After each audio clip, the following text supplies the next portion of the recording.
Hello everyone. So here is another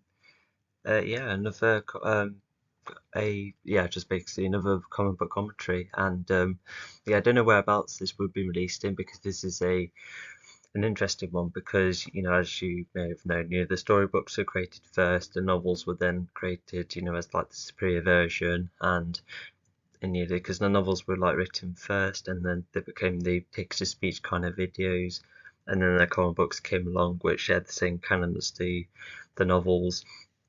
But then I thought, what, to make it all on the same page, no pun intended.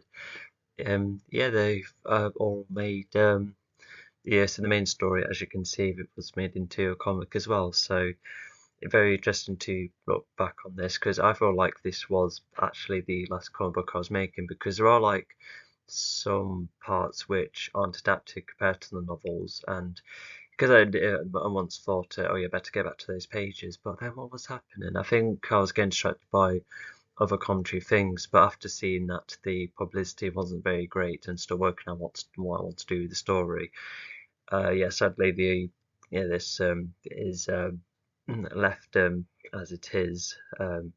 Because thanks to recently revisiting my novels, some of it's kind of fresh in my head, so I'm quite gonna, it'll be interesting to see what's accidentally been left out, and so forth. Because I would have, if the comic books were working, then I definitely would be adding the rest of the pages to get the full picture.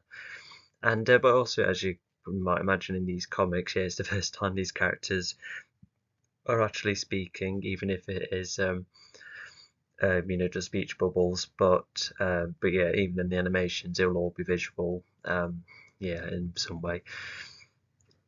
And this is just like a weird oddity. I think we'll get started. But I think I have to say this might be my favourite poster.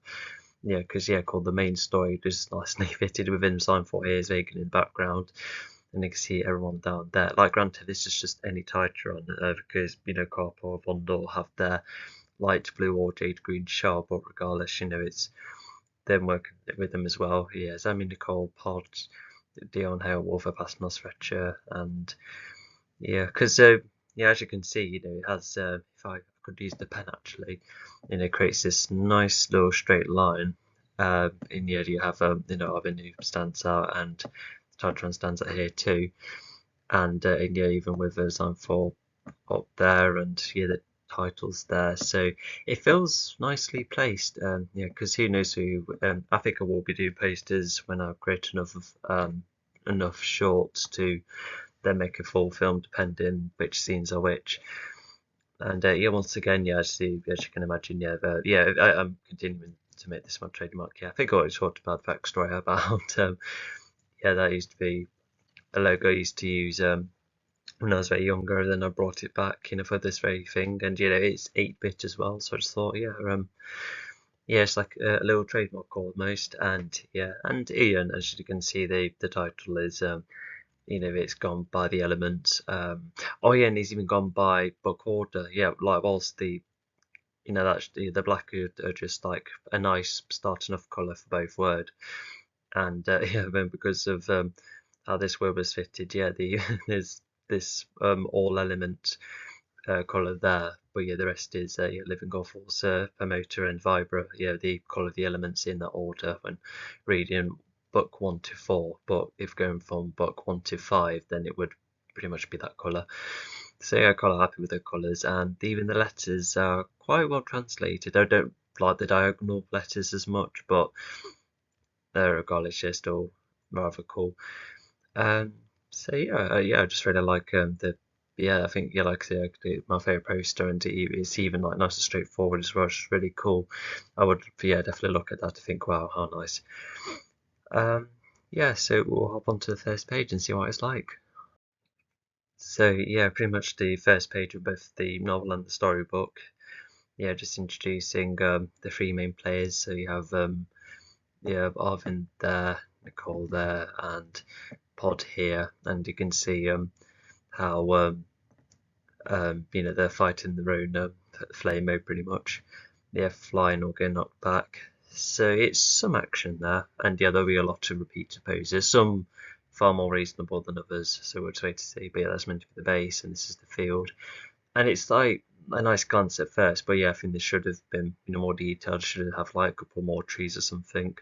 I guess it helps introduce what the setting and that will be like, but this is far too simplistic. Even this nice transition right here won't be enough. Anyway, also 34. Okay, I thought I made it 3024, but maybe I did that in the older animations.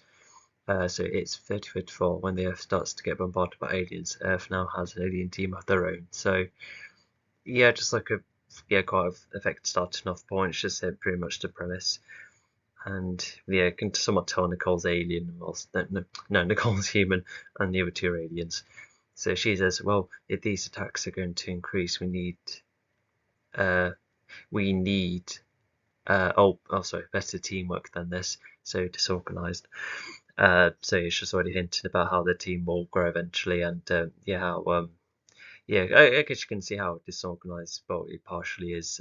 They all just have a flame at each. There's no a blend of abilities, not as much acknowledgement for one another. So yeah, you could say like having one by one is fine, but um, yeah, because in the novel, things nearly go wrong, to which make Nicole go like, oh, yeah, this should be better. Although I've already talked about why that's not like the great because I think things would have to actually go wrong instead of nearly going wrong to really sell the point really. Because I just suddenly remembered an example. I forgot which YouTuber it was, but he did an analysis of Gemini Man, the Will Smith film, and even the starting point talks about how he nearly hit someone with his sniper, therefore, gets like a bit of a slap on the wrist. But even the YouTuber was like, I think it would have been far better if the consequence, if it was more of an accident instead of, or he nearly got it, therefore. Although I think there has been other scenes where things nearly go wrong, only to be saved later on. Like that is definitely a premise, but I think it just depends on the story. But anyway, so it's just like starting off Seam, and yeah, the Flamos, as I may have mentioned before, they're an alien race that aren't going to be in the reboot. They're okay design-wise, I kind of like the dragon wings as arms, and yeah, the eyes and the it's just even the I'm not too keen on the grey colour really. I feel like it should be like a better grey somewhat. Uh, anyway, yeah, we'll get going. Alright, so this is pretty much Zami's introduction, and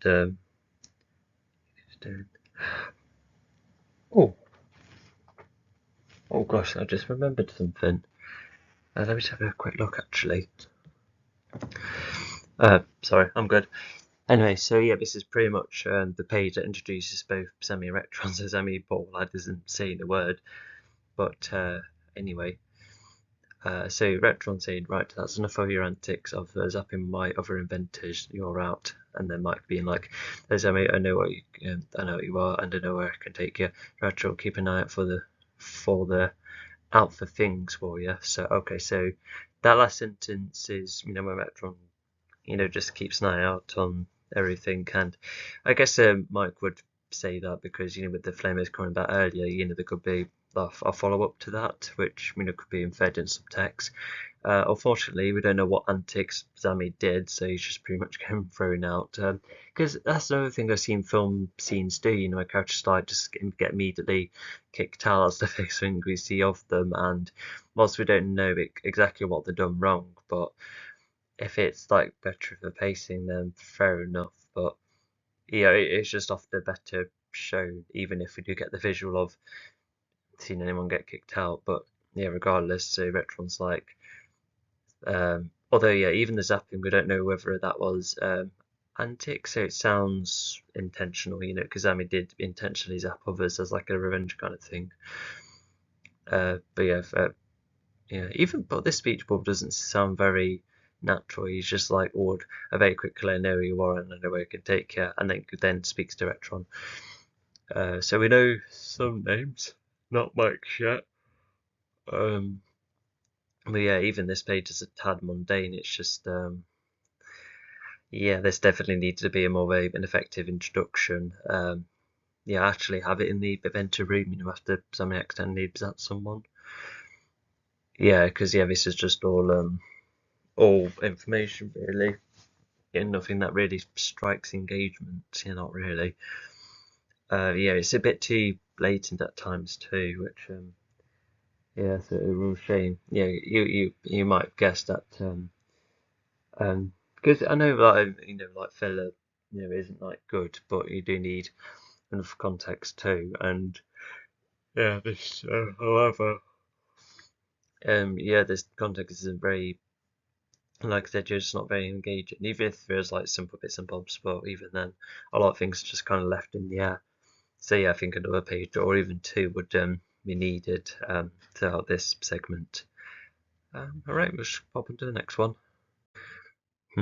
And as you can tell from the other commentaries, yeah, the other posters there, even if the name's hidden, you can still see the lot. So I bet you'll get the question of, oh, what's these figures there? But at least we'll find out. I could have done other room decorations, but maybe I just wanted to be more straight to the point, perhaps. I think that's one reason why this is a tad simplistic. Although the background here is okay, like no more than grassier, then beach, and then sea, and then sky, so you can nicely see the transition without being too complex. Even I think if you go closer, I think that's where the complexity would decrease the more you're close to an area. I think that could be like a good rule to go by. Yeah, it's like anything. So yeah, so Zami is oh yeah, would have been knocked about by Pod, and yeah, let's read these as well. Okay. No more fumbles a training session. Why did Mike send you here? Only for Nicole to say, Pod, that's enough. He may have a lot to learn, but that was not needed. Missing a full stop. Why don't I just draw one there? I know. Yeah, that's good enough. That's like a splash comma. Never mind. Anyway, so yeah, we can somewhat hear that whatever training session was happening, that's not displayed. The storybook and the novel explained what happened, but it looks like here there's a test dummy there as well. That's a vault that's empty, and it's kind of carried over from the I know, but this is the Legion's room, isn't it? So it must carry on the same colour palette. But I thought the Life Force would place later in the base instead of the Legion building. But if the comic book was going to go for a slightly different route, then fine, fair enough. You see, Mike's messed up something, and yeah, and then Bonzami was that pushed or kicked as he tried to shoot lightning.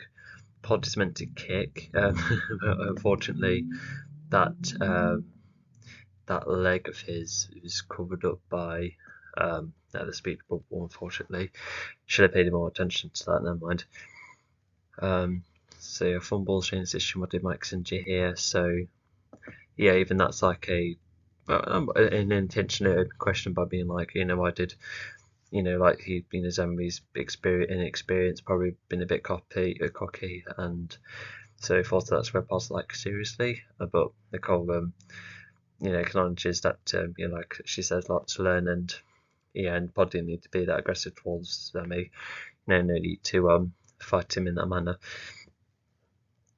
So yeah, Pod's already quite impatient or rash, and Nicole is more of a second chance kind of individual, and definitely not a violence first kind of individual. So yeah, we'll see what the character consistency is like in this story, and yeah, two pages in, and yeah, they're already a team that needs both their own improving story-wise. Yeah, that's like the goal of the narrative. So yeah, see how they become a good team just from this comic alone. So yeah, let's yeah, pretty much got the gist here. Let's go on to the next page. Alright, so yeah, like the novel and the storybook, there's a section just dedicated to the villains. And I already like these speech bubbles. Yeah, just help to visualize any specific points. Yeah, like granted, even if what's this? Oh, hang on. Yeah, let me just come back to you. Hang on. So yeah, I think what I will say is that yeah, it's not exactly clear what Orphan saying. What we're saying, like his vehicle's going to Earth, so at least it's clarified then. Yeah, but yeah, and also yeah, this is basically life force to visualize, which is kind of neat, especially yeah, because I've wondered more recently of how to visualize them properly, because yeah, because I think what they look like on their own hasn't been always been specified enough, but at least got some indicator here. Um, oh wait, but he even doesn't say it. Oh no, he does. Yeah, life force. Yeah, so that's what that is. And yeah, this is his setting that is from the old animation is carried over. That's his chase to hide behind. That's his table, and then yeah, got to draw the table and the space outside. And yeah, it kind of looks like a kind of skin that matches with him. Even Orphan kind of matches too, which is kind of neat. Steve, yeah, okay, we know our plan. I'll stay here, free of injury. Free of injury, yeah, that's yeah, a perfect condition to absorb the elements later on, which I think is expanded upon, but at least it's something. Especially life force once you've had your use. Uh, and you fetch with life force once you had your use. Does it mean or if you would have been like let off free once the life force is fetched? I think that's what's somewhat implied here. Okay. Yeah, I don't think there's too many like creative changes, but I guess it'll be interesting to see how what it looks like over time. But yeah, I'll pop on to the next one. Alright, so this is basically Earth getting attacked, and yeah, I like how the speech bubble is in brackets here just to help clarify who's speaking, because yeah, the vehicle doesn't speak at all. Okay, so it says, okay all, thanks for hacking digital communication between nature bots. They are going to try and take the life force from Mount Lebon. We better get there to defend it whilst the others try and fight the base. Yeah, so yeah, they're yeah, on the way there. Yeah, they've had their destination, and the base is defend themselves from the robots. And yeah, oh yeah, I like the vehicle hidden in the background. Then that's kind of a cool detail. But you can see how they're a bit more evasive compared to the Earth, and then yeah, the nature bots here. Then no, sorry, the other Legion are in their own space. They're off to yeah, I guess there's like symbolising them heading to danger, although we yet to encounter monitor bots. Yeah, there's even more explosions, so it's almost like they're losing almost, which is another interesting detail. There's even more nature bots standing, I think, more so some down, and they only have these 4x4s, apparently. So yeah, but thanks to the speech, we've also yeah, so they've listened to what the nature bots are going to do, and but yeah, it's almost made us like a race almost, for the you need to just get there first. But obviously their base is distracting them, so because yeah, what they only team out the way. Oh, unfortunately, this is the same location as. Oh my gosh, I swear this is the same location as the very first scene. When the Legion and the Flamers were like human size, but unless hopefully I've enlarged that setting earlier, because if I didn't, then it's like a small setting now turned into a large one. It could say all of them far away, but that dimension wasn't really shown clearly enough. Yeah, that's really bad of me if I've really done that. Yeah, just thinking I could get away with that. Yeah, because even in my first new animation, I've made an effort to make sure the settings are all shrink or grow compared to considering or what the character size is like. So yeah. Anyway, we'll get going. Okay, so this is pretty much the scene where they're meant to be making a machine, but Sammy's into his suit instead. And once Harvey gets too close, Sammy reacts, and Pot then reacts, and then Cole's like, "Oi, enough you two." So, firstly, Pod colouring here. It's yeah that tail of his is yeah the fin the whales have. Yeah, that's meant to look like that. So yeah, I thought that was something not quite right. I liked how I just corrected that. That's kind of funny. Anyway, so speech bubbles. So Sam is like, "Oh, stay away from my suit." Pods then goes, "This crash may be yours, speaking like you own anyone." And Nicole's like, right, you two, that is enough. Project keep an eye out for dangers. Zemi and you and Arvin continue the machine that can handle the life force. Yeah, so it's pretty much yeah, just like after just telling them off, she gets someone on their task. Yeah, that's a spanner as well, isn't it? Yeah, that's Zemi's holding. Yeah, quite a big one, really. But yeah.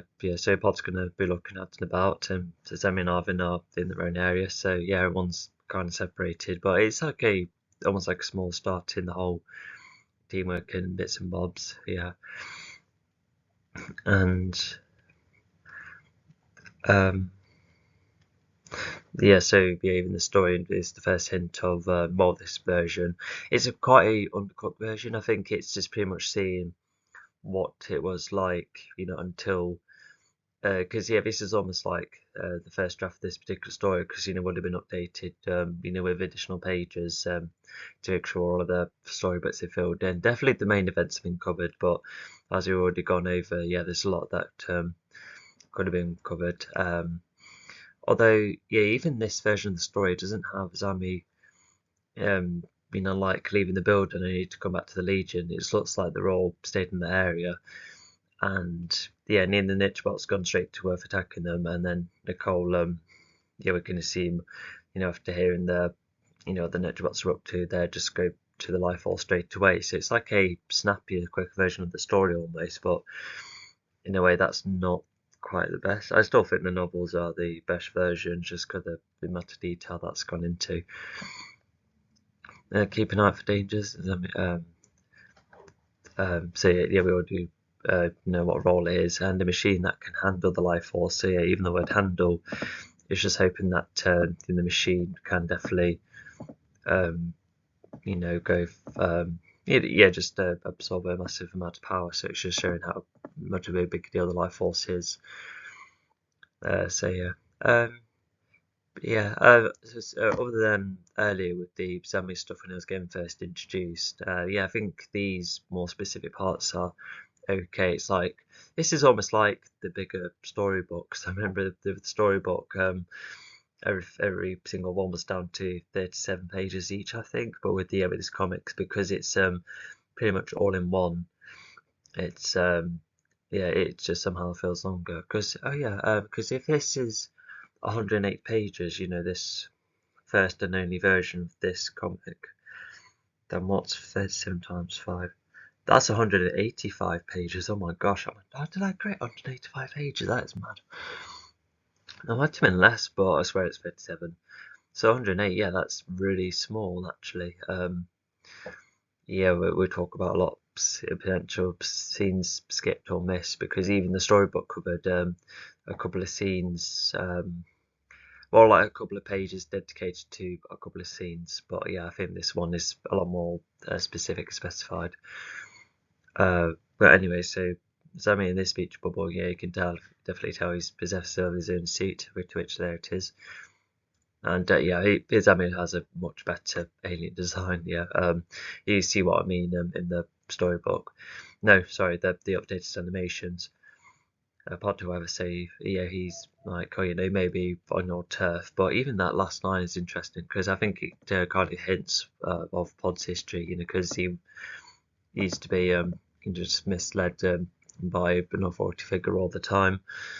Um, so yeah, it just shows that Pod doesn't like when someone's being overly controlling. Yeah, we'll see if that gets covered, because of how many versions there are. So just trying to because it's so K-ish at this point, because we've been introduced to Legion and see them not getting on too well. We got introduced to Zami, who's had a new change of routine, then the plot pretty much begins, especially with the villain stuff, and then you can see the lead start getting on still. So yeah, it's got an alright grasp of it, especially each individual standing out enough. Like granted, Barvin hasn't said anything, but he's not the talking type, so yeah, hopefully we'll get something for him. If not, then fair enough.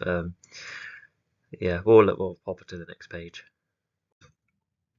Alright, so we're on to Leon's introduction. I'm not sure if I've covered this, but I remember a planet I forgot to add to my guide, a planet called Waveron, which apparently is the planet for these elephant seals, and I suppose this is pretty much Waveron, because even the setting is carried over from the sequel, because yeah, it is the same planet with the elephant seal-like creatures.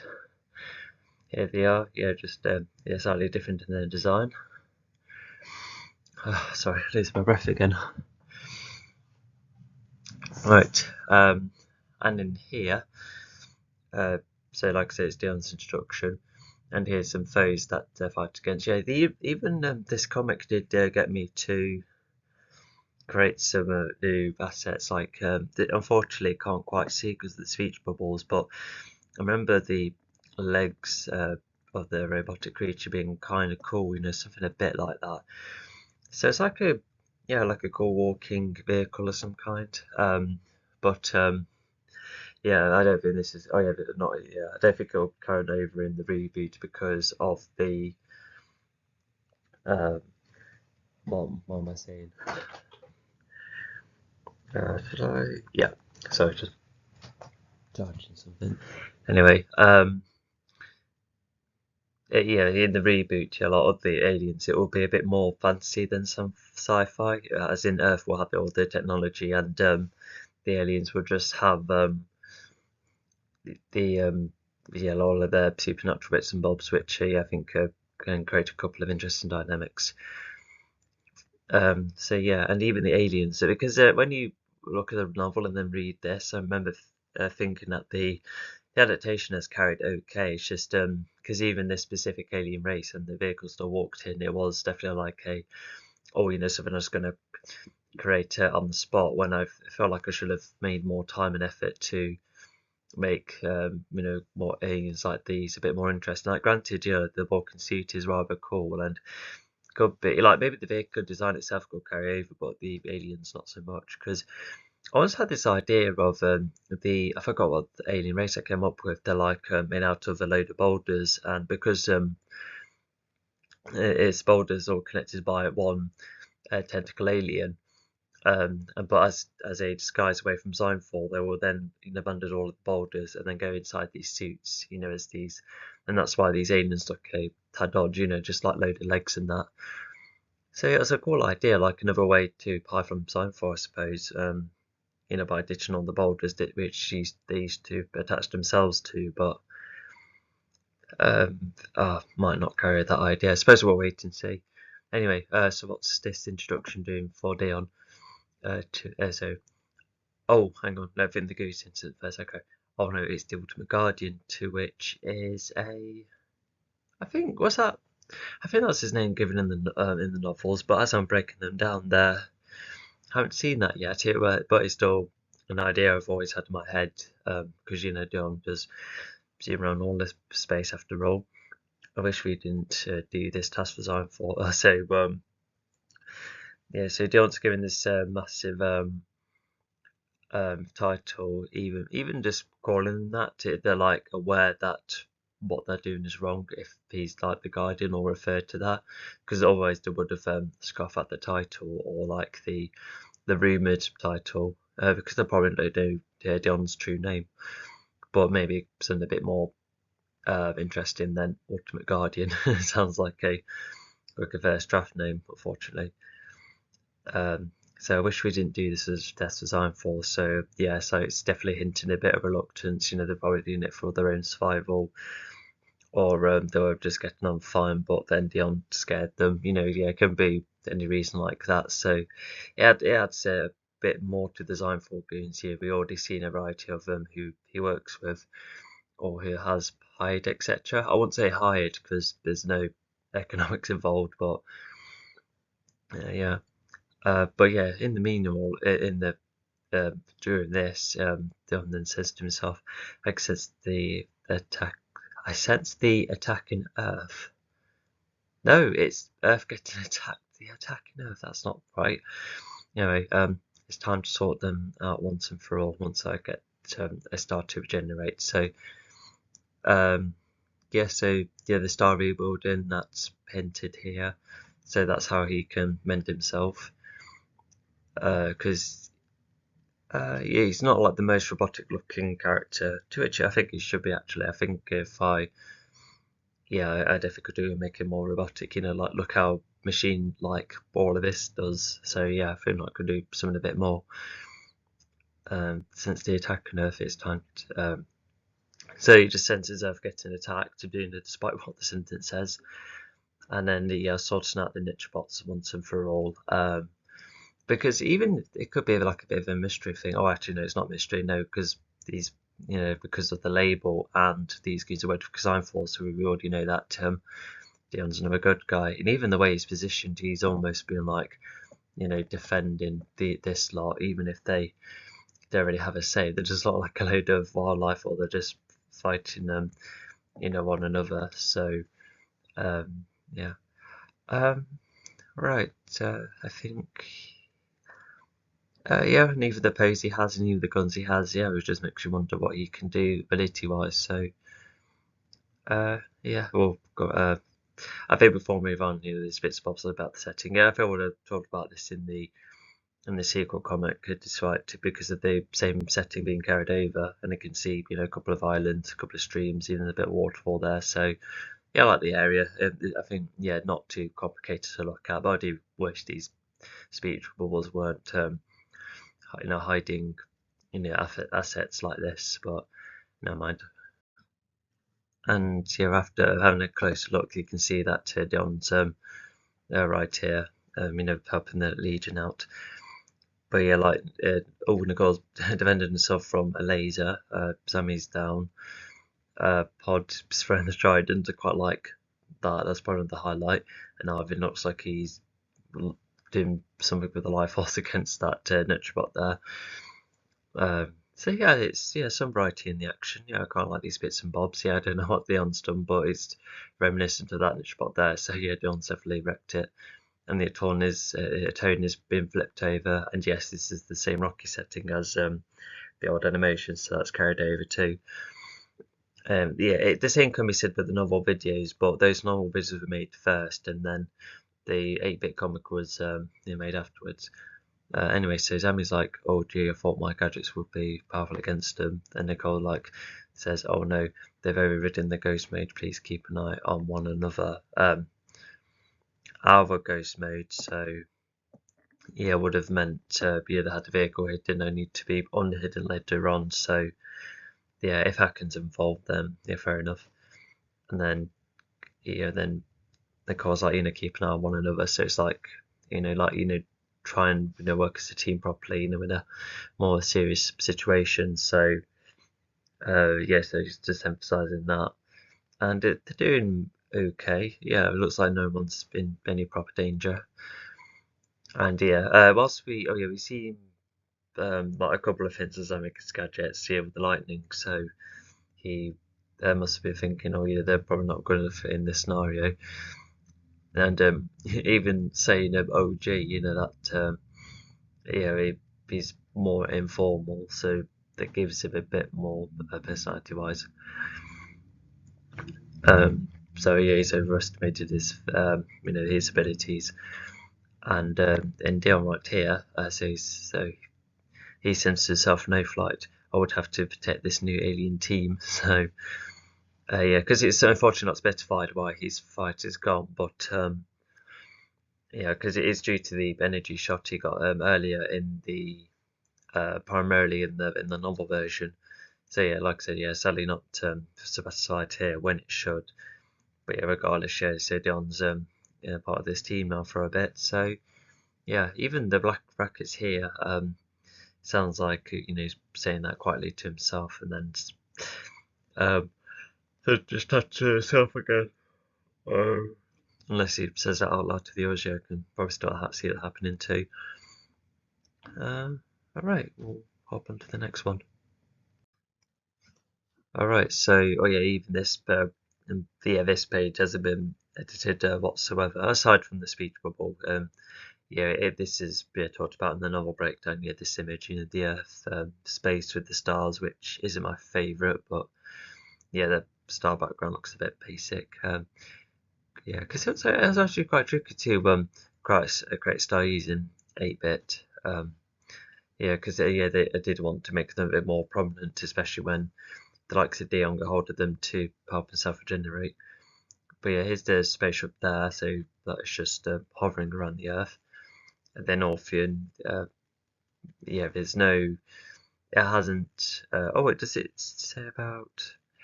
I know, in the upgraded part isn't stated, so without that detail, it just looks like Orpheon's just letting everyone else do the work.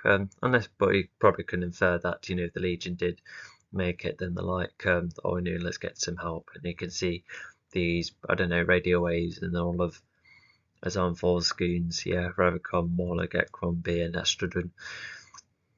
Yeah, and that's Orpheon's ship as well. Kind of a, nice, cool original one. It's like a bit wide in good places, but yeah, still quite like it.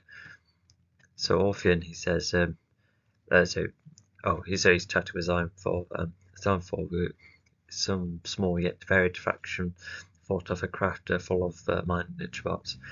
I would like to grab those capable goons because I think Don't could be in the mix. So yeah, that will make you think. Oh yeah, so that is the Guardian. So that's his name. Yeah, part of the alien team. So yeah, there's like because facing the base is one thing. They're still having trouble with that. But if a good few Nitrobots have been defeated by the Legion, plus with Dion involved, yeah, I think Orpheon Cycle, could do with getting more help. And and I think when you're looking at all versions, I think Orpheon will do this too. Yeah, because you don't want to lose more Nitrobots when they're already fighting at the battlefield. So yeah, to get some help for once, it's a bit unlikely, but um, um, yeah, I guess it just helps show that they could, with Zone and Orpheon, yeah, they definitely can help each other out in some way, shape, and form. And I don't see Zanfor's response, but I guess he's just happy to let them off. To which, they are very good set of goons after all. Forward off.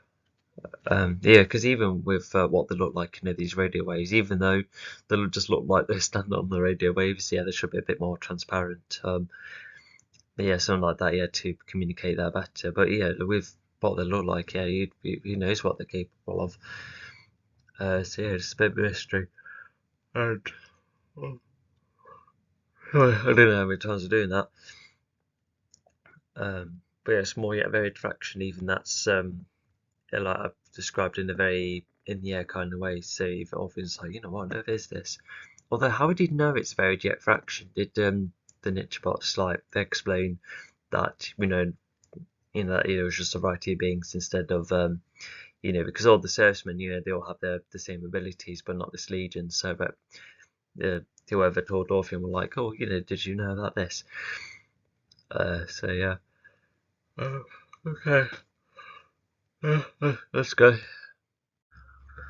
So this is a different Arctic looking scene compared to what the novel reading out loud kind of videos. But yeah, then I just suddenly realised this is a screenshot from the odd animation, because these three groups were cycling through different moves, which was a cool idea. It gives plenty to watch, and I think I went for the best poses, because Arvin has his tentacles, Raptor and Ravicon. I think Ravicon was trying to eat Arvin here as well with a blocky mouth, something like that. And then they've been trying to sub Ekron, but he has to cloak up. And because I remember Ekron, he used to have a shape-shifting cloak, which won't be in the reboot because I think an ability like that would suit a more abstract set of powers universe-wise, but nowadays, especially in the reboot, the powers that everyone has are far more specific, even you're just a bit more limited, because if everyone's abilities come from the elements and if Signful having a lot, then it just helps with their stakes a bit more. And because I remember Ekron's shape-shifting cloak being like, I don't know, what was it, like part of the Hemota element, because it's alternative material, but no, like I said, it's just too abstract. It's just like Morlock's abilities, it's just like simple magic. Because I used to put that on the Vibra because it's like fire in different forms, but yeah, it wasn't really jiving.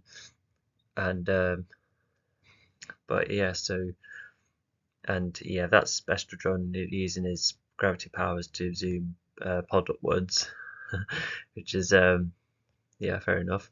And then I think these are like not lens flares, well, just normal flares, as a spell because it's countering Nicole's laser unless she's just hitting that bit of ice there. But no, I think it's the spell. I think so because why else would why else would Moloch produce that spell? Yeah, and then there's Dion holding the vehicle up.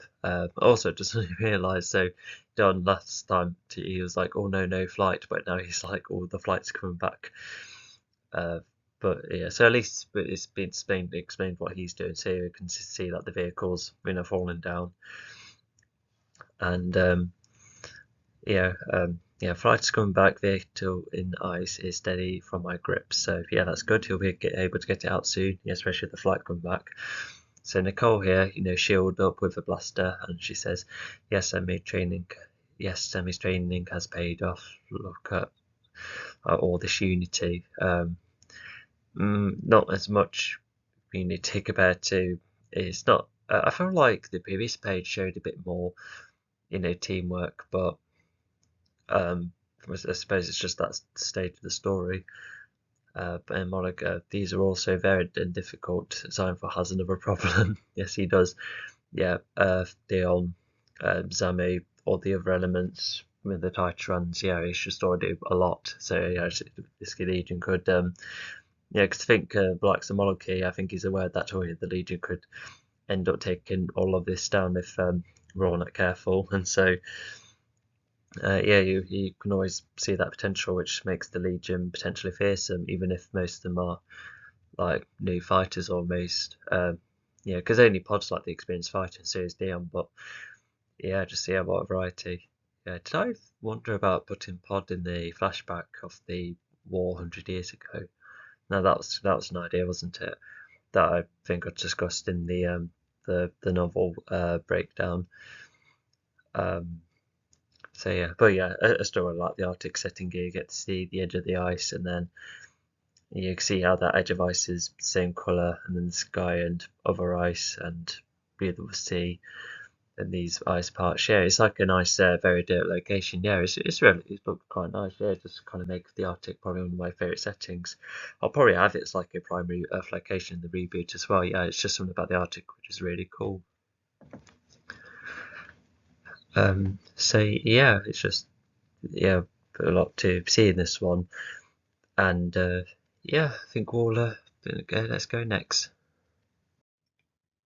So a bit of a posing picture, like a bit staged because you can see the niche bottom on opposite end with Mike and Neutron being either side and everyone else is leaving. I bet these like the last niche shots being like, "Oh yeah, let's get rid of these old men." I don't know where the servicemen have gone, but they're probably shooting all of them away. So this could be like audio like through a speaker that is saying to the other niche bots. Yeah, it is. Or niche bot still is incoming, you might need to retreat. So it looks like in this version, so they're getting the forces away before Dion comes back or comes around. So because it skipped the part where Dion initially helps the serviceman only to then go to the Legion once he gets pretty much forced out of the fight. But in here, it's like Dion's come to the Legion first, and then when he's like making it to this serviceman battle, Orphan's like already telling them to retreat, as if Orphan thinks that his niche bots won't be able to go up against Dion, to which is no way you're looking at it, but at least in the novels, there's plenty of times where they do try against Dion, they manage to force him out of the fight first after all, so they're still formidable, but maybe it's just like a case of Orphan thinking, probably could get rid of him myself, really. And and you might need to retreat. That sounds a bit too human in its language. I feel like as a robot, it should be a bit more blunt. Something like that. But anyway, the ship's leaving. This is definitely the basis area, but a lot closer. So Mike says, I say Retron, so it's inspired to get out beyond the stars, and there are any for Retron to say, I don't think so, us humans alone have always been capable. So it's already, so we got the thing about Sammy earlier, which already hints, about Mike being open and Retron being not so bum much, but it does expand on it a little bit with Mike being like, oh, if this is trouble out there, to get help from other aliens, that's cool, isn't it? And the Metron's like, nah. And is the sniper okay design wise? Probably just kind of looks like a bird, really. Yeah, yeah, Mike's pistol is quite generic as well. You could definitely tell. Yeah, it probably should be longer. Oh, but even then, it looks probably too similar to the niche bot guns. Yeah, I do really like how thin the niche bots are, in their design, compared to the humans. You could definitely tell that, us humans have a load of organs, just like a proper build, but the niche bots are just sticks. Yeah, just like really showing how artificial they are. Yeah, they're pretty much the thinnest characters in terms of the design anyway. Yeah, I really like this interpretation of the niche bots the best. Yeah, they carried over quite well. Maybe I don't know, they already look kind of robotic, compared to Dion, for example. Maybe I could make Dion a bit like that, and have him spawn the guns in the jetpack. I'll have to think about that actually, because I haven't applied him in the new animations yet. So yeah, I think that could be a really cool idea. Anyway, unless no, we'll just have to wait and see. So yeah, the Retron thinks that humans are fun, and I guess in this version, Retron's like, well, we managed to scare them off without anyone helping us, so we must be capable. And Mike's like, up on the other hand, the Legion's helping out with this other problem too. So you kind of see where they both come from at this point. But yeah, we'll see how that plays out. All right, so I remember this from the novel. The visuals for the novel reading videos too. So you can definitely tell that space, and I think these snitch bots can breathe in space as well. Yeah, if they're robots, then fair enough. And I don't know how they breathe in the tanks by hand. There must be adjusting a couple of bits and bobs. And yeah, I feel like the storybook has like the best visual of the tank, compared to this, because maybe the point above should be like there instead, or actually no. Yeah, it just feels a bit too square. Because I know they're hovering vehicles, but it should be a bit more like a hovering future. So if they were longer, I feel like there would have been more, not only more detail, but just yeah, just a bit more intimidating. And there's Orphean there, so he might have finished his upgrading, maybe. I'm not sure. He just seems to be standing there commanding.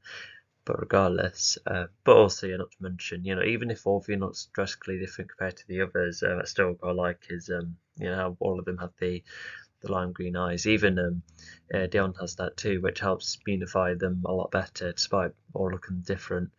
Yeah, because I think Zemion probably would have this too if I've ever drawn yet. I think I have once or twice. But yeah, even in the reboot, because if you have seen that at this point I haven't released the first animation yet, the first short one as part of the reboot, but yeah, even Orpheus knew it is going to have thicker arms and legs to make it a bit more imposing and seem bigger. So yeah, I quite like that change because he's okay at this point, but I don't know, just feels a bit thin, and yeah, he should be a bit taller. Yeah, his body's a bit too big. I'm not too keen on the grip there as well. But I still like the weapon though. It's kind of cool. Yeah, it's a good interpretation of a mace in this style. And yeah, even the inside of the ship has these colours too. So yeah, kind of like how Orphean has his own green greyish kind of colour scheme. Yeah, makes him have more presence. So he says, yes, the tanks are complete. So they're just ready just now. We need to get Dion distracted elsewhere, send one to Planet Conqueror and the other to Earth. I know where to send the other. What? No, this line ain't needed because if you're already saying, oh yeah, we'll send one to Planet Conqueror, because this would distract Dion if that's what's implied, and then send in one to Earth. And so yeah, he doesn't need to say this because I reckon I must have gone in a bit of a, I don't know, like a, I don't know, like my intelligence paused for a bit or something, because it's probably meant to could have said, oh, one to Planet Conqueror to distract Dion, but the other one, I know where to send that. And then when we see that the tank is sent to Earth, that's where we're like, oh no, but obviously that's not the case. So it's almost accidental repeating information, or at least making some information redundant. Well, definitely making the last line redundant too. And so yeah, but yeah, this is pretty much the next stage of the attack. So yeah, these tanks seem to be rather powerful. They're going to try and shut down on the Legion, and although maybe this line is trying to say, I know where to send the other. Maybe it's saying, oh, instead of send it to the base again, we'll send it down to this Legion. Because if they survived both the goons, well, the Nitrobots and then the goons, then yeah, let's send this too. So yeah, it's like Orphan really wants to get rid of this team. It should be clarified, but even the inference is kind of thin, and you don't even know if the goons are still around or not. So I'm not too keen on how that's up in the air, because that could have been another page and to be like, oh, Zone 4, this Legion was actually really rather tricky, and not to mention the other part of the team too. So yeah, there are definitely bits and bobs that's kind of skipped, unfortunately. But without, I guess, like the superior versions of the story, they retreated and they're just going to fight back with a stronger force. So yeah, and okay, and I say if someone else I kind of like as well is that even Retron at the moment, because Retron could be in the right, with if whatever Zami did to misbehave, and Retron could be right that he's still capable and don't need help beyond the stars. So yeah, even despite only having like far less lines, I can't feel like he's less vilified at this point, and he's a bit more well, just like a way to see kind of character. So yeah, I kind of like that approach with that here. So I feel like that's one thing that's almost done better. But yeah, I think this is I think this might still be better than the storybook, because but at the same time the storybook had an excuse being like being part of a early version of the story, but in this comics it's coming from the novels to try and simplify that, only to miss important information that was fixing previous problems, because the storybook had massive skips and plot holes, and the novels were like, oh, there's the attempt to resolve the lot. And yeah, because I've already done the commentary on the storybooks, I might do like a revisit. Maybe I might do actually.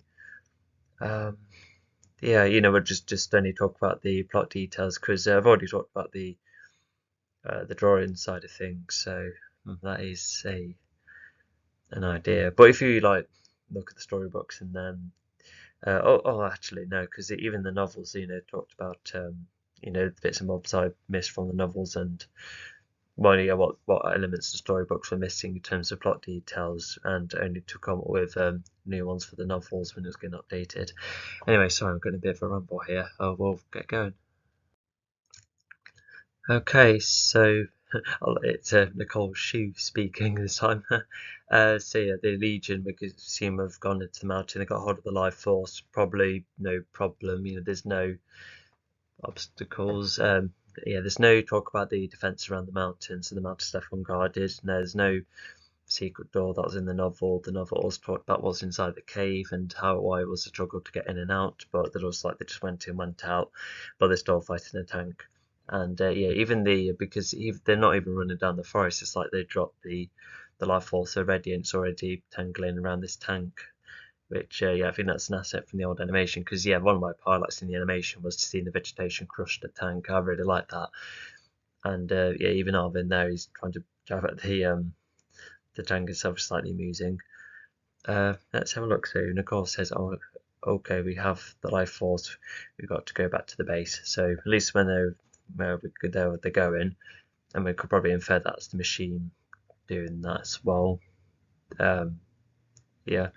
And then Zamid then says, it looks like the life force has leaked its control vegetation that might crush the tank. So yeah, definitely clarified, so that's good. And then Pod, Arvin, be careful, this tank has a device to take a form of energy straight from the main ship. How would Pod know that though? It sounds like Pod's more familiar with the Nitrobots, or at least like the technology to know something like this. But well, that I guess it's because in the other versions, like the animation, the novel, and the storybook, because Arvin was just curious, and then he was shot straight upward to the main ship. But in here, it's like they're already telling Arvin to be careful of that device, and maybe Arvin was, but not too careful then, or maybe he was still curious. Maybe he couldn't quite listen due to how busy he was fighting the tank. It could be anything, but yeah, it's all kind of up in the air. Yeah, because I'm not like the biggest book or comic reader. Hell, I don't think I've really read an awful lot, but I can imagine just some people writing efficiently and making sure everything's kind of covered. Yeah, because when you write a story, do in full, and yeah, because I may like stories like when I was younger, I used to like Snail and the Whale and the Gruffalo and that, but those are designed to be much shorter stories, so whatever is done. So yeah, that's why that still works in that format. But in here, this is a huge lore that can't really be simplified. So yeah, it kind of reminds me of when people make videos, just like quickly catching up or outlining stories, and like you wish you can pinpoint the most basic of um, like yeah, when just briefly explaining what a film's about, you can just say it with a few words as possible, or just focus on a couple of significant scenes over time. And yeah, there's even videos saying, "Oh, they're this film, but in a nutshell in a 1 minute." So yeah, because even in that format, it's still missing a lot of important details. It's just a outliner pretty much. And yeah, I feel like that's kind of the case here. It's just feels like a parody of things getting shortened with a couple of changes, I suppose, but still simplified and missing details nonetheless. Um, so yeah, because see the mountain. That's the setting's pretty much all there. And Connor's only trying to shoot. I was about to jump on the tank too, and I reckon that once again hidden by the speech bubble. You need to be careful of these things. So yeah, the tank will all like that. So it's a bit wonky, but it's just I don't have the the sensor mouse instead of a full-on hand mouse. Okay. Yeah, so it's just seeing what Life Force can do as well, to crush the tank. That's cool. Yeah, they need to go back. Yeah, they've got Life Force. Tell another to be careful, and need for that not to be the case. Yeah, we'll hop on to the next one. Alright, so I think this there's a freeze frame for the animation as well, and yeah, it does communicate a good amount of bits and bobs, which I quite like. And so yeah, because for starters, Azona's flying out of his chair, he has his weapon ready, yep, over there, and then that drone's come up, with Arvin inside. And yeah, because Orpheum was like, did I say Ozona earlier? So I get the names mixed up. Sorry, but Orpheum does work out that if the life force exists within Arvin, and it can help track the main source of it itself, which works out. Yeah, it's like a location needle there, by the way. So speech bubble, you're not the life force, but you do have traits of it. I'm still able to find it. It might be at your base, right? Also, he's already guessing before he uses it. So yeah, I guess it's good to like make some guesses. Come up with a couple of theories. Instead of just doing something mindlessly in hopes it works. So yeah, I kind of like that. So yeah. Yeah, oh yeah, that's like a tub of liquid metal, by the way, which it kind of gathers later on. Well, more so in the animation when it was there, but yeah, someone converted it, it gathers it, later. But yeah, I know it's just a couple of bits. Let's move on. Okay, so what's going on in this image? So yeah, oh, this image I think was used in the novel videos. I think, yeah, I knew this one about the few film recognise. But yeah, he has Pod and Orphan are fighting one another, and you can see the trident hitting the leg away. You can see both teams having their guns at each other, even if they are closing the distance. She's doing first aid for one of the servicemen, which is nice. Yeah, kind of tries to carry over that arc of Nicole trying to help others, being a bit more considerate. So Mike says, that's it, keep Hawthorne away from the base. Retron's like, you see this, Mike, this could get worse if we go beyond the Earth. And of course says, I hope Sammy works as the last line of defence. Our team cannot fail. So she's talking about something else, but um,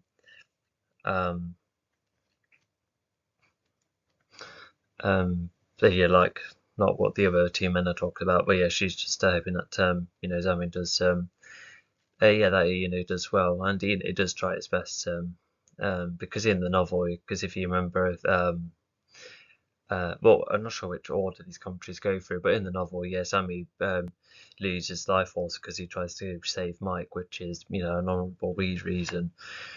But yeah, this is almost like the introduction of between the dynamic between Mike and Retron. Yeah, just seeing a bit more about like yes, this alien team would be helping them out, but this could get a lot more riskier for planet Earth if they get more aliens involved. So yeah, kind of see both sides. So yeah, he's yeah, I feel like it's it's not so much of a debate, but it's just like a moment of like they know definitely know what to do. But Retron's like, oh boy, just it's not a great idea so far. And yeah, because I think Retron would be, I think he is like kind of paranoid that the Earth probably feels a bit unprotected, with these alien forces coming about. Yeah, I don't know why the cars there was that like for. Oh, probably the Legion arriving here because yeah, they come from the Legion building, which which isn't really labelled here, but never mind. And yeah, I think we'll move on to the next one. Yeah, we just experienced a massive gap, like the split between the Legion and getting hold of Sammy, and with Pod and Nicole encouraging him, and Retron kicking them out again, and Orpheum getting hold of the Life Force as well and knowing what to do. So yeah, all of that's been skipped. So I guess we've just seen that the base was attacked and then just went all the way up there, which I guess would have been a cut that would have worked if the story did have to shorten. But yeah, I think the word would have been pages I would have been adding to if it wasn't for me losing losing interest in the comic idea. But never mind. Also, not too keen on how Sammy's like blending with the tone here. It's a bit too much of a color clash. Why is I was recording something else earlier. Yeah, this pen thing doesn't want to work. Does it have like limited ink or something? Anyway, so Nicole, she says, oh no, so Dion's there. So he says, hello, Haphazard Legion. So I wasn't sure when the base was attacked, but I'm here. Let's save Arthur and start this battle. So yeah, we're going to assume that Dion's been busy. I don't quite remember what context was stated, but whether he's talking about having to help other planets, and he would have been. The speech bubble earlier about sending one to Dion. So yeah, I think there was the reason stated for why he was held back. Whilst we didn't see it, but at least it does help, like with Dion apologising that he's not been around for the battle. So I like that attention to detail. I think that's something that exists here, but not so much in the novel. So yeah, it's nice to get acknowledgement. And Nicole's like, it's fine. We'll just stick with the job. It's all good. So yeah. Yeah, let's see. Yeah, I'm not too keen on them. Oh, I'm sorry, but I'm here. It's no, just sounds no. I'm not too keen on those lines. It sounds a bit. I don't know. It's just it just felt kind of negative. So yeah, so they're just going to save Arvin, yeah, because he's definitely in the ship, and they're going to stop this battle. And because seeing one Nutrbot down, even this feels like a free phrase from the animation too. But what Snowcall said, that's okay, I understand if you please clear path for us, we need to get to this Nitromancer that you mentioned. What? No, they're in the Nitromancer inside the ship. You need to get to this. No, it doesn't work because they're here to save Arvin and then leaving the ship once Orpheum's leaving the ship too. So no, that speech bubble doesn't work. Yeah, I don't know what happened then. Yeah, let's move on. Okay, so for falling the course, she's been hidden behind this speech bubble there. Never mind, but I could still see her shield, so she would have kept that up. But some aspects I like in this battle. So yeah, Bod looks like he's kicked Orphan into position, and Sammy probably shot all through this weapon, so the life force started to come about and wrapped in this tree around him. And Orphan's on his head as well to try and slow him down, and Orphan's still got his weapon up as well. He was probably like still trying to fight pod or something, and yeah, got a single cloud there, and Dion's flying upwards as well. So yeah, okay, so Orphan says you may have used life force to turn me into a tree, but you'll certainly do. Oh, but you'll certainly be done once you encounter Ironfall, which yeah, because in the first time in this comics, yeah, so after knowing who he is, even this at this point, the Legion were like, "Oh, who would he be?" Because in the novel, you know, the name was like stated, so they kind of knew what he was about, what Starlight Mystery. But now they've been given a name, they're like, "Oh, okay." So it looks like Orphan's like admitting his defeat, and then Nessie's like, "Oh, yeah, I've lost, but my eternity line for you'll probably win." But yeah, Pod says, "You know what? I would like to stay with this team and this planet." Okay, so Yates, Papu, all of that. Yeah, I think there's probably not a lot of pages to justify this payoff or this arc to be satisfying.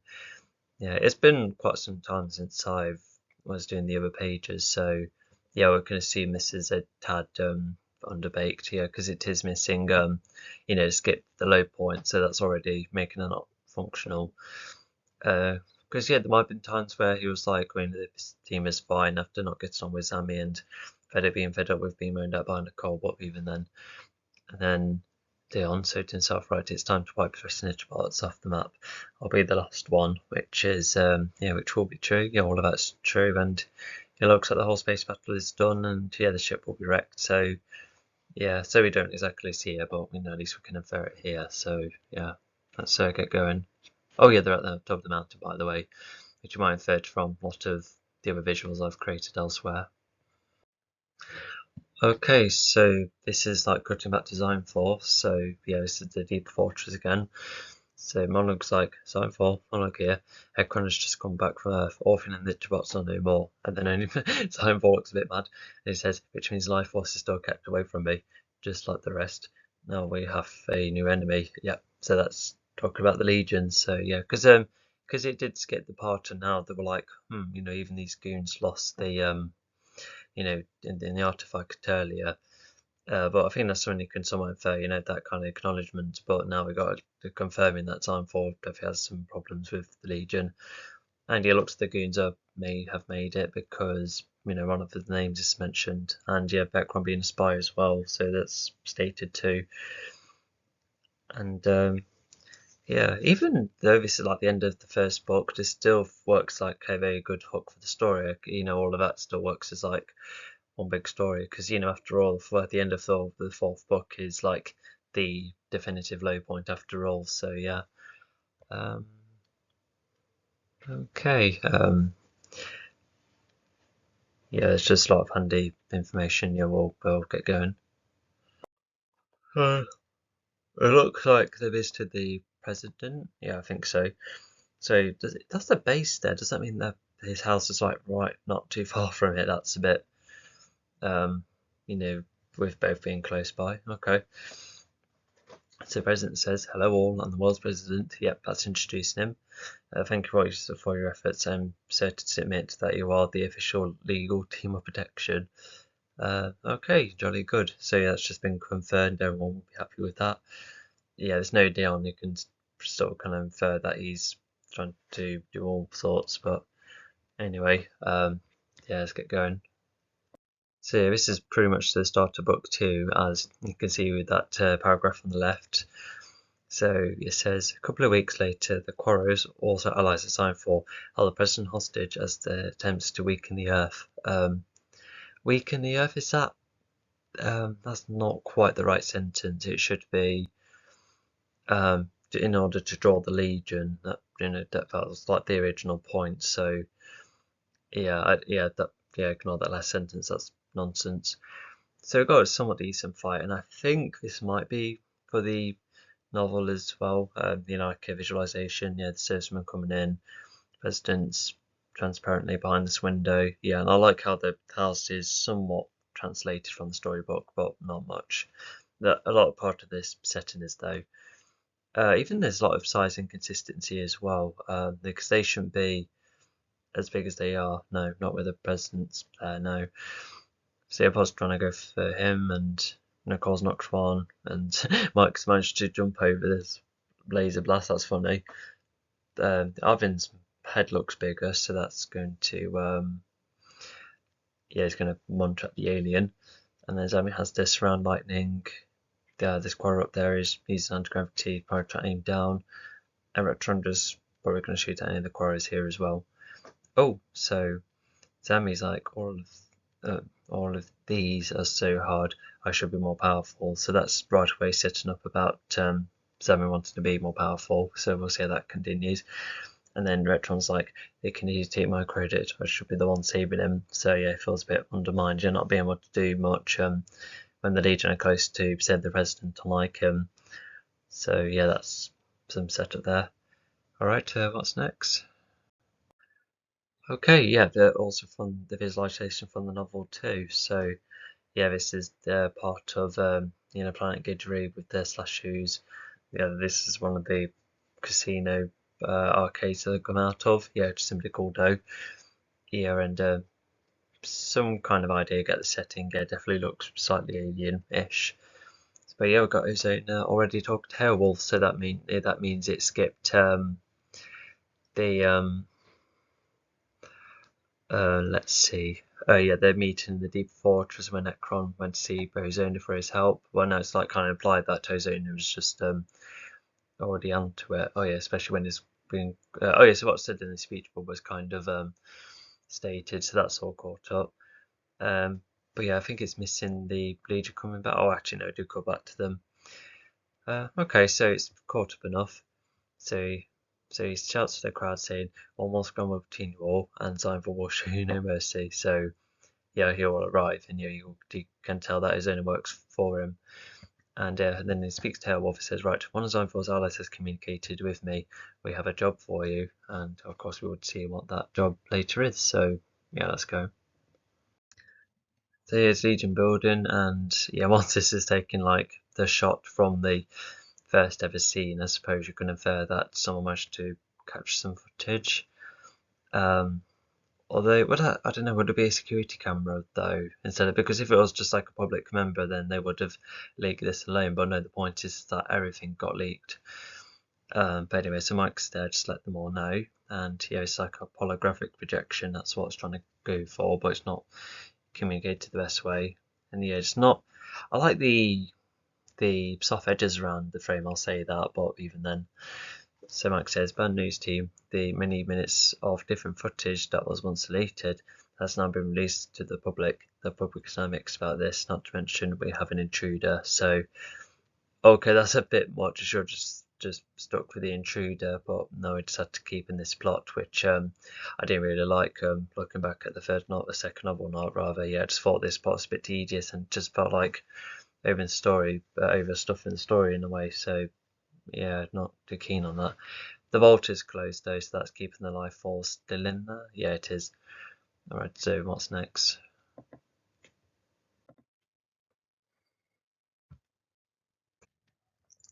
Alright, so now they're in the city. So let's see. This president says, "I remember you faking as a human, still overcompensating." And then Zemi's like, "What I got here is no overcompensation. This is power." And Pod's like, "No, don't attack." And then the president's like, "It's the aliens. What are they doing here?" So yeah, this is like how much has been. They skipped like this comic has skipped some of the other base scenes, such as when Electron was dissing Pod, but other than that, um, yeah, so they've just gone like straight out pretty much. And so yeah, Zemi's about to zap this bully, and it was like, yeah, so it's just like the alien encounter. So yeah, and yeah, these are all the residents, which are, this is like my group of residents that are always there, like in all the comics. Yeah, so yeah, we got the idea of this one, and it helps set up the city area as well. And yeah, I really like the city here actually. Yeah, very cool. And So yeah, this is yeah. So I guess it's just like learning a bit about Zemi's history, but very thinly, somewhat. Like if he's pretending to be human, it's like that's that's stated, and and you just have the viewers be like, Zemi don't do it, and Zemi may have still done it, may have not. I think it's left off open-ended here, so that's something else to think about as well. And yeah, of course, none of these residents know why they're here, so yeah, that's another thing as well. And so yeah, um, yeah, I can't think of anything else to pick up from it. Yeah, we'll just get going. Yeah, this is a really nice setting, except it's a bit too pixelated. I remember having a hard time animating this in the animation because yeah, and yeah, I think because it's easy to see, but easier to see, but still, and you can see like a transformation kind of thing going on here. So it's a bit hidden out of speech bubbles, even Paul Pod there too. So yeah, I just feel like the speech bubbles aren't really been placed well, not very considerate, because like look at every comic you can think of, there's never been overlapping. But anyway, so they're just there. Don't know where Arvin is. I think he must be under there, really. And yeah, I think Hellwolf would have said this before the form, because I think I've thought she becomes non-verbal, but if I accidentally made that the case here, then fair enough. So yeah, there's no coverage on the Hellwolf being, approached by servicemen, which happened before, and so yeah, it's just like straight to Hellwolf wandering about and the pod being here, and yeah, and it's not really hinted that she's betraying. It's just like I didn't want this, but I'll have to defend myself. So yeah, I think we already can tell she's not like a big fan of combating. And then Nicole here says, "Stop, bro, the intruder. What are you doing here?" And yeah, I reckon they get that answer later on, but yeah, definitely not now. And yeah, yeah, because I like the swampy area and the trees, but yeah, it would have to be like an either or kind of thing, whether it'll be useful for a location on Earth or even alien planet as well. But yeah, so yeah, and yeah, don't really see them fight here, but I suppose it does help them meet one another. So yeah, that's something as well. All right, yeah, let's get going. Okay, so this is where Pasnos meets Ozona. So yeah, we kind of would have skipped the parts about Ozona, like with the facade and how he's keeping track of the planets. I haven't seen Valis at all so far, so he's like kind of being missed. But anyway, this is definitely the example of the Pasnos getting some backlash. No, Ozona, no, yeah, Ozona gets some backlash. Yeah, sorry, yeah, Pasnos is right there, getting into the fight. So this Archer here says, he's so powerful, isn't he? But how long will this group last? So I guess yeah, it's like a foreshadowing thing, being like maybe this is like an unsure Archer being like, oh, gosh, well, that's not, well, his own lasts this long or something like that. And so yeah, there's that. And then Fasnossier, just his name, he claims to be the best fighter out of the lot in this race, which is that's like a new trait, which could be interesting. And yeah, he's telling them to stay away from the planet, but his own Earth then says, "Oh, don't you see these worlds in order? Time for has a very strict criteria. Make sure there's peace. No one else shall hold a sword other than him." Kind of ironic because he's floated one here, but metaphorically, I suppose, yeah, it's like indicating that only Zion 4 will be the one to have like the allowance to fight almost, or the allowance to solve problems through combat. It's that kind of angle I was going for. But so yeah, it does. Yeah, it just does have clarify not only his owner's role a tad, but definitely his eyeballs as well. So like really amping up more about how much of a threat he is. And yeah, there's Zona's castle there. Those were just being around. And yeah, I remember cutting this from the um the first animation, not to get confused with the new animations coming up. Because yeah, this doesn't add an awful lot, but it does definitely explore some bits and bobs, whether it's here or the novels. So yeah, it's just when I tried like the first Haphazard reboot, yeah, I just remember thinking, how to trim this as much as possible. And it won't be so much the case with the next one, because if it's just one short one after another, which can be made rather quickly, then yeah, I can cover as much ground as I like. Yeah, not to mention, I feel like I would be able to like fill the gaps with other animations as well, and update like the films then as well. So yeah, something like that. I could see that working. Okay.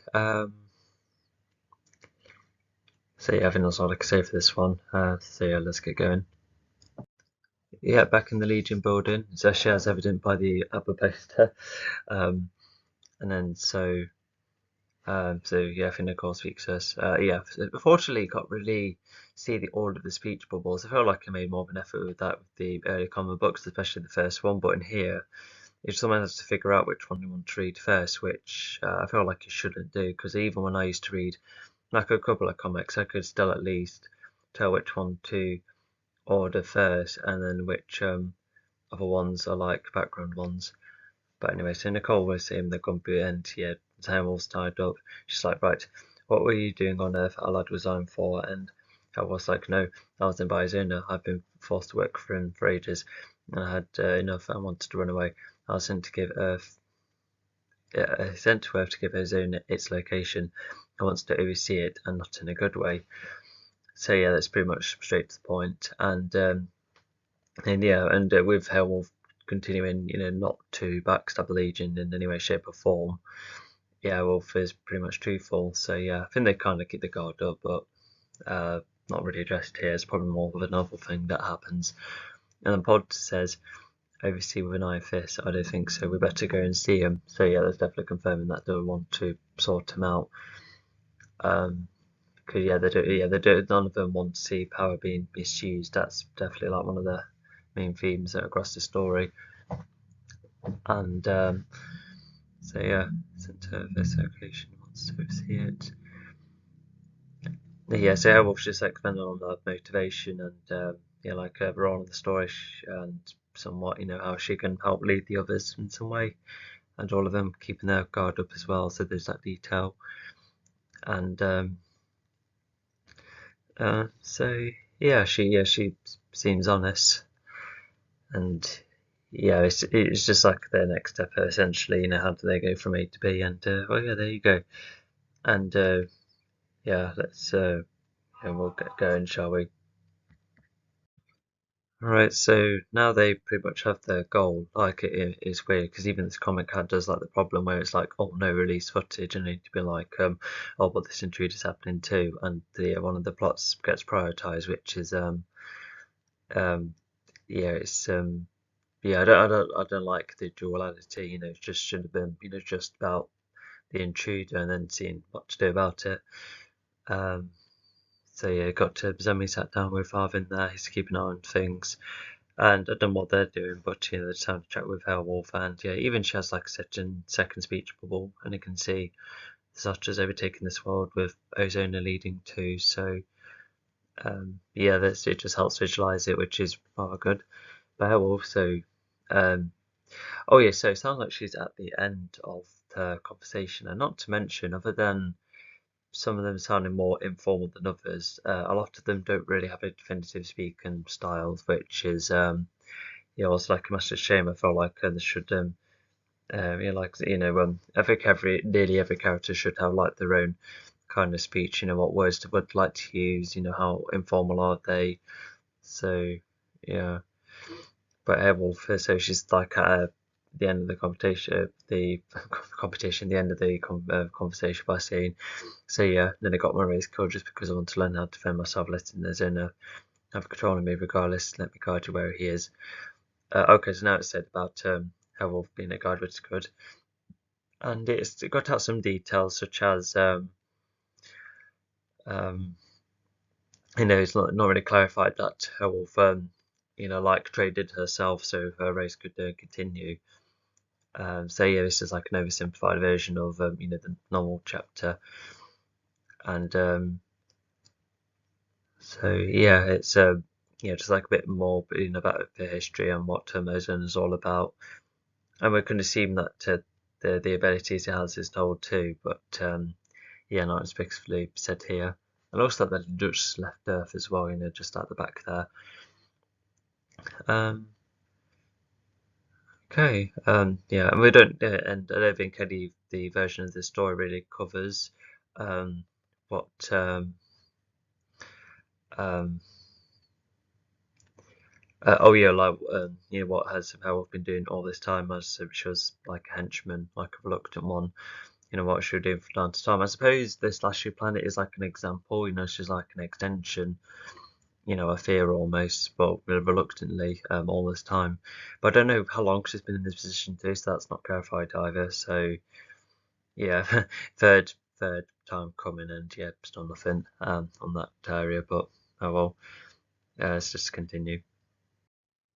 Yeah, you get the gist of this one. Yeah, it's just as such as overtaking the snake aliens, and you can see some of the setting, like that's the rock Ozone is floating on, which should be a different shade because it's blending with this path a bit too much. Yeah, because it looks a bit like a giant, doesn't he? Because all the blues around trying to indicate telekinesis.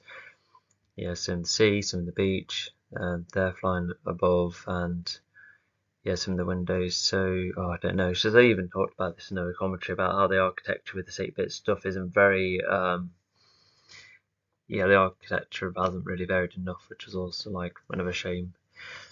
Anyway, so Ozona says to himself, this whole planet has continued to be unchecked until now. Cypher thinks he can borrow my power, but now I'll keep it permanently, which is also a very unique twist in this comic. So, because in the novel, he was like, I'll only give you my power once you have the rest, because in that way, um, at least it will definitely be in much safe hands then, because Ozone was kind of scared that if Steinford just had that power and he lost, then the power's lost, then Ozone will feel powerless then.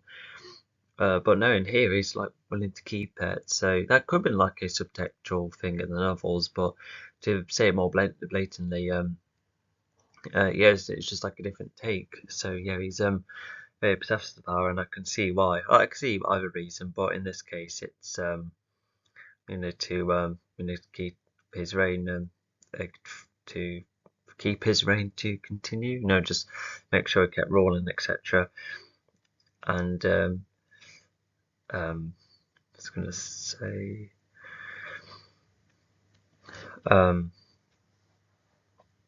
yeah, but at the same time, that would be preventing Signfall's goal, from having all the elements, unless people who was willing to fight Signfall.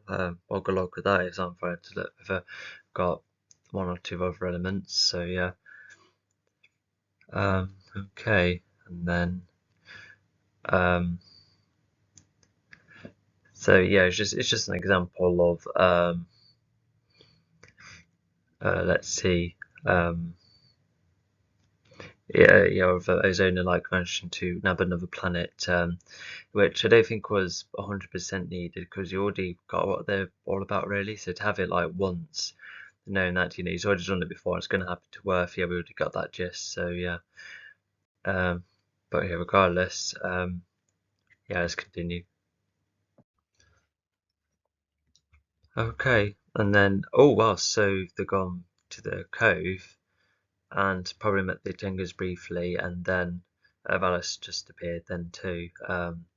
So because the reason Valis is down here is because those owners like, I can sense that someone's entered the planet, therefore I better um, um,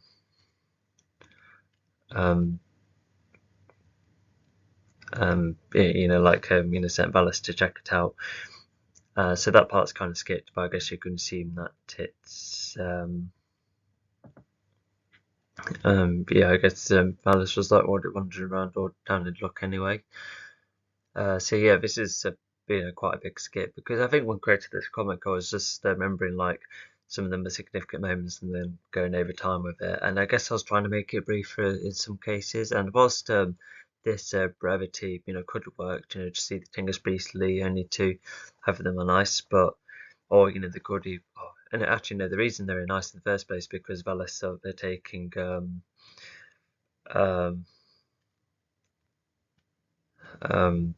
Pod's Trident, and so the Tingers, one of them, be careful, this is his owner's very own goo. Please protect the Tingers on your left.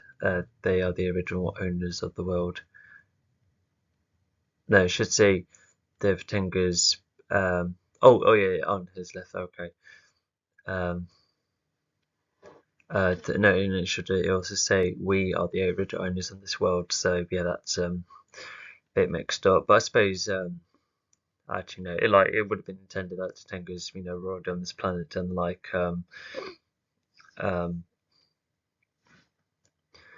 and so yeah, let's bring the planet back to its former glory. But yeah, the speech bubble does not help with that. The pod says he's a morphle like me. I'll try and turn him before it's too late. And then Nicole then says, Pod, how off his head? I don't think that is possible. And then he has Emma use him Shrine Lightning again, and then Arvin, wrapping himself around Valis's leg as well. So there's some kind of combat in here, but regardless, Valis has Pod's Trident right here. So yeah. But yeah, so in this version of the story, so it's like Nicole's like, if he's already capable of harming the others to this degree, then you're gonna have to fight him off. To which he has like an interesting angle to go for, because the novel explored all sorts of Nicole had to get rid of him, and avoid having second thoughts of the Legion, and probably wanted to stay and protect the Tingers or something like that. I couldn't quite make a whole lot of sense of it, but even then, and so yeah, so you get some kind of confliction where he's like, oh no, he's a morphle, they've been taking advantage of it, etc. Although, was that hinted beforehand in this version of the story? It's a bit of an extra thing for Pod regardless. I kind of like the first aid symbol above, and Nicole indicating that she'll revive health some way, not revive, but assist with the first aid, and so yeah, and I suppose you can infer this is all light. Yeah, I think it was set up. I feel like the best setup was the Arctic. That had light blue represented some ice, but even then, and yeah, Valis will be defeated here. So it's just another obstacle. Now they arrived. We can definitely assume they arrived too. And and also clarify that this is only going as Goon as well. So I think that's where Valis has the only page here. Okay, yeah, let's move on. Okay, so we do get a quick catch up with Dion, which is kind of good. So yeah, he's we'll just see what the speech bubble says. Right, Cobalt, you didn't ever terrorize a world as peaceful as this one. And then to himself, wait, the Legion, they need me, but I'm still trying to diminish the dangers all over the universe. So yeah, despite being a bit on the nose, so yeah, it is Dion being like, he's sensing that Legion headed for his owner is therefore danger, but has that confliction of being like, oh, but I'm trying to sort out other problems across this planet. And also, yeah, this house doesn't look like it's far away. I think there's an attempt to see the difference in lands, but the trees are missized, and there's only a couple of noozles here along the way, but that's not really emphasized. But anyway, it looks like Dylan's holding Koboldi's arm here. So yeah, it's feels like a storybook reference, but yeah. And so he's telling off the goons, so yeah, he's more of a telling off, especially with how powerful Dion is. Yeah, doesn't use his power at an advantage at a point where to completely hurt him. So yeah, but Dion's very careful with his abilities. So yeah, I guess it's just like a moment of being like, what would you choose next? Yeah, so I think Dion's worry of the Legion, kind of carry over when they're getting close to Ozona, or at least trying to past this army. Yeah, I feel like this is a screenshot of the animation too. You can see how Pod somehow cling to water, and he's shot the water up, unless he's like midday and the water's still coming up. I think that's what happened. Yeah, I think that was the best part of that original animation. And yeah, especially in the moving background, but still. So yeah, at least we can tell he's talking in the ship, I suppose. So he says, "Please be careful. I must sneak up on Ozone rather quickly." To which, yeah, does she? I know because it's originally in the novel, you know, about how Hailwolf can sense. No, it's Hailwolf not knowing that Ozone has senses, but also pod Um, yeah, anyway, so that's just like their next thing. But yeah, Pod's helping out with fighting those archers out here. So saying that things are right. This trident does have the power of ice, ice, and water. I stayed with a race that wasn't so judgmental, despite getting no judging from planet Earth, really, other than some residents being like, "What are you doing here?" Like they'll judge against Sammy, not necessarily him. So yeah, that's severely missing context. Yeah, this is a tad out of nowhere. Even staying with the Tingers as well, like leaving the Legion, that's a bit off because at least the novels have tried to have a conversation about all of this, but not so much here, which yeah, it's a really a real shame. Yeah, sometimes simplified stories can like really suffer because I've read storybook versions of the likes of Kung Fu Panda, the original Jungle Book, and yeah, it just makes you wonder, you know, like were they good faithful adaptations of those films and whilst carrying over the context, or did they have to make severe skips at a point where you're like, wait, hang on, what happened? How did we go from A to B? Just makes you wonder. But anyway, yeah, we'll get going. Yeah, so I think this comic probably skips the part where Dion gets involved, which will be a real shame because it means not really paying off that moment earlier, but you know, when he was on the other planet. But regardless, oh yeah, so this is the actual coordinates that exist. I remember just having like a look on Google, and that's what it says. Which, yeah, wow.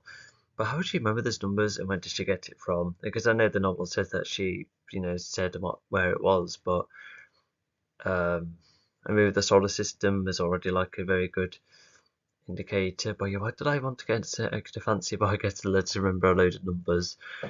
Um, Oh my gosh, that is yeah, that's a bit too over the top, I think. But yeah, it still shows how Wolf um you know trying to save Sammy from Ozona because she's been guilty from what's been happening. So that somewhat still applies, but even then you can see the tone's been thrown far away as well, a bit like the original animation. Yeah, the only two I made here that were more fully length, but obviously the reboot animations I've been talking about, yeah, completely different thing. That's new, not even made yet at this time. But Ozona actually speaks first by saying, "Right, Hellwolf, I'll take this living matter's life if you don't give me the location."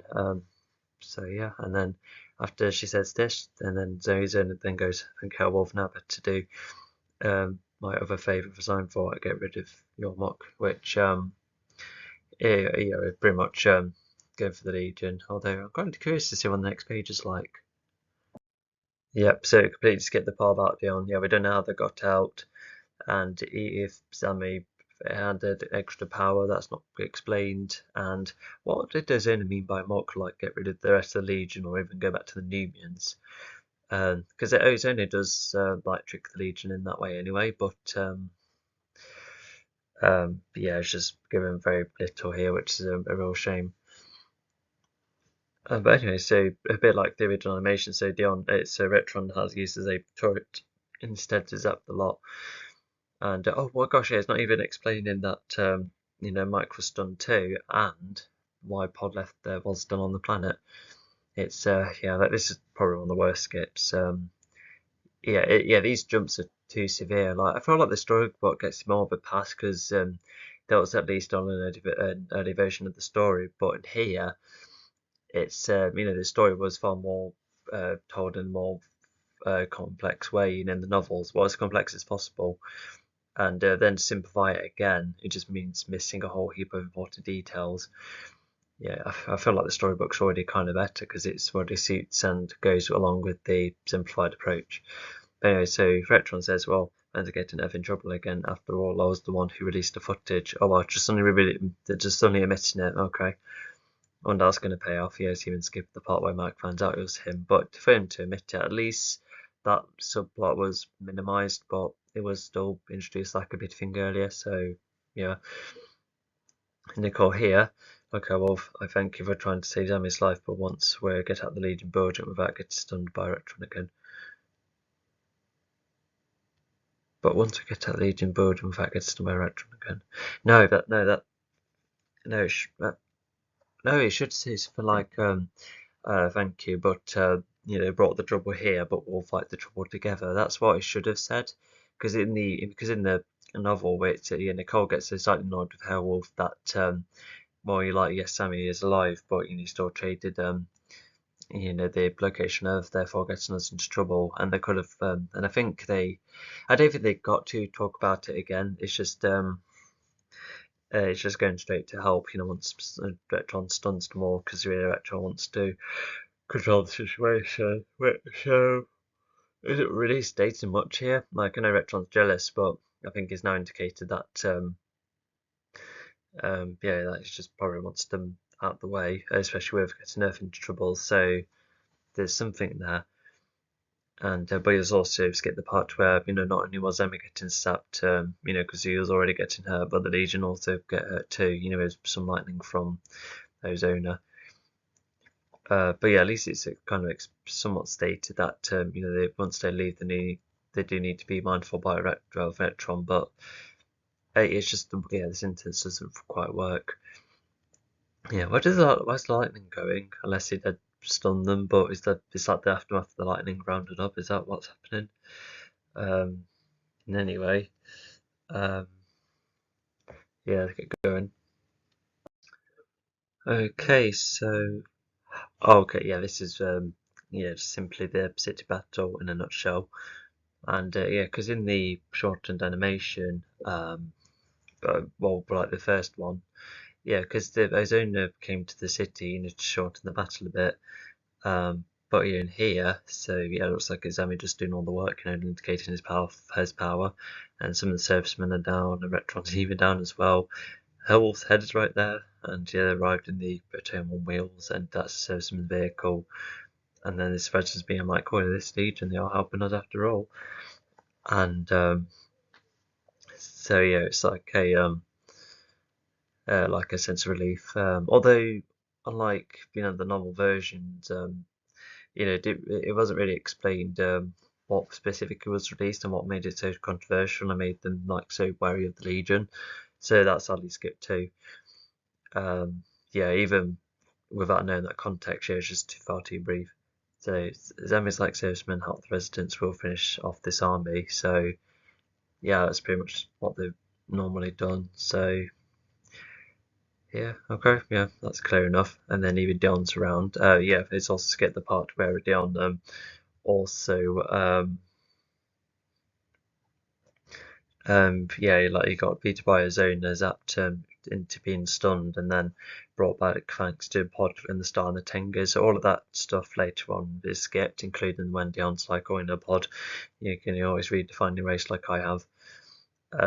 So that's how they skipped, but never mind. And then he says, Pod has helped provide a star. Pod is on his own as Flood Forge on his way. Okay, so we've got a context given later on, but even then, but you know, we weren't really given the reason why the star was there. I guess did Ozone beat him, and then he was like, "Oh, we need a star."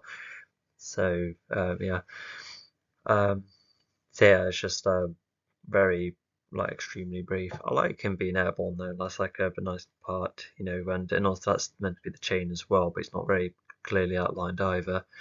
So yeah, once again, yeah, the city's like the best part. Like, I really like this background, but yeah, everything else is still a bit flawed. Yeah, even Helmholtz's head isn't very shown very clearly here, which is a bit of a shame. But and yeah, we'll get going. So we can somewhat infer that the goons have Bill been fought off by by the Legion, unless Sammy did manage to set the whole lot, which bit diminishes the whole team working thing, but never mind. But anyway, so now they're fighting Bozona, and I feel like this is the image carried over from the normal videos too, but might be wrong. Is Herewolf on the shield there? Oh, I like the sword sticking into the shield. I kind of like that detail. Yeah, it's like kind of cool. But yeah, they're all homing onto Ozona. Did Sammy shoot Armin that way with the momentum? I can see that happening. But yeah, so Pod's throwing his trident for Ozona to catch. So um, yeah, and this is part of the fortress as well. We can also see that Pod's probably made a hole in this upstairs as well. So yeah, okay. Alright, so what's this paragraph like? As Ona's powers within his sword to break it, and he'll be powerless. We need to stop this fortress from rising. He has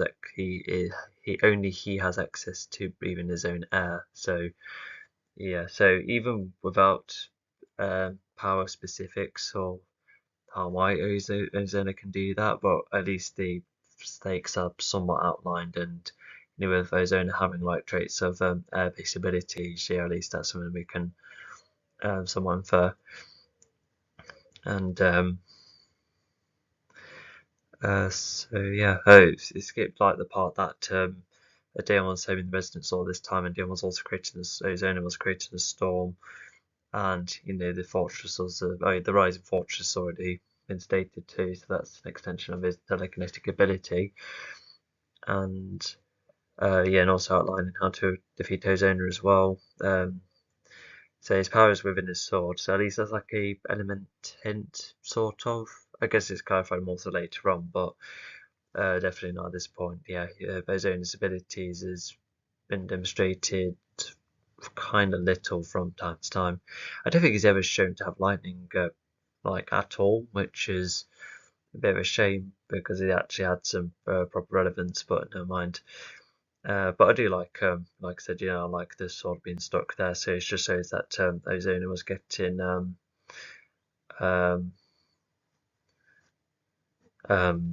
yeah, Ozone is definitely getting overpowered by everyone. Yeah, because Pod even comes later in the fight, not so much now. And um, yeah, and also the Surfmen tried to help the Legion too, but really they didn't quite make it, unfortunately. And yeah, I think that's all I can think of what was skipped. But I think this is okay-ish compared to some of the previous ones, but not an awful lot then. Yeah, yeah, we'll just move on, shall we? So yeah, whilst it has missed the part where the information was leaked and the Legion like only may have heard these things about us, but we're still heroes, and but no, it's skipped that, and it's already been the public being like, they're like the Legion. It's meant to be like a social media post that's signified, but even if it is more transparent, it still feels a bit overlapping, which I don't really like. Yeah, because even the laptop's too basic, but I do really like the bottles, even if that's simpler, and the detail of how we've been outside, but not to mention it's still skipping other things about how Sammy, got some kind of crowd pleasing towards him, and how Mike's been interviewed, and how Retron was kind of punished. Oh, no, it's that said there, so that's fine. Yeah, slightly punished by the president for acting on this. Yeah, they even passing the bottle as well to one another, which is nice. Yeah, like how massive the bottles are. It's like a size of a Fanta. Was it like one of those big ones? Yeah, but yeah, every fizz drink bottle is like the same size. Yeah, why did I go for Fanta initially? I think it's because I had some earlier. It's good stuff. So yeah, Zami's also back to normal clothes as well for some reason. Whilst basically doesn't need their armor on, but the cap's the same colour, so this is keeping his headgear on just in case. Anyway, so Zami says, this is a good party, but I can see how Wolver's out there. I think I know what she's thinking. Oh, so in this alternative take, so Zami already can guess what Hell's thinking, to which I feel like Zami isn't really like smart enough to get to that conclusion. But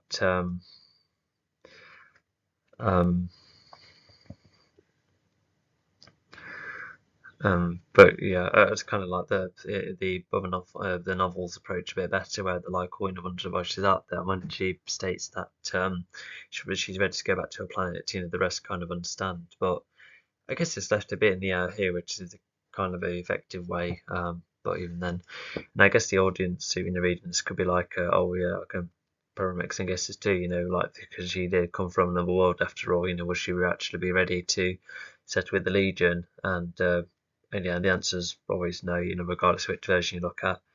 So Mike, or maybe his shoes talking, probably.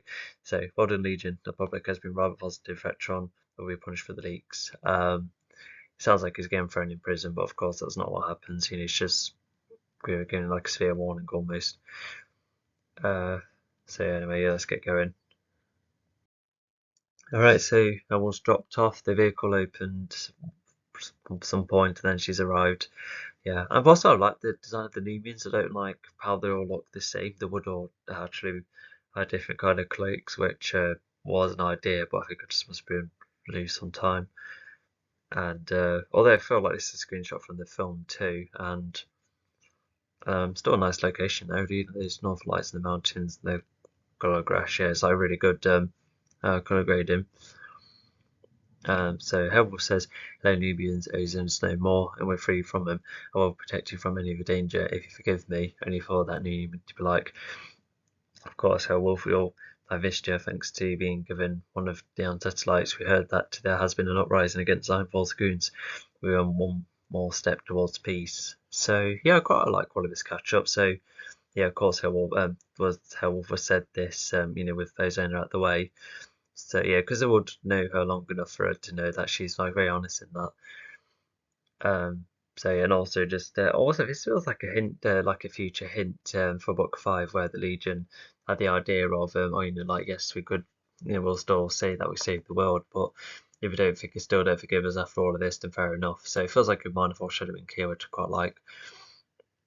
But in here, um, but also just really like it. So they've been given a satellite ahead of time, so that's another difference, which I kind of like. They get to talk briefly about an uprising, and so it looks like the on satellites with those who have them. So not only passed on about the uprising, but they've probably shared about the Legion, probably defeating Ozona, and how there's some been even more resistance, which is a cool part. Yeah, because whilst the novel didn't really expand enough about how the uprising works, and you try to go for Signfall, which races in particular, but I still like the concept regardless. So yeah, I think this is probably in the book too. So yeah, we'll continue. Yeah, that was a good guess. Because did book 2 evolve the novel? Did that even address about how Signfall was mad that his owner went to? Yeah, because sure, it would have been like very similar to be like, oh no, Orphean's gone, but and then going on to, oh no, his owner's gone, but would have been still nice to address it. But I feel like the uprising would have been some trouble against Signfall already. Yeah, already a hint, already a hint that that his owner's gone. Yeah, because it's like a severe grip that's been lost. Yeah, I feel like this image is slightly different to, or maybe just fully different to the novel image. I might be wrong though, but you have one of Green Ape there and zooming one there, put a Northern take one down, and then Zambi, is a bit powerless at the minute, has Nicole shoots that Ricker in the face. Yeah, it's a T-Rex creature. So yes, Planet Spy and Thor.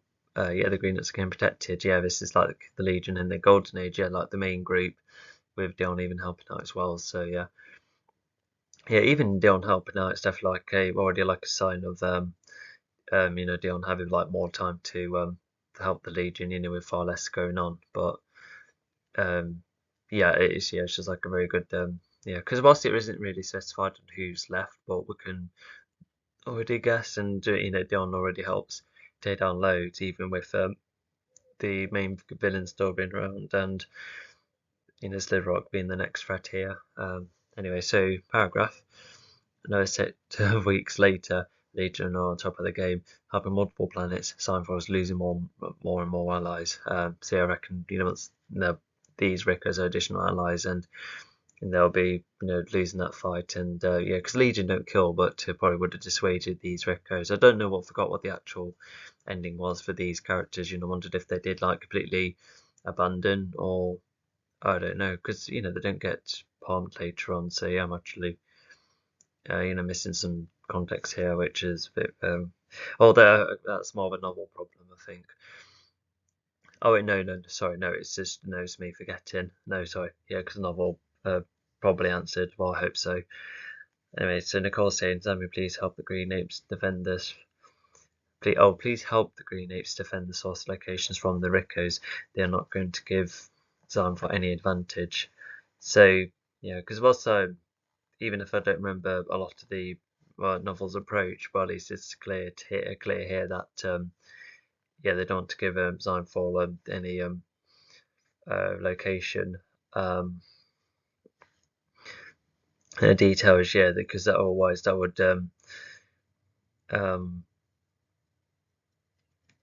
let's see. Because in book 5 they showed that once they appear on this planet and get hold of the the locations they need, they become far more efficient then. But it's like Xylem's missing this whole location bits and bobs. And whilst I don't know, because Ekron was already teleporting there back in planets as a spy, but maybe it is just missing the location coming from this planet, the source of all locations, which means less coverage of the planets. But they do manage to cover a lot of ground in book 5, thanks to, because they will just simply happen from one planet to the next. But once they got here, like I said, they were far more faster with everything. So this is like a goal that's somewhat postponed. So the Rickers lose and Xylemvor continues to lose as well. So it just kind of hints what the status quo definitely is like here. But anyway, let's move on. Alright, so after seeing what the heroes are like, now it's on back to the villain side of things. So already the novel does state all sorts of reasons why Slivrock is against Legion, and it's a bit more personal, which wasn't like an interest change in pace. He was like a low stakes kind of villain, and he still kind of was. It was just the story getting to a master twist in the end.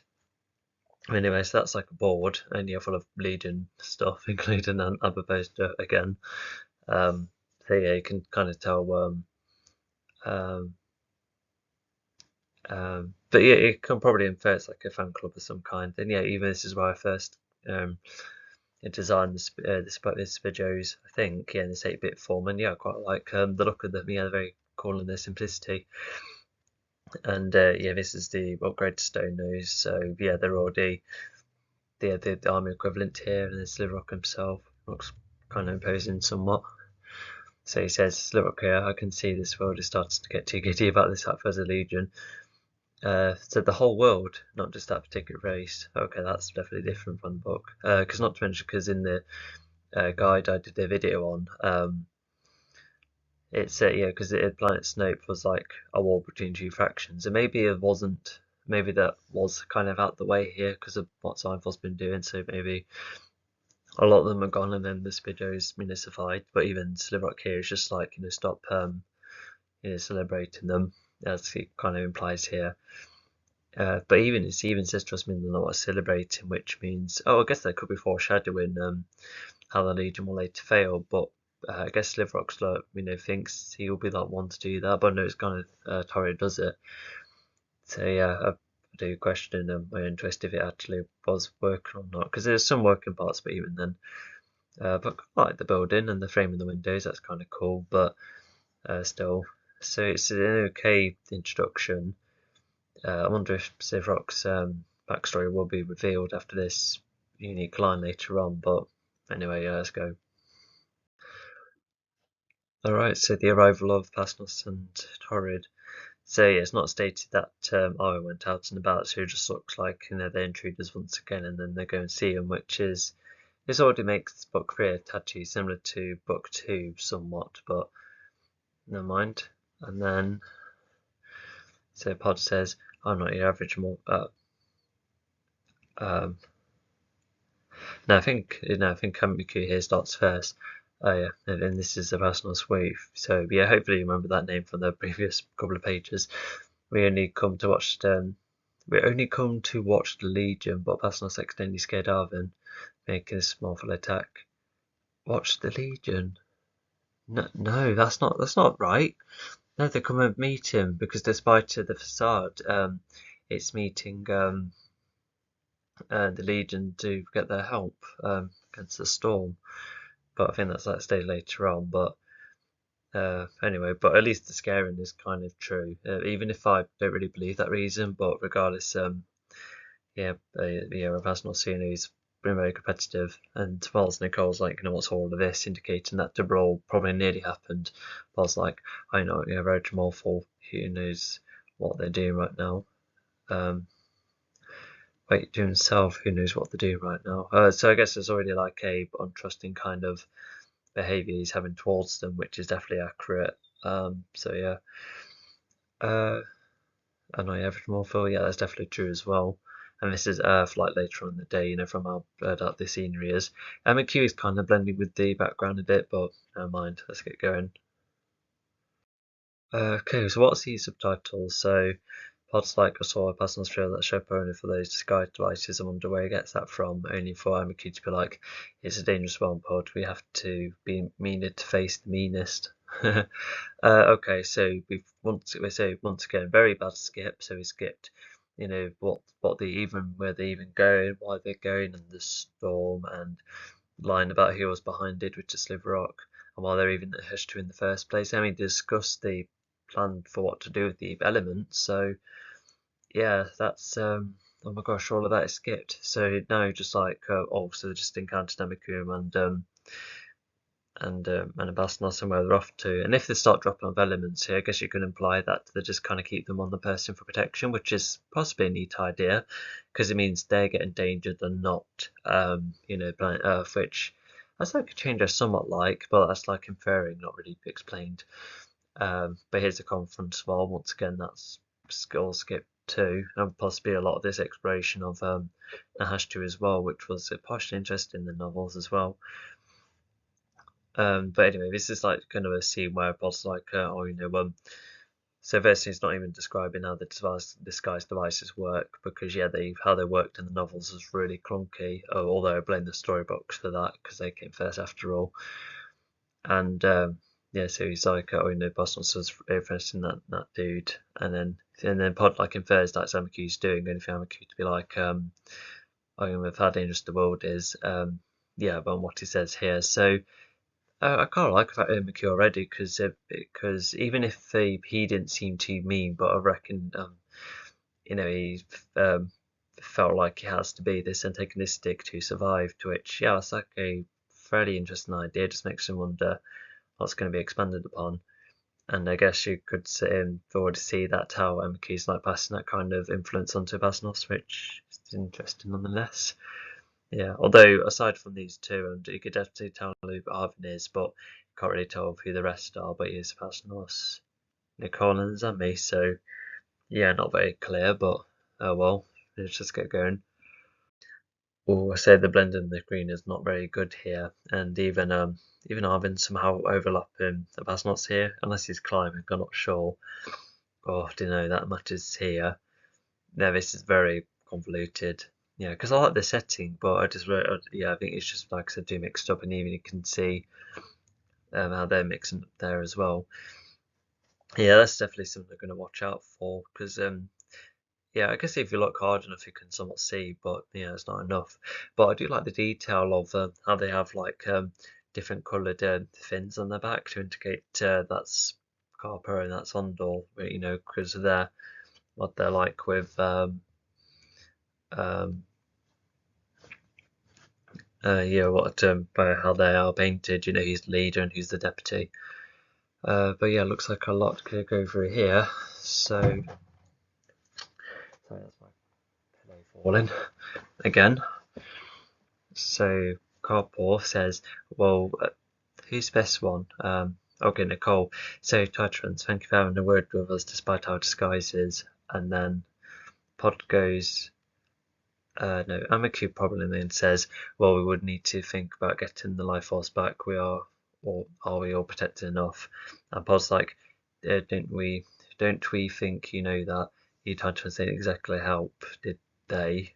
And then Bondon goes, well, the Morphos are still out there. Oh, so Pod's responding to Bondor here, so yeah, gosh, that was a bit of a tricky one to find the order of, wasn't there? I feel like he could work it out, but only afterwards. So yeah, that's terrible.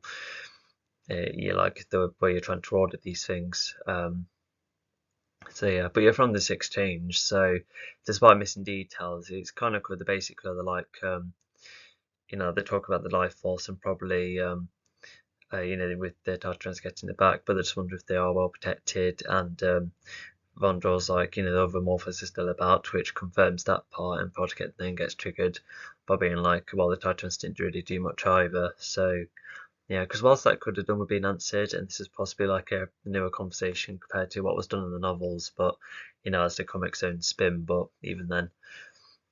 And so yeah, it just kind of indicates a um, let's see, yeah, just a rivalry between races. Yeah, and yeah, and when it says our disguises, yeah, can, because whilst it is outlined in the storybooks and novels that this is the Tartarans in disguise, but now the broader comics are just extra clarifying that as well. So yeah, so yeah, I think that's all we can cover from here. And yeah, let's see, yeah, let's get going. All right, so after presumably an argument with the Titans, they actually split off in the they actually split off in the novel version. So yeah, it is, but now it looks like this guy's devices are down as well. Even though Moloch did that, but it's not stated here, so never mind. And I won't really go in depth into the image because this is definitely the same as the in the novel imagery, so I won't say anything about it here. But regardless, Zami's like, say that's what the Titans look like, which is shown here.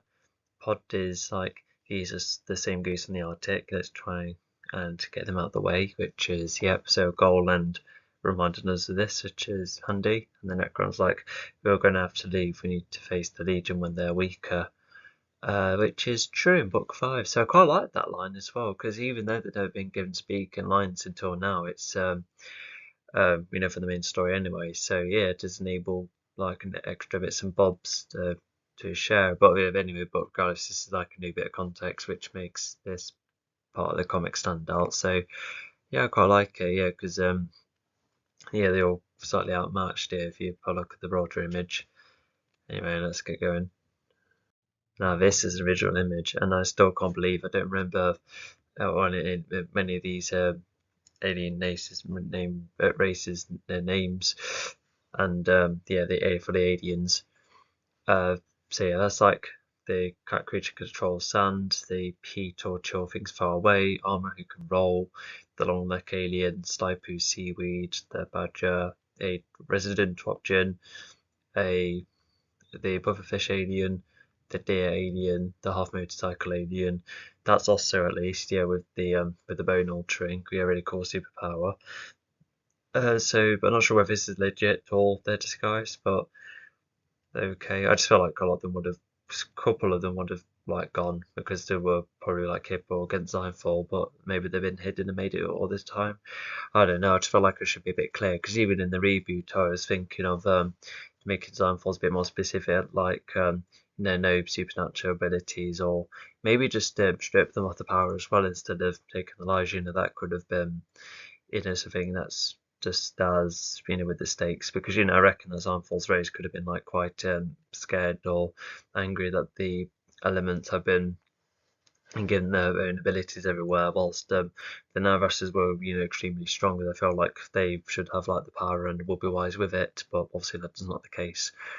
But anyway, I really like these crowd scenes, even if it's a tad cluttered. I just really like the variation, and yeah, and this and the second to last page of this whole thing also helps with that too.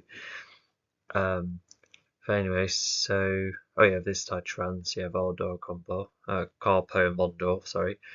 So Carpo says, no, okay, so Zami says, well, no planet that will be a fan of us. Oh, sorry, yeah, just indicating that, yeah, still on a loop with each planet liking them, which is good. And oh, yeah, not to mention, yeah, Amaki's or Taurus' design keeps changing. He's missing the blocks, or the tusk keeps changing colour. So yeah, I just felt like it's been a bit misleading, but never mind. But yeah, it's like in that walrus head to make the tusk convincing. So yeah, I really don't like that. But anyway, so after Semi says that to himself, and assuming that they're talking to Arvin, which could still work. Um, unless they're still responding to Zami, more than that will protect the life force while she continue your work against Sign So yeah, you can assume they kind of talked about that, but thanks to what happened earlier, yeah, they feel like the Legion are, in control almost, so yeah, that's good. And then Pod says, look, I'm we're sorry about the argument earlier, but hope we can still get on. Oh, so he's responded to Pod. Okay, so Pod's like apologising. So even this is like a new thing. Yeah, Pod apologises to the Titrans here because they never really like saw eye to eye, and you can somewhat infer in the novels, and it just meant that Pod had to get on with the Titrans in like what soon enough throughout book 5, like later on. But to give an apology here, it's not a just a an idea I'm against or a change I'm against. So yeah, I think that's okay. Yeah, some changes are almost equal to the original. So yeah. But yeah, even some of the vegetation, yeah, there's a attempt to make this land a bit simpler, but yeah, it's just a bit too much going on. Anyway, yeah, let's get going. This image was also explained in another video, so I won't go in depth here, but what do they actually say to each other? So Sivrok says, well, Ekron, from your look, you lost to the Legion again. And you thought Ekron to be like, yes, but I came back to eavesdrop and the Titans have recommended the Legion to go to Planet Brack. Oh, okay, so there is already this change of, so instead of the Legion already planning to have their dropping off parts. So, because yeah, even though the Titran plan was not stated whatsoever, but I guess, oh no, it's just not stated at all. But I still like the idea of where they were like, probably have the life force already on a person, and we'll go to the Titrans to, give it to them, especially when we can't really have two sources at once. And maybe it could have led to like a moment where like, we'll probably give the other one to the Sotras if they can protect it, like in their own little area instead of keeping it with us. I feel like that could have been like an interesting idea or even something to debate, but just sort of like the Titrans were like, no, just go to go to Planet Brack to go to the Sotras.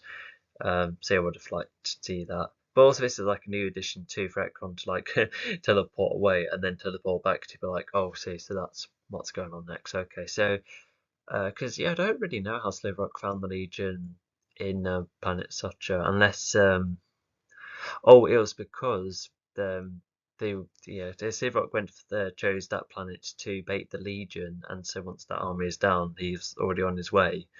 But is Ekron, giving more of a definitive goal instead of conveniently going for the same planet? Because it could have been like really odd if Slivrock was like debating the Legion with another planet, only for that planet to not be relevant to what can protect the elements. So yeah, it did find that contrived. So this is actually probably the first change I kind of like. Like, granted, it's a bit silly for Ekron to go in and out to teleport him, but if you're like well hidden in that, then yeah, I can't see why not. So yeah, I kind of like that. And yeah, can somewhat imply that somewhat know each other more if they're both Sign for allies after all. So yeah, let's move on.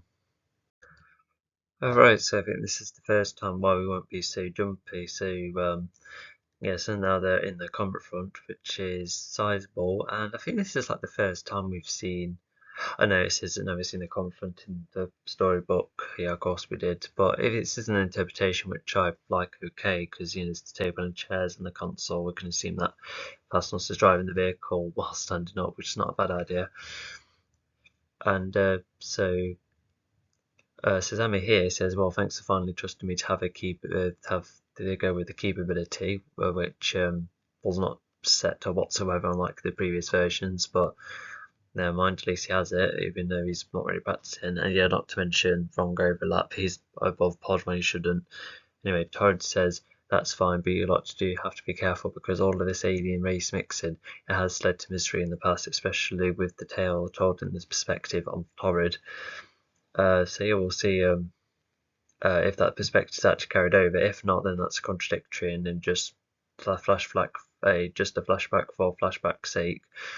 And um, but yeah, like so even to right here, so he's like maintaining like a sense of awareness by being like all alien mixing, not good.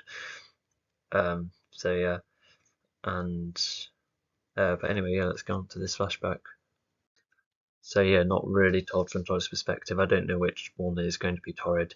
Once again, I've explained the image, even if it's been sadly cut down in the novel videos, because it carries over from there. But anyway, so this whole paragraph. Oh yeah, so it's Amiku speaking. Torrid is also ready to stay like me. Our race teamed up with the Titrans and the Brax race, the Sochers, which is nice to clarify, to fight Signforce race, the Naravas, the Morphos, and the Nutchbots, which we've already been told. In the end, Signforce Vata did use 4 energy forms to alter many parts of the universe, extinguishing many races. So, but even without the context, it's like the main. Yeah, it's like the main um, um,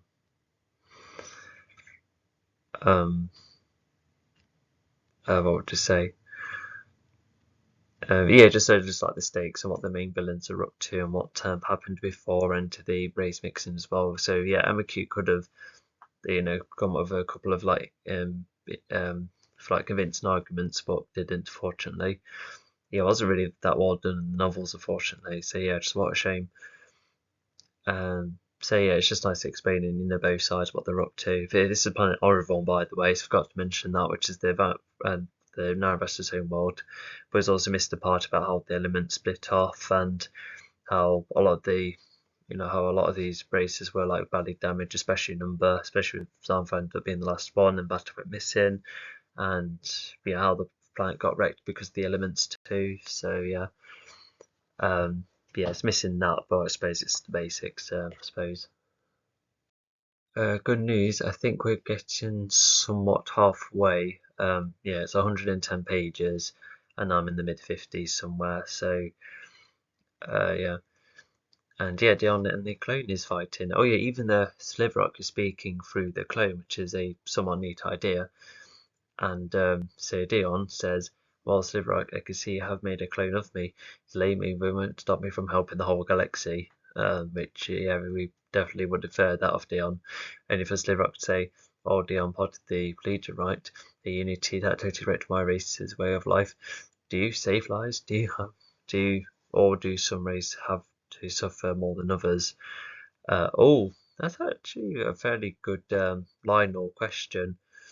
It's too bad it's not really expanded upon, but at least it's nicely simplified, and um,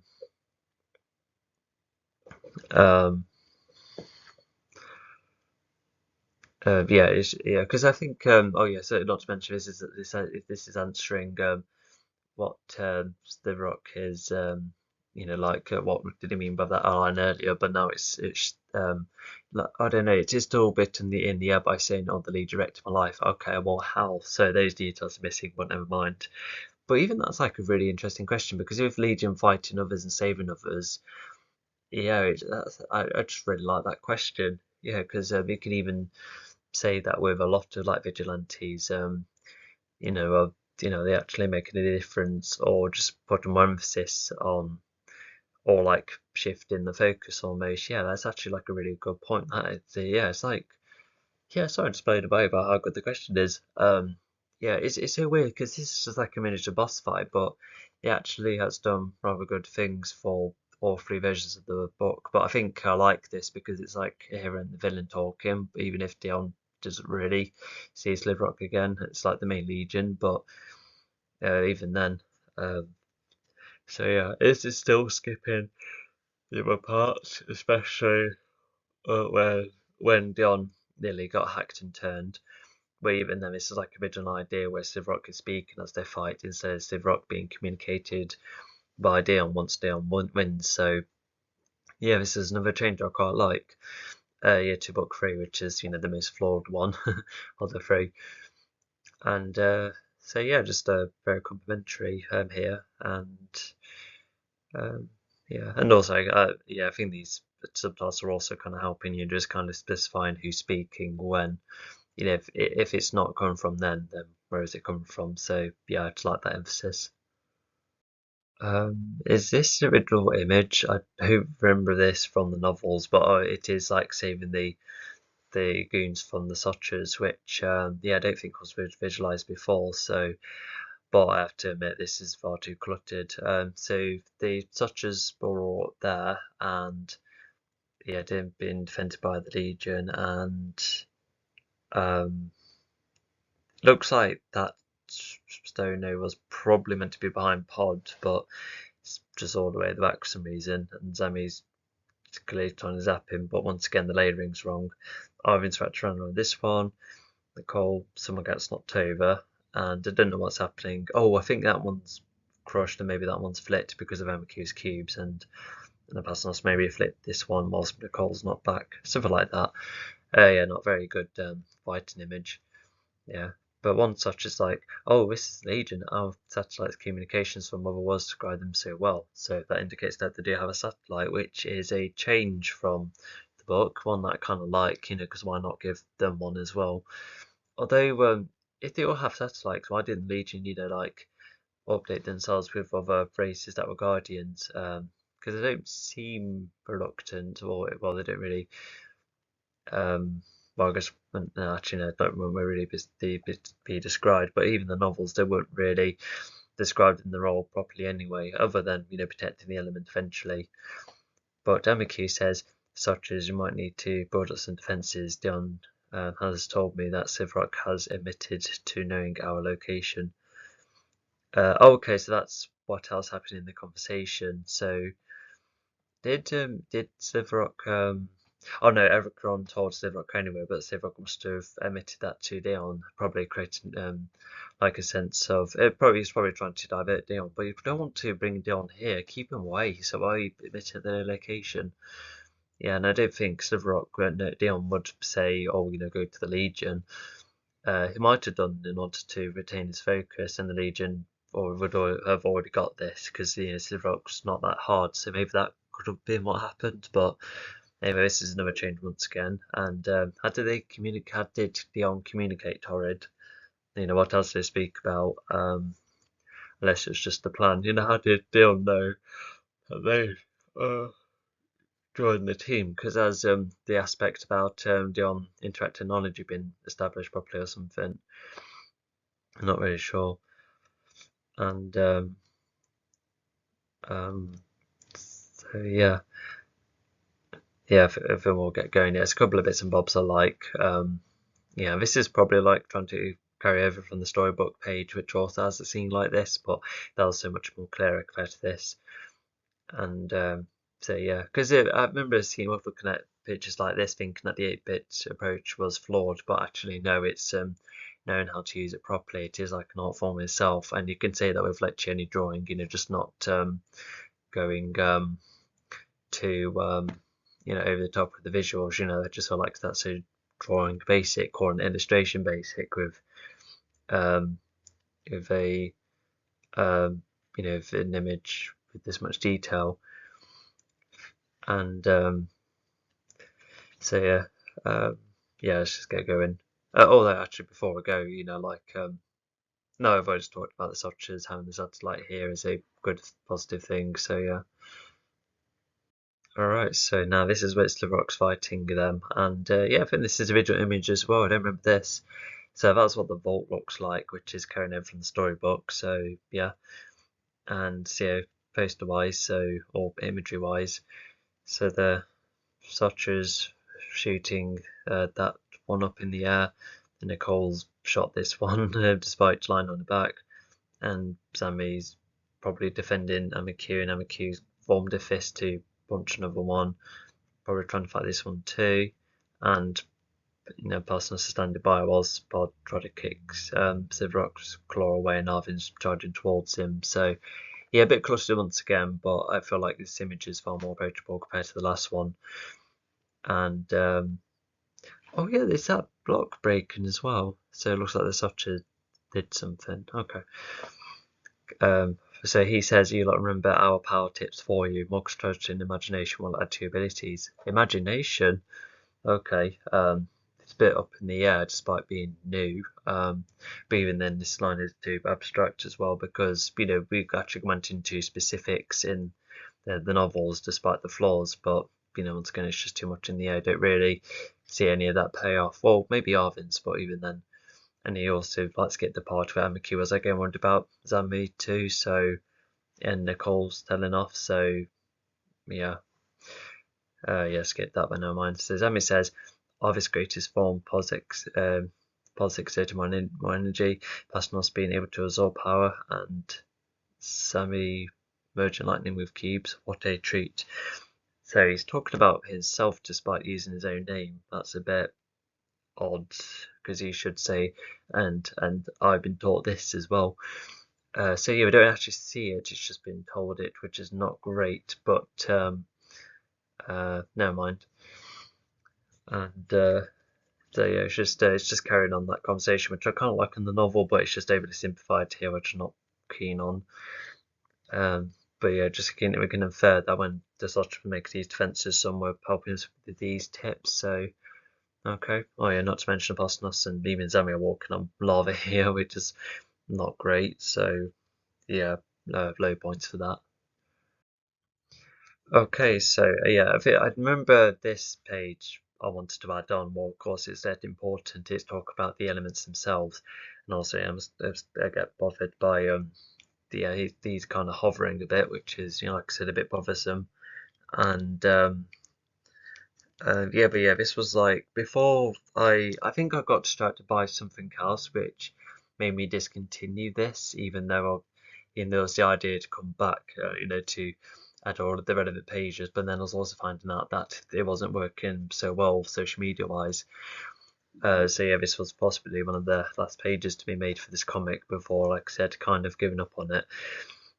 Yeah, because imagine if I did attempt to actually complete it, what would the scenes actually do enough for the story? Yeah, because it needed way more pages, that's for sure. But anyway, so here's all of the four elements, displayed in some way, shape, or form. It's actually nice to get some kind of a visual, even though I can't really see that well, but we probably see it's a projection or hologram or even Steam creating imagery. That could have been the case too. Anyway, so this Archer, he says, whilst we fully protect our zone's power, this is something you should know. It sounds like Paddy McGuinness. Before we make your mind up, there's something you should know. One of these girls runs a Discord online. I was watching that Meebless video and Take Me Out. It's my favourite video at the moment. Well, one of them anyway. Yeah, it's very funny. Oh, you probably buttered there in reference to a ghost or something. Yeah. Oh God, it's just so funny. just like that. I mean, in common, there's something you should know. I feel like Paddy owns that phrase. Yeah, Paddy McGuinness. Anyway. I just can't. Right, okay, just stop thinking it's Paddy's voice. This is a statue talking. There's life force, its power. These two out of the four eternal elements that requires life force are there. Momentum is matter, and vibra is temperature. This is about matter binded for an attempt to reform the universe. And therefore, we could probably assume that Zionfall's doing the same, which, he kind of does. So it's paying off the flashback here still, which is kind of good. And we don't really see how the rest respond to this, because even the novels had other bits and bobs like the Legion, being like thanked for not being like power obsessed with the elements because they were kind of meant to be left alone. So skipping that kind of part, but at least this is definitely a good confirming and rounding up of something before. Yeah, we'll get going before I start laughing about Take Me Out again. Alright, so Dion, this is that Zonefall, and yeah, as I talked about the image before, so Dion says, well, it's a good time for another round. You're losing your allies, your era is nearly done. And Zonefall's like, well, we met once more since 100 years ago. You were at that elemental war, right? Which I think Signfall spoke first. Okay, so even if it wasn't shown, but at least we get told, and there's more of an acknowledgement that they have, fought against one another before 100 years ago. So I kind of like that confirming. That's what this comic seems to do more correctly. And so yeah, and I think I feel a bit like intentionally undermined because you know that this is not how Seinfeld's going to go down. So it's just like Dion taking the chance. Oh, I don't know. There's still Mechador though. The Morphers and the Mechador have not been mentioned whatsoever in this book, which was like the whole point of Pod's story, which yeah, he's just been severely sidelined in this one, which is a real shame because him leaving is meant to come from a load of build up. So yeah, gosh, I don't remember. I never would think I missed the novels after reading this. But anyway, so I like this exchange here, and even the line saying that era is nearly done, which is not, it's just somewhat true, especially at the end. So yeah. Okay, so we skip the dogfight, which is not the worst thing to cut because I guess what you could still imagine is that they arrived here, but it comes at a cost of Torrid's backstabbing, which they never knew.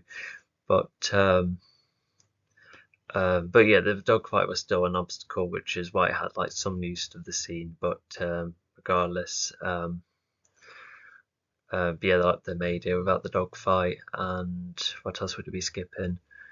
I guess like like the conversation with Basnos when they were like, I could help you find more fills and Miku getting like put off, and it could have like acted as like the last time in Torrid. Well, it's like where Torrid starts to break down and not like just I guess like in his head, and then yeah, almost like making him think, time to reveal my true intentions, which yeah, it does have a load of flaws in the novels. You'll find out when you go through that commentary. But anyway, so they're at the planet. They could see something was this. There's no mention of the storm, so it's really out of nowhere. So I don't even know why they're here. If you first read this, but anyway, they're just here now, and this can see the storm is charging up. Um, Although it's treated as if they weren't intended to find it, but why were they going there in the first place anyway? There's the some. It's made up of cubes. Is Torrid alive? Did he settle here after the war? And Zami's like, I maybe was too young to remember, but this was a racist world. No one is around. Seinfeld wiped us out too. Uh, um, yeah, so yeah, we're going to be given that kind of context. So yeah, whilst the novels don't really expand on Zami and how he probably was missing his original home despite never really growing up in it. But it's really, was it truncated? I think it's called, where it's just extremely minimized. So it just kind of stated as a fact, and I suppose Seinfeld at least affected one of them, but even then, um, and also Robin's probably wrong size. He's meant to be smaller. Anyway, so yeah, that's where Sammy left his own world. Yeah, far too young. And so yeah, even Pod has like an interesting theory because yeah, imagine if it was like Torrid settling there, but it wasn't. It was just Amiku settling his power here, and he was Torrid the whole time. But yeah, imagine if that did play out, that would have they would have um, let's see, yeah, fought Torrid, everything would have been fine. Yeah, continue with the Golden Age, the Legion, and probably going for Mechadron and then Zone 4 afterwards, something like that. Is how, if that's how they thought it would have played out. So yeah, never thought about that. So yeah, but yeah, I really like this wondering of being like, and is he still around? But I think the backstabbing then comes next. It does. Okay, if that's good. Even if it's a bit out of nowhere, because even the novels built up that idea of being like, wait, if it's no, there's no sign of Torrid here. You would have been like around here, so that's the case. And if you're the last creditor, oh my gosh, are you it? And then that's where then McHugh's like, yep, I'm it. You got me. Somewhat like that. But anyway, so I described this image before in the novels, but in terms of the text, so he says, I am Torrid. The storm will finally make the universe peaceful. I can do whatever without anyone around. After all these enemies have loads of potential over if our past wants to be like, oh, Torrid, I don't think, I don't want any part of this. I thought we were mates, you fibber.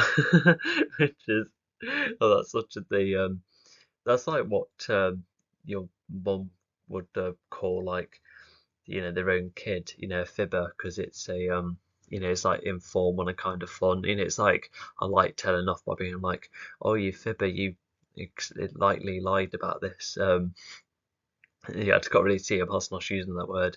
Not really anyone really.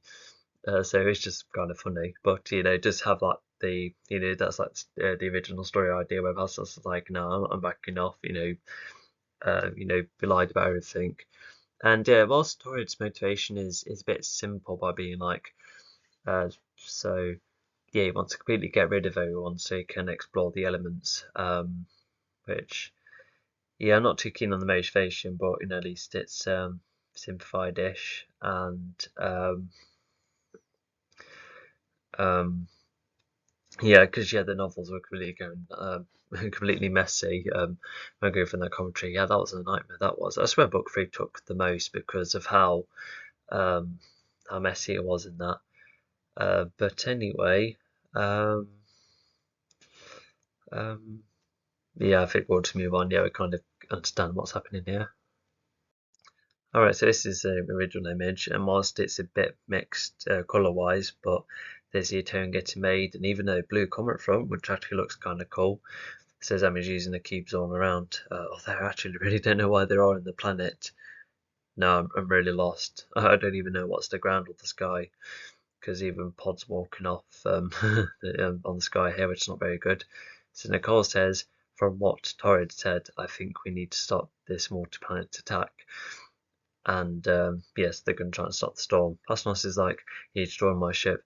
All of this, though, I thought we were friends. And then Zemi's like, no worries. If I think hard enough, I'll make some shit so we can all go and leave to get Torrid. To which, yeah, it's like a good simple step, and yeah, it's like the cube thing kind of paying off, even if there's far less exploration, especially compared to the novels. And yeah, so it's just everyone sharing the feelings. Pod is still not saying anything whatsoever.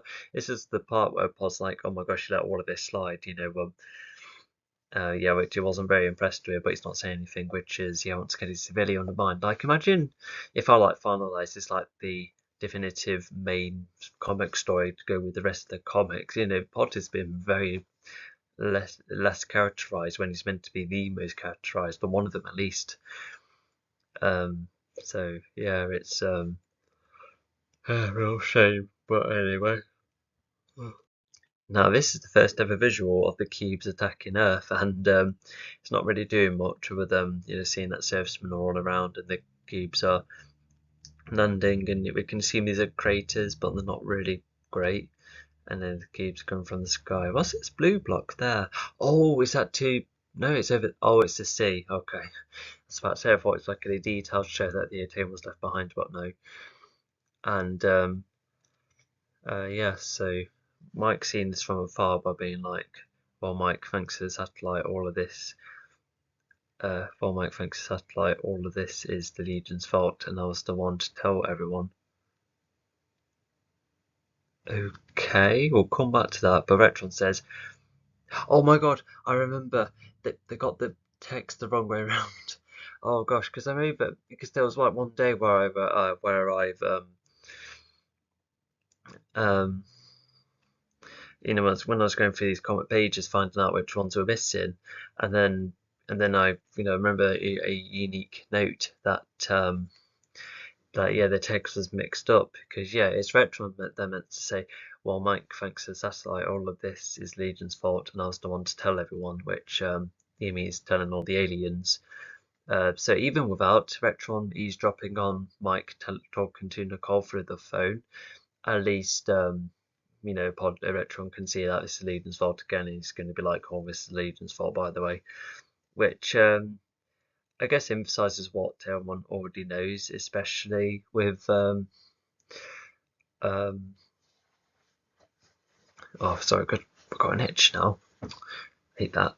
Anyway, and so yeah, it will just further emphasise, the aliens being like, oh no, they bleed and failed to save us here, because this was catastrophic. But what Mike is meant to say is, oh no, the Legion are okay out there. This might be this Torrid who recently told me about, who they told me recently about. Sorry, missing words. Okay, so the call is hinted and electrical carries over, which is not too bad. And at least it's kind of good to get a bit of Earth coverage. So yeah, I'm just kind of glad that we actually see what Earth looks like with these blocks flying everywhere. But yeah, well, yeah, we'll just get going.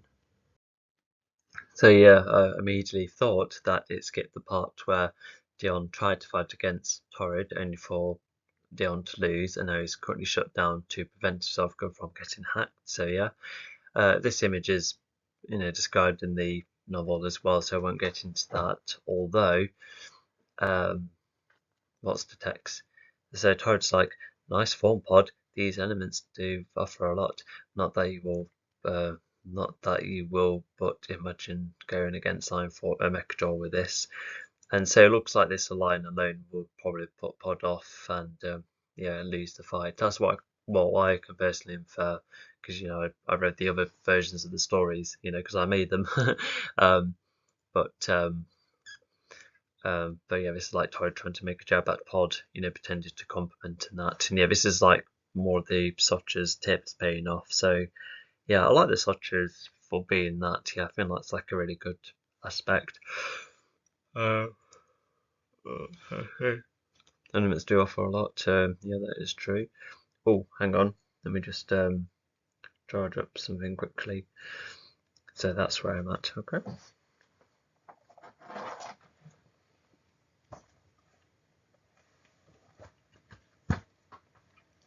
Is that charging now? Yeah. Okay.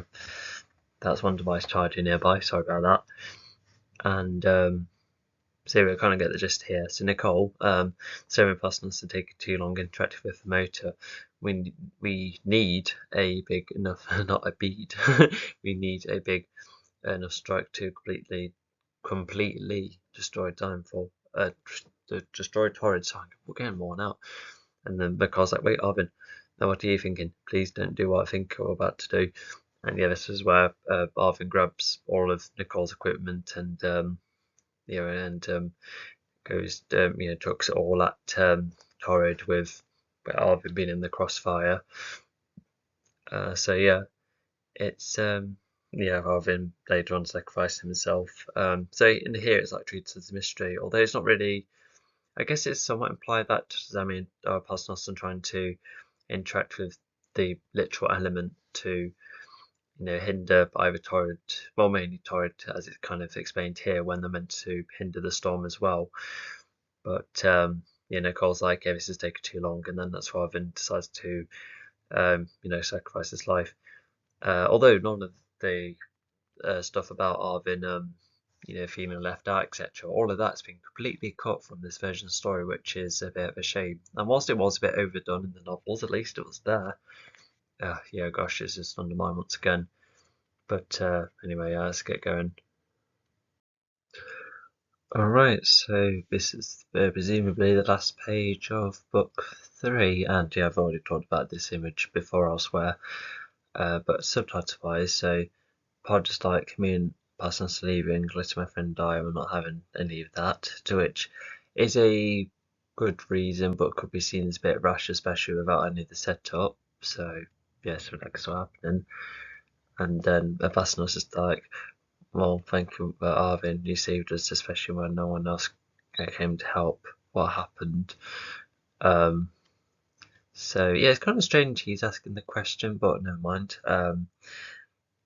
But strangely, he's the one wondering why no one else helped. But at least the novel made an effort to kind of explain that with all of these satellites all about. There was like an idea that they could have helped the Legion. Although that's the thing, because the story was like telling Nicole off by saying, "Oh, you don't keep harping for resident, being like, oh, do you want to join the team? Do you want to join the team? How about you?"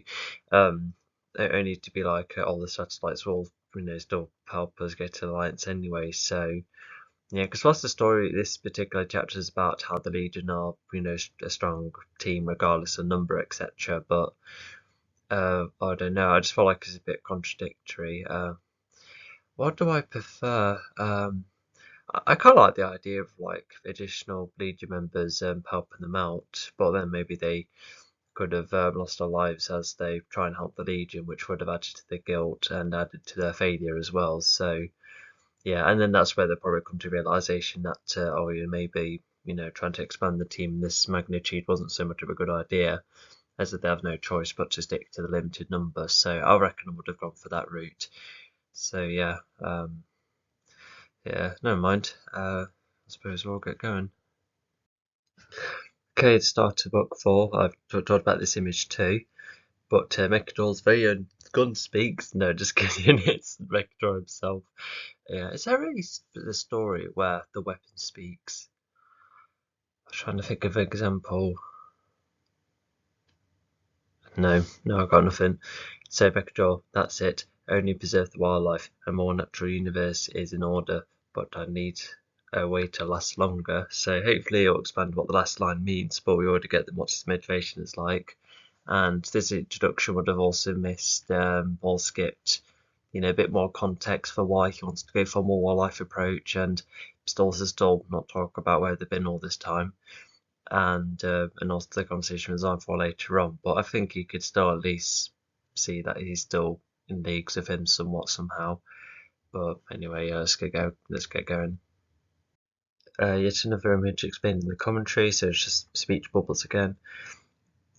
And then so Mike's so oh yeah, so yeah, once again it's skipping a lot of the context, what the Legion status quo is like. Hopefully there might be something updating it, but there's also the cases like Retron being fine and Mike's been demoted, and Retron does gain more of a higher leverage because the Legion failing, and Retron's also allowed to do all the Nitro stuff, which might get explained later on, so kind of curious. But anyway, so Mike says, what's more daft is that, oh no, Sammy says, that's one of the aliens that lives within the rocks, but now live as these machines, how daft. And then Mike's like, what's more daft is that we're stuck on Earth, our galactic travel has been banned. So oh yeah, that's at least another answer. Well, one of the answers answered, which is good. So yeah, Mike's just more frustrated at the situation rather than Zambi, which they were kind of annoyed at Zambi for going all over the top. But to be more annoyed at the situation, I feel like it's a bit more reasonable because they're all kind of doing their best here. Because yeah, Zambi kept getting belittled all the time, like needlessly. So it's a vaguely good start.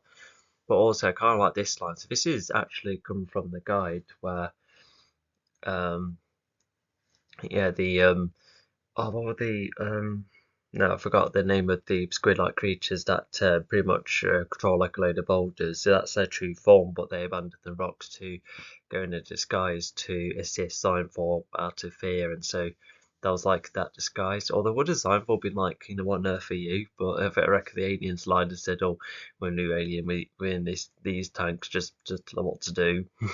don't get rid of us, please." So I think something like that would have happened, and yeah, I think that idea I'm kind of abandoning in the sequel. But I kind of like how one idea from the guide, it was attempted to carry over and be to give these aliens a tad more personality. So I mean, just outlining how outlandish it is. So it sounds a bit like lampshading, but anyway, let's get going. Alright, so his spare part's at the airport, and he's wearing his ice armor, which here comes from the book and that. And although I thought he wore headwear as well to like hide himself more so, but very well, because even in the what was it, the what was it, yeah, the last comic in the storyline, it has Pod, despite being like vaguely transparent, at least it's still like a icy helmet he was wearing as a disguise, because he's going around a populated area. But regardless, so yeah, this is definitely skipping the parts where he's waking up from a hotel and Pasnos being separated has been addressed. So never mind. And but anyway, so yeah, so this creature there, he's like, "Great, are you?" And then I was like, "No, you didn't see me. Now give me that craft. I'll give you that ice up permanent amounts, can you infinite water." So yeah, because Pod was like kind of more in the more forthright with him. but in this case, yeah, it's just like, oh no, like I do need to get going, which I guess I guess makes the situation more urgent and less fearsome. So yeah, because I wondered if I did make Pod like 2 forthright in here, and I suppose he does have like a bit of other things going on, but I don't think so. But yeah, he's the ice with infinite water. So yeah, that's matter in the novels too, and the it's a novel creation. Yeah, the storybooks didn't come up with that, but at least the novels came up with a reason how Pod could have make like a good trade fought with to get hold of that craft. Yeah, there's no other aliens about because you saw a couple of times how I populated the area with the other aliens I've created. Yeah, so missed opportunity here to make this page slightly better, but well. Oh yeah, I do like the parking lines here near here as well. Although was this this might have been like a novel image too, which is reserved for this comic page here. So if that's the case, then fair enough. And yeah, Pod also says that Pasnos, he wishes Pasnos was here. I think Pod, in the novel, he did like respect Pasnos not wanting to be around it, and I think Pod's like missing the wishing he was around. To which I guess at least that's acknowledged because if Pasnos wasn't too keen to fight, you would seen that Pod would be like, oh, if I have to do this on my own, then fair enough. And so maybe that's would have been nice to clarify either way. But anyway, yeah, we'll get going. Right, so yeah, this is Retron's Nitro plan. I'm just watching, being like, hey, look what I got, and it's probably like a projector or something, and that's a Nitro drone. I don't know where I think the green would have to be painted because I don't think Nitro is green. Like, granted, that there's like a greyish green that's existed all across, the Nitro stuff. So maybe that's what the color is. You wouldn't really put like green as like a color for stars unless it's like a color where the light diminishes. Maybe that could be the case. But yes, I'm in the corner and all of them just watching. So what does Retron say? Thank you all for joining. Now the Legion has been downgraded. It is time for a new era for Earth. A primary time for me to be a time for me to be a primary protector with all of this Nitro at my disposal. So it's not being specified what he's doing, and like, because whilst that's a drone, because with the window there, I suppose, or like a screen, because that could just look like anything. Although if I'm like looking at it, I pretty much can see the front and that being like the back of it, so I can see that at least. And that's meant to be a stage as well. I don't think bases. Oh yeah, some army stuff do have like stages. Yeah, that is a thing. And so yeah, despite the lack of like finality to the wording, it's it tries to be like, without the way I can now come in, and I don't know, it just feels a bit like on the nose. You would think, you all heard, about what's happened recently, and so there's going to be like a new era for protection. So I think that's what should have been said instead. And so yeah, I guess it's just said something about the status quo, and we'll get going. Alright, so this is where Pod arrives to the Morphle planet. You can somewhat see what's going on here, because that's water. Is that more water up in the air as well? Oh, I think it is, yeah, because all of this is the sky here, the light bluish, yeah, so a bit mixed up colour-wise, but no mind. But yeah, it's meant to be floating water with the bit of a light on it, which often has looked nice from some pages. So Pod's using his bug control and his ice abilities, and I think he needed to hold it more convincingly. It looks like he's just holding it by like the top of it, which isn't very like smart way of holding the trident, but never mind. And something else I've thought about recently is that because if you remember in the novels and even storybook, it the trident is described as because the because as it's like a fork shape, the trident, and the either sides are like a flat sharp side where you can like swing it like an axe almost, so it's both a swinging and a jabbing tool, which is yeah, I really like how the trident was designed, and it's like shorter and bigger, which suited a the bigger bigger character like Pod, and yeah, so unfortunately we won't really get that kind of detail with the 8-bit approach here. Although something else I've thought about is that if creating close-ups, that's where I could do like more detail, such as a close-up of a hand clenching. I think I could do something like that to specify some actions more, because yeah, whilst this 8-bit is like it's very it looks like an NES game, but you can only do so much with the visual storytelling. And if I do want to convey like certain themes, etc., or actions in a more personal way, then yeah, I think that's where close-ups with like I said, a natural hand, that closes in instead of these blockier ones, because you can't really do much aside from that. Because even what is it? I was saying hand clenching. Oh yeah, sorry, yeah. The first animation I made, and you would end up seeing, because even if it does take place in the middle of bits and bobs, it is like a really good introduction to watching all of these, and yeah, because even the it's like all like quite wide shots of like the characters doing things, so there's nothing, there's no close-ups yet, but I guess we'll just wait and see in that. Anyway, so small tangent over. So Pod arriving, he says, "Well, you all look new. You see, I'm the only worthwhile morphle. Why should we all controlled by Mechajaw?" And then, so he's saying, "Yes, we're just betrayal." Okay.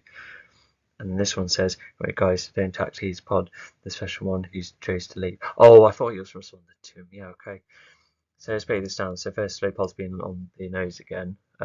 Yeah, probably a bit much, being like, oh, I knew anyone should be around, because yeah. So yeah, unlike the novels, yeah, it doesn't really go much into depth for why Pod thinks he's.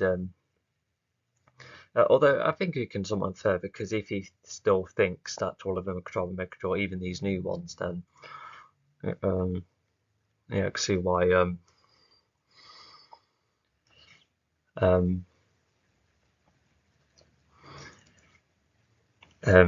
Yeah, so you can like see some perspective, even if it should be somewhat expanded upon. So yeah, that's what Pod says. So this guy says, so he recognises Pod, because yeah, Pod does look different, if not in the ice powers, but also just like the different design he has. And so he's referred to the special one that is new for this comic to do, really making Pod stand out. And chose to leave. So yeah, even the word chose is emphasised, probably to to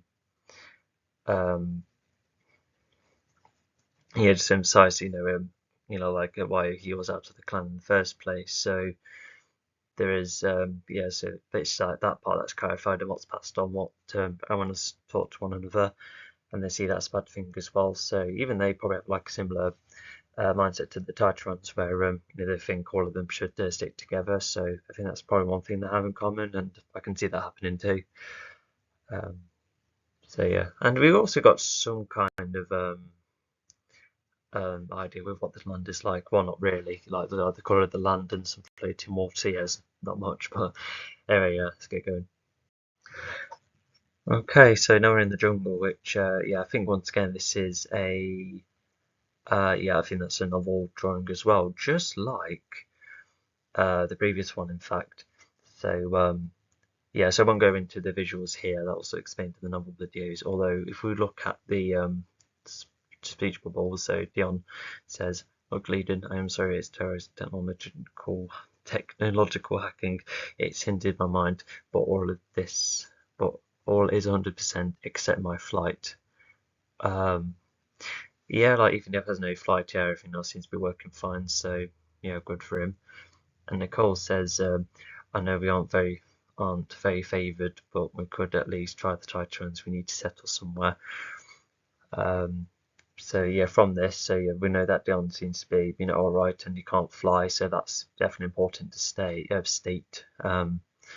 to help with stakes, because without Dion's flight, it means far less help elsewhere. So, and he's also like apologised and saying that was Torrid's doing. To which did we see Torrid and Dion fight each other? Was that even a page in this comic? I'm not sure, because if he had skipped that, then that's massive. But at least it's somewhat caught up. But it just makes me wonder how. There's in the since the a couple of pages ago is my first time recording after a week, so yeah, I'm really had time to remind myself. I've also got a couple of deadlines as well to reach. But anyway, let's just go through this quickly. So Nicole. Um, Wait, hang on. We've skipped them getting hold of Dion, and also skipped the when Dion attacked the town as well. Yeah, I think that's just another instance of it, because I already talked about how this comic, would have been like completed if it wasn't for me losing interest. Well, not only losing interest, but this whole approach of storytelling not really, gaining enough of an audience. And yeah, it's just like it's seriously like a bit of a shame, because images like these are quite it's quite admirable to look at the detail of, but at the same time, reading like page after page after page after page is not for everyone. It's meant to be, like far more engaging. Um, but yeah, so after, but I guess like Retron, he started with the Nitrous thing, and I guess what we saw at the dam may have already showed how they're not very favoured at the moment. So I guess it's like some bits you can see why they want to leave Earth, but definitely not as much compared to the novel and that. And yeah, and then so yeah, we know where they're going as well, and but we could at least try the Titrans. Well, I don't think you're very favoured because you don't even know the context for the salesmen are after them, by just looking at this comic alone. So yeah, what's interesting is that I've even started posting these on my TikTok, just to at least provide a visual whilst or at least give you all like a chance to properly see it for yourself. But we all know what my main focus is going to be. Yeah, you'll definitely see anyway. So yeah, it's just like the commentaries, just like posting them all first, and then working on my true hobby and that. Yeah, let's go on. All right, once again, this is a page from the novels. So, what do they say to each other?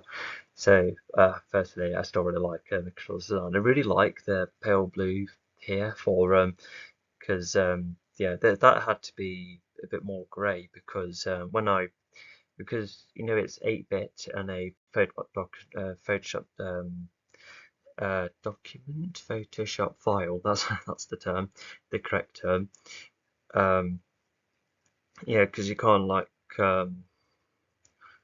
what's the word, like export it, because it's it'll be far too small. So I screenshot it with these characters having a white background, and then removing that background. But with Pod, because despite making it like a grey, it I really had to like carefully chop like around its head, and yeah, because he's white there and there.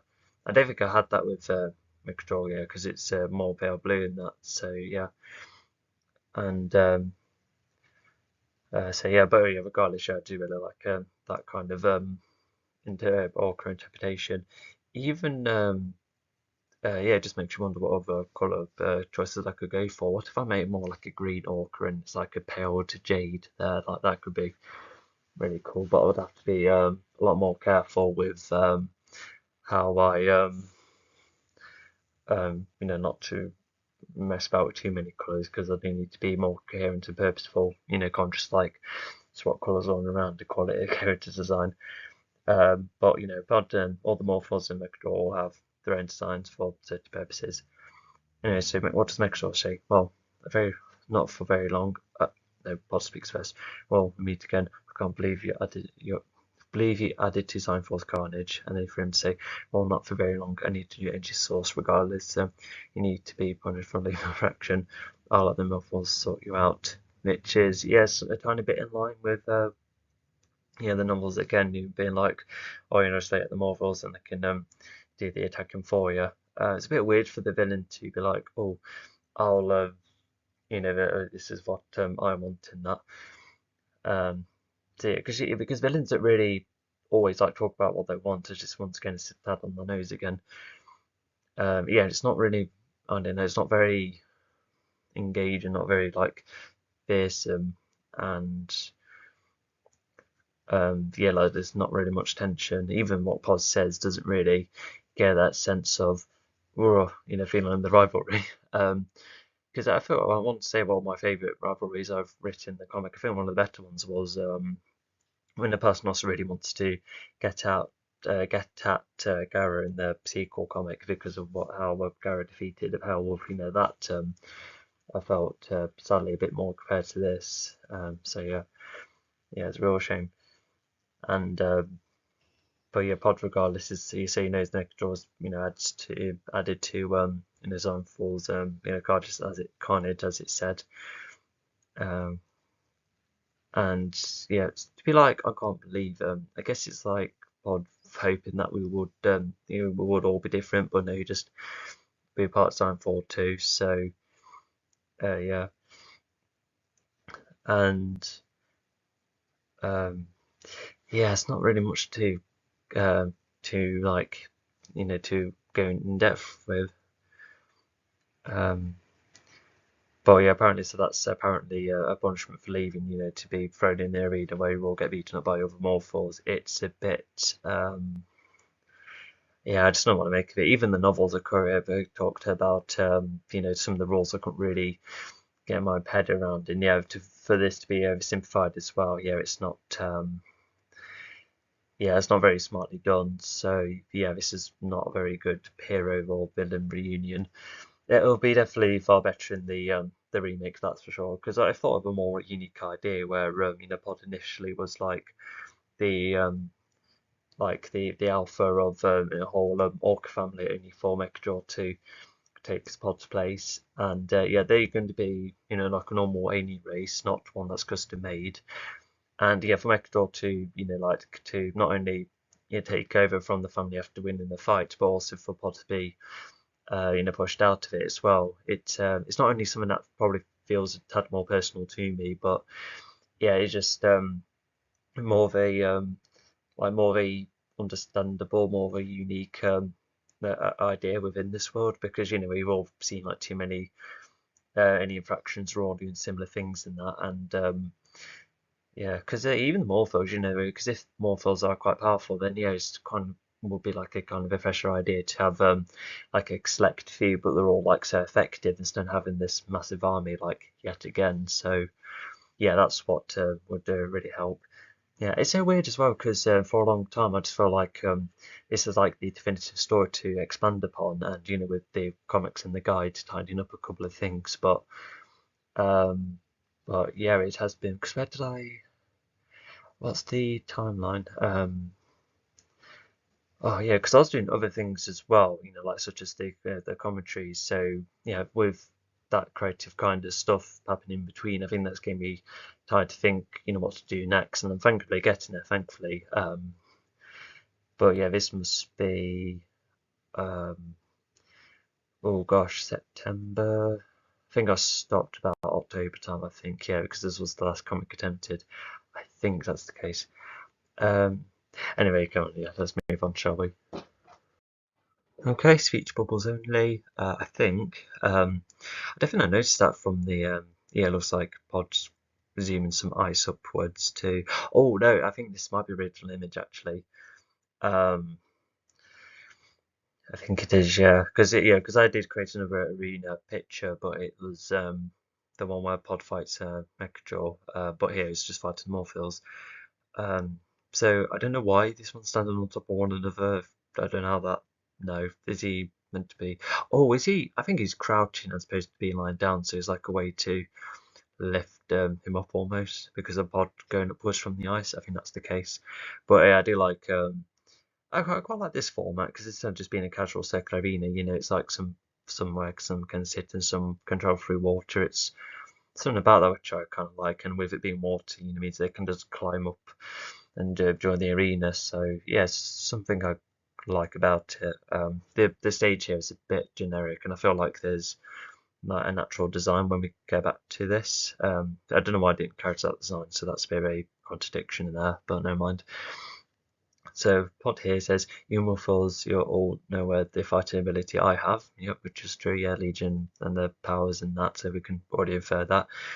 And then this Morphal says, wow, this Morphal is actually rather cool. You know what, he would prefer him as leader, which, you know, yeah, so that's already started the Morphals being like, oh, you know, he's quite actually impressive. You know, why not consider this? And yeah, because the novels talked about how both they're all get kind of split, but I guess this shows that there are like a select few being like, okay, there's something about him. And wait, hang on. So all of these Morphals wear like the same armor, but this is carrying over Valis's design. Yeah, why he's got the shirt and shorts that Valis is wearing. No, that's another design thing. Oh my gosh, I must have been like feeling lazy and need to be like, oh, you know, found these Morphal positions, let's carry them over. But no, it's no, they're all meant to have the same armor and that. Never mind, we'll get going.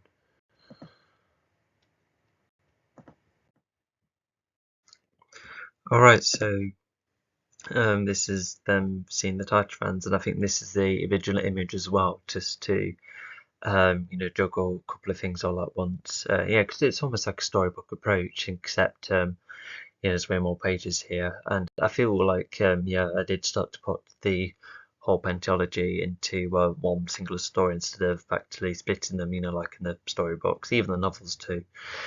But yeah, I think I did start to put it all singular because all of this was like the main story, because everything else would branch from this main piece of history here.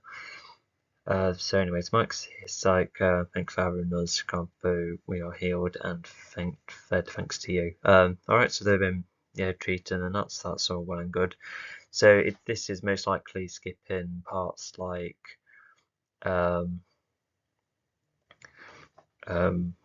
yeah, you know, when Carpo's like, oh, you know, we can't really get involved, etc. And yeah, to which the others understand, and yeah, Nicole doesn't have Arvin's sample, you know, the bit of like he said in the comics as well, even the storybook did this.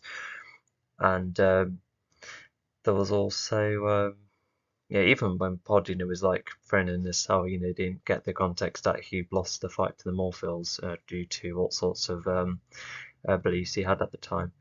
But anyway, so we can somewhat infer that Zami went down to the cave to interact with Livinger, and yeah, anyway, so Zami says, hey, I can't help it, I like Flower, only want to take a glimpse, please don't hit my suit, not with me inside, which yeah, I think it's meant to be partially be like comedic, being like, oh, please don't hit me, don't hit me, but yeah, it's not really like written in a comedic way, because I think it's like missing like the punctuation too.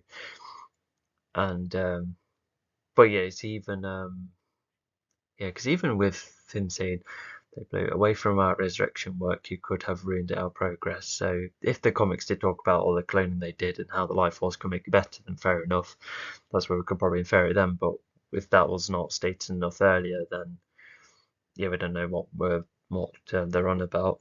Although yeah, they will begin the life force, so yeah, look, we can probably infer that as Amy wants to interact in some way or form, some way, shape, or form rather. So yeah, Amy just going finding, and Vonda being angry about it, but is most likely skipping the part where this fight had to be broken up. Even Dion's not in the frame either, where it kind of should be, because even the novel I do that segment where Dion almost gets belittled by Vonda, and then only for Vonda to go and find Zami deep in the cave in that. So yeah, there is that. And So yeah, it's just more simplifying. I also mentioned I recognise this setting. This is part of the Titran comic, and I guess it's nice to maintain like the locations, especially with this most likely being part of the big tree. But I think this is recycling done okay, somewhat. But yeah, regardless, yeah, let's get going. Pod and Megador, they do chat again in the other versions of the story, but in here, it's now it's like a page from earlier. So I'm very curious to see what gets skipped because yeah, we're not going to talk about this page because we talked about it before. But regardless, yeah, it's just let's just see what the next page is like.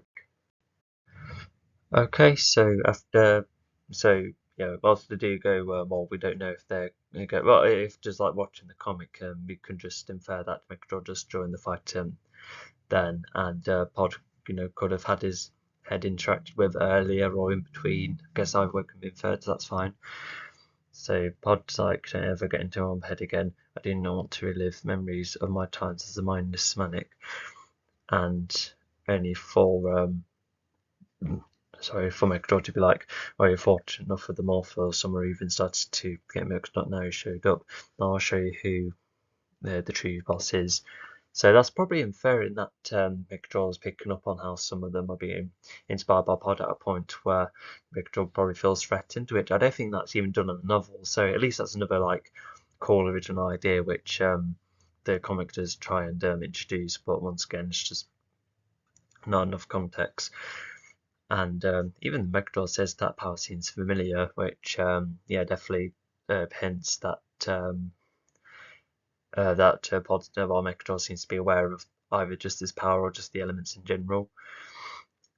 So yeah, and also it looks like Megador's defending himself from that beam that Pod shooting out here. So I wonder if this. Oh, actually, is this the image for the novel, or was it the previous one? I'm not sure because I just remember only one of them being around. But regardless, so yeah, we got to some. Oh yeah, here's the detail of the battle here. You can see like a Morpho silhouette like on this arena. So yeah, I've already talked about how missing that would have been contradictory either way.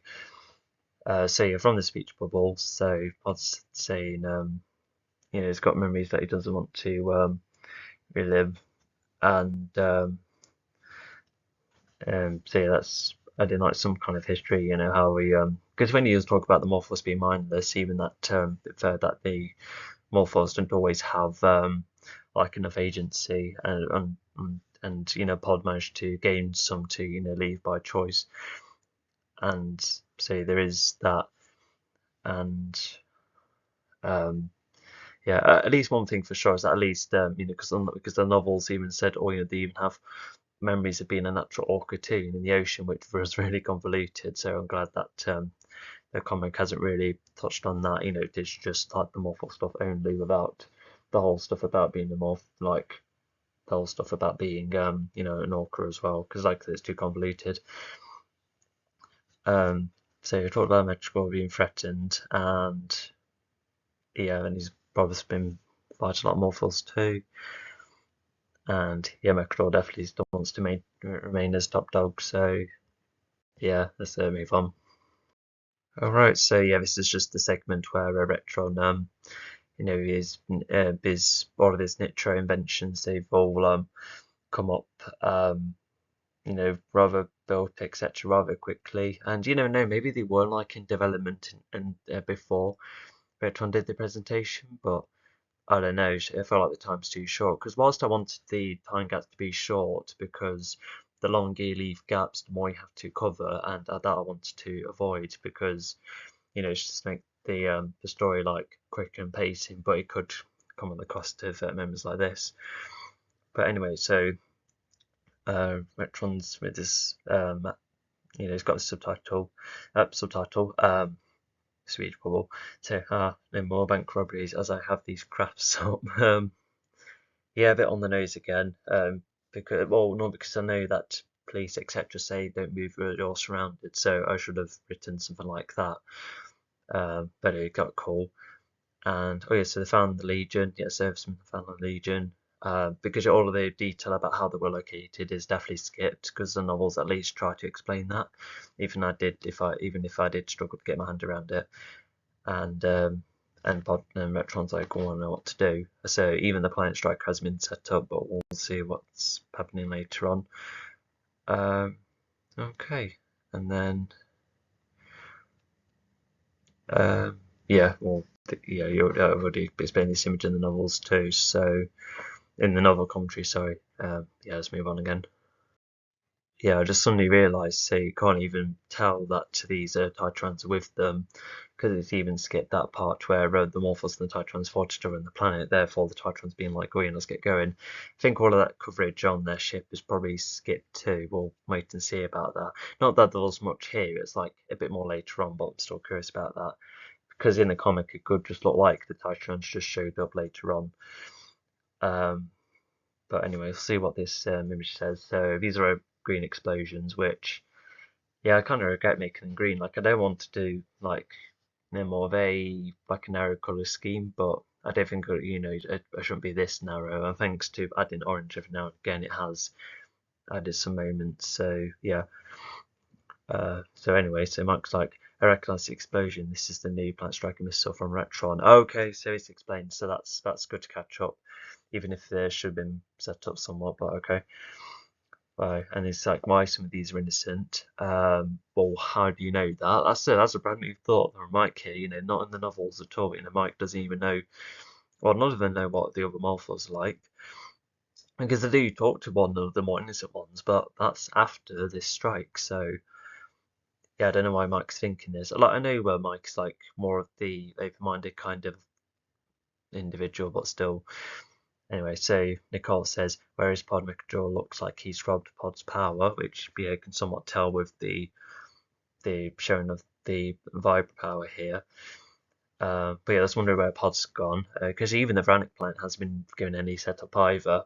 The storybook didn't, I don't think, had the setup either, but if the Vranic planet is just like something they like to use, then I guess it's still exploring, what would you say, what they do with like certain morphos, and how they have this other planet at their disposal. So I guess exploring that, but even then. And then also Microdor says everyone back to the former planet. So it's even talking about the two planets which they got. Because I remember doing this, because I think in the storybook I remember being confused for how the planet got striked, and then they all left the planet, but they all decided to come back even after seeing Zionfall. So there was yeah, that's why I created the two planets to maintain the events, but to make a bit more sense out of why I come back to the planet, because I guess they could come back. There's no more striking, but the planet is like partially wrecked. But so was the previous planet was not like in the best condition either. So were they? I don't know. Mechador doesn't seem like the kind of guy who could like fix a planet or restore it. I feel like the Titrans would have much better knowledge, because being able to grow vegetation, they can still do a lot more. Like even just growing a load of trees, you can then go on from there. Go from Minecraft logic. But anyway, so yeah, I felt like this is one of the better pages, because at least we've partially caught up in that. But here's Dion again after being missing from the previous page. Yeah, and I guess a bit more the setting, but just kind of grass and straws. We'll just get going. Alright, so Image has talked about before once again, and so Pod here says, well, Vranix, I have no home and no allies. I might as well get you all not to eat me. I am going to own this planet. I have nowhere else, nowhere to go after all. Which, yeah, because whilst it's almost like a more how would you say, like reasonable mindsets to come up with, because if he's like totally stranded, then fair enough. But even in the novels, I wanted a bit more coverage of how Pod already had that mindset of, if he does have nowhere else to go and he does get stranded, how he would completely how he would like completely own an area if if he hasn't got much left. It does make him seem like a bit of a like a minor dictator almost, getting all territorial, which hasn't really been set up. So I guess you could say, oh, no, it could be him like getting in touch with his animal instincts again, especially with what happens later on. But the reason with him acting like his former self again is because of the Raniks getting to him, and even if he did get bitten a couple of times, it's still a conscious thought which he's still making. Because with what happens at the Titran, at the Titran ship, that too is but yeah, that's where he's not really making any choices, just a bit more out of control then, a bit like an animal again. So yeah, and I feel like there's a couple of, because I don't remember this part where the Semisis just trapped this Vranik here, and Pod's not really, that beam is a bit separated from him, although he's creating an ice trident because he would have lost the other one, but even that's not really covered either. But if for instance, book 2 explained how this power was within his trident and how Mechador now has it, that's where you can connect your own dots then. But yeah, we'll get going. Yep, so after Mechador, Mechador and the others left the planet, goes to see Zion 4. And this should be icy because of the power he has. At least he got the blue eyes, but even then, I just felt like that little bit of fire. But I do think that justifies enough the power he has, yeah, in terms of, because sometimes when you gain like new abilities, there should be like a change to the design. That's how like video games kind of work. Because if your own playable character gets, like alternative or gets more powerful over time, then it's good to add some changes to really show their significance. So yeah, it's that kind of logic that's working here. But in terms of these speed bubbles alone, so Mechador, I say very quickly, I kind of like how Onstace is presented here. It's like all black, a bit like representative of the sea, because the deeper it goes, the more darker it gets. And yeah, that's like the kind of logic with Underspace, because it's going downwards to really show like a different environment compared to like the space we normally look up at. So yeah, Mechador says, I reckon my vision of the universe is better just wildlife rather than telling everyone not to fight you, which I feel like is a bit meta because he's telling how flawed Zion 4's planet is, but it's not only flawed in the universe, but even in my retrospect, yeah, Zion 4's motivation doesn't really make enough sense. It's not very like villainous or convincing, being like, oh, I should be the only one with power, and I'm going to get rid of anyone who could potentially get rid of me. It's I guess that sentence alone sounds fine, but it just got all convoluted in the novels. And yeah, so Zion 4 responds with, "Hey, Mechador, Robin, one of my powers that's meant to be mine." So he sounds a bit possessive and potentially childish, being like, yeah, and he's not even covering how how Zion 4 lost somewhat to this fighting. And there's no other Morphils and no goons about either. What was the storybook's coverage like? I don't quite remember. Yeah, those commentaries were done so long ago. I thought hopefully the story, I've explained the storybooks thoroughly enough, or actually they are quite lengthy, so I definitely explained the story, but I've made the comparisons anyway, so I don't want to do like a revamped, updated version, to be redundant. And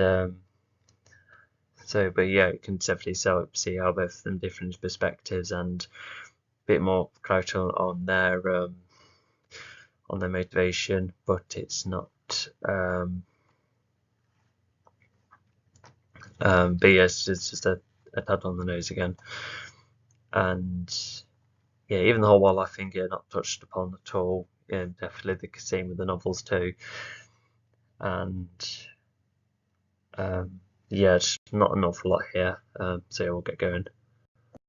So Dion now has his flight back. It's not explained that he has it back because I think we're about aligning that's the Vexton stakes once again. Alright, so Dion's saying, there you go, all of these elixirs should be away. So he's fought them all off. Yeah, they're all left through presumably spaceships. And then only for this Hummer to be like, this planet and many others have been attacked while you're absent. I think you need a massive breakthrough to grant you the Auto Protector again.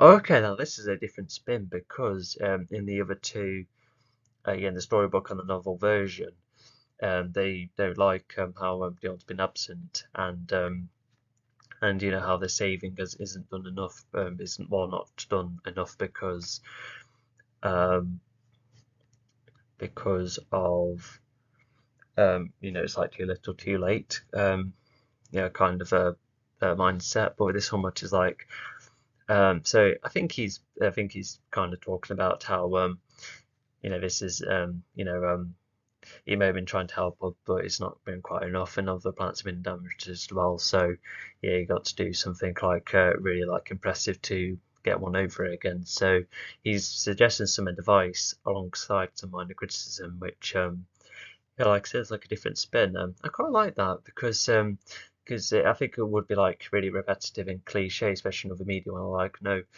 too little, too late, go away. We don't want to be like very not very around. But for once, you get a resident who's like, here's some advice. If you want to be all good or better again, then I would suggest this. So yeah, I quite like that too. So yeah, I kind of prefer it here again. So yet again, this is like the third instance where the comic does something better compared to the others. I still think the novels are probably the best, but we all know how convoluted, etc. they are. So never mind.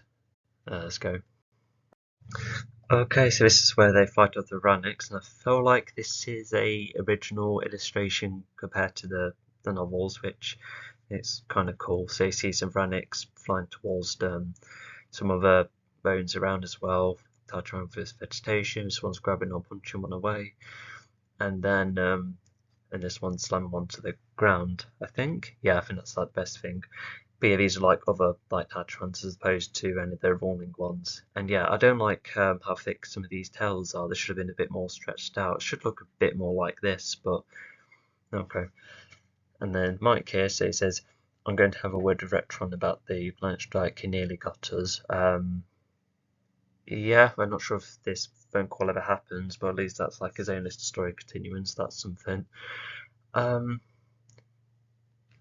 We've got nothing character-wise from Nicole really, no. Because she does have like her own moments in book 4. They're all quite small in the novel version, unfortunately, but it's even minimised here, so yeah, it's so weird. Because even his stories like dramatically shrunk as well, like the Blondor stuff, like where's his progression?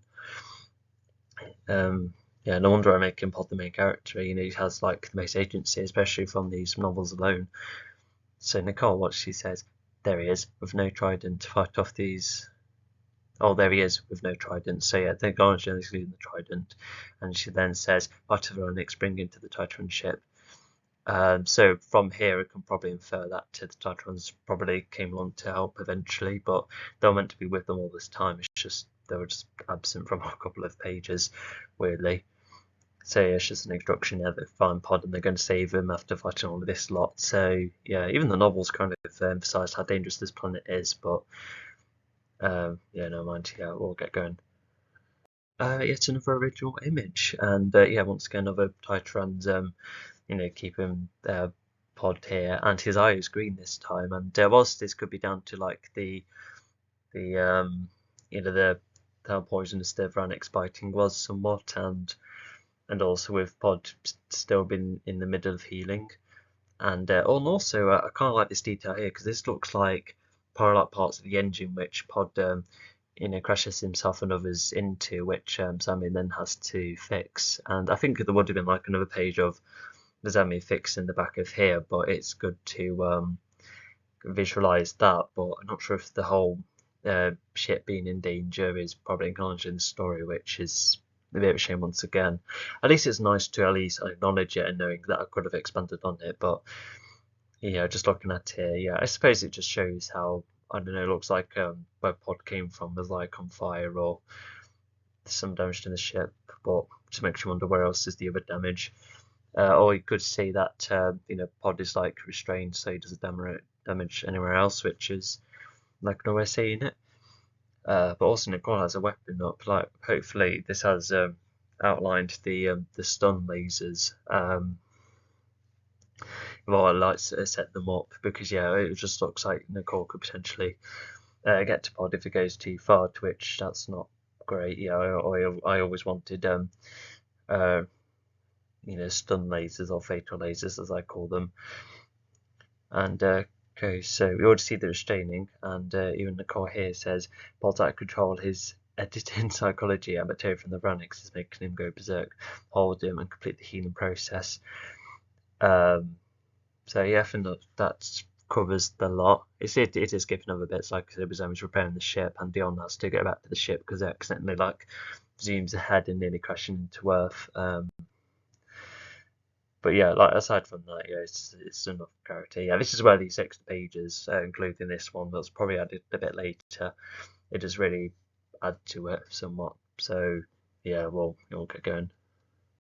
I say another idea I thought of is that if other despite four different types of elements, how like certain individuals could like find like shortcuts or ways to carry over other elemental abilities. So, like for instance, so I had this idea for Pod where he becomes, when he becomes like the more main character in the reboot, he could like have other elemental shortcuts, but I would have to be very careful with that because we already have a Poro who can already access every elemental power. So yeah, let's just make sure all of these characters and abilities like stand out enough individually and not create shortcuts and not mess with the stakes.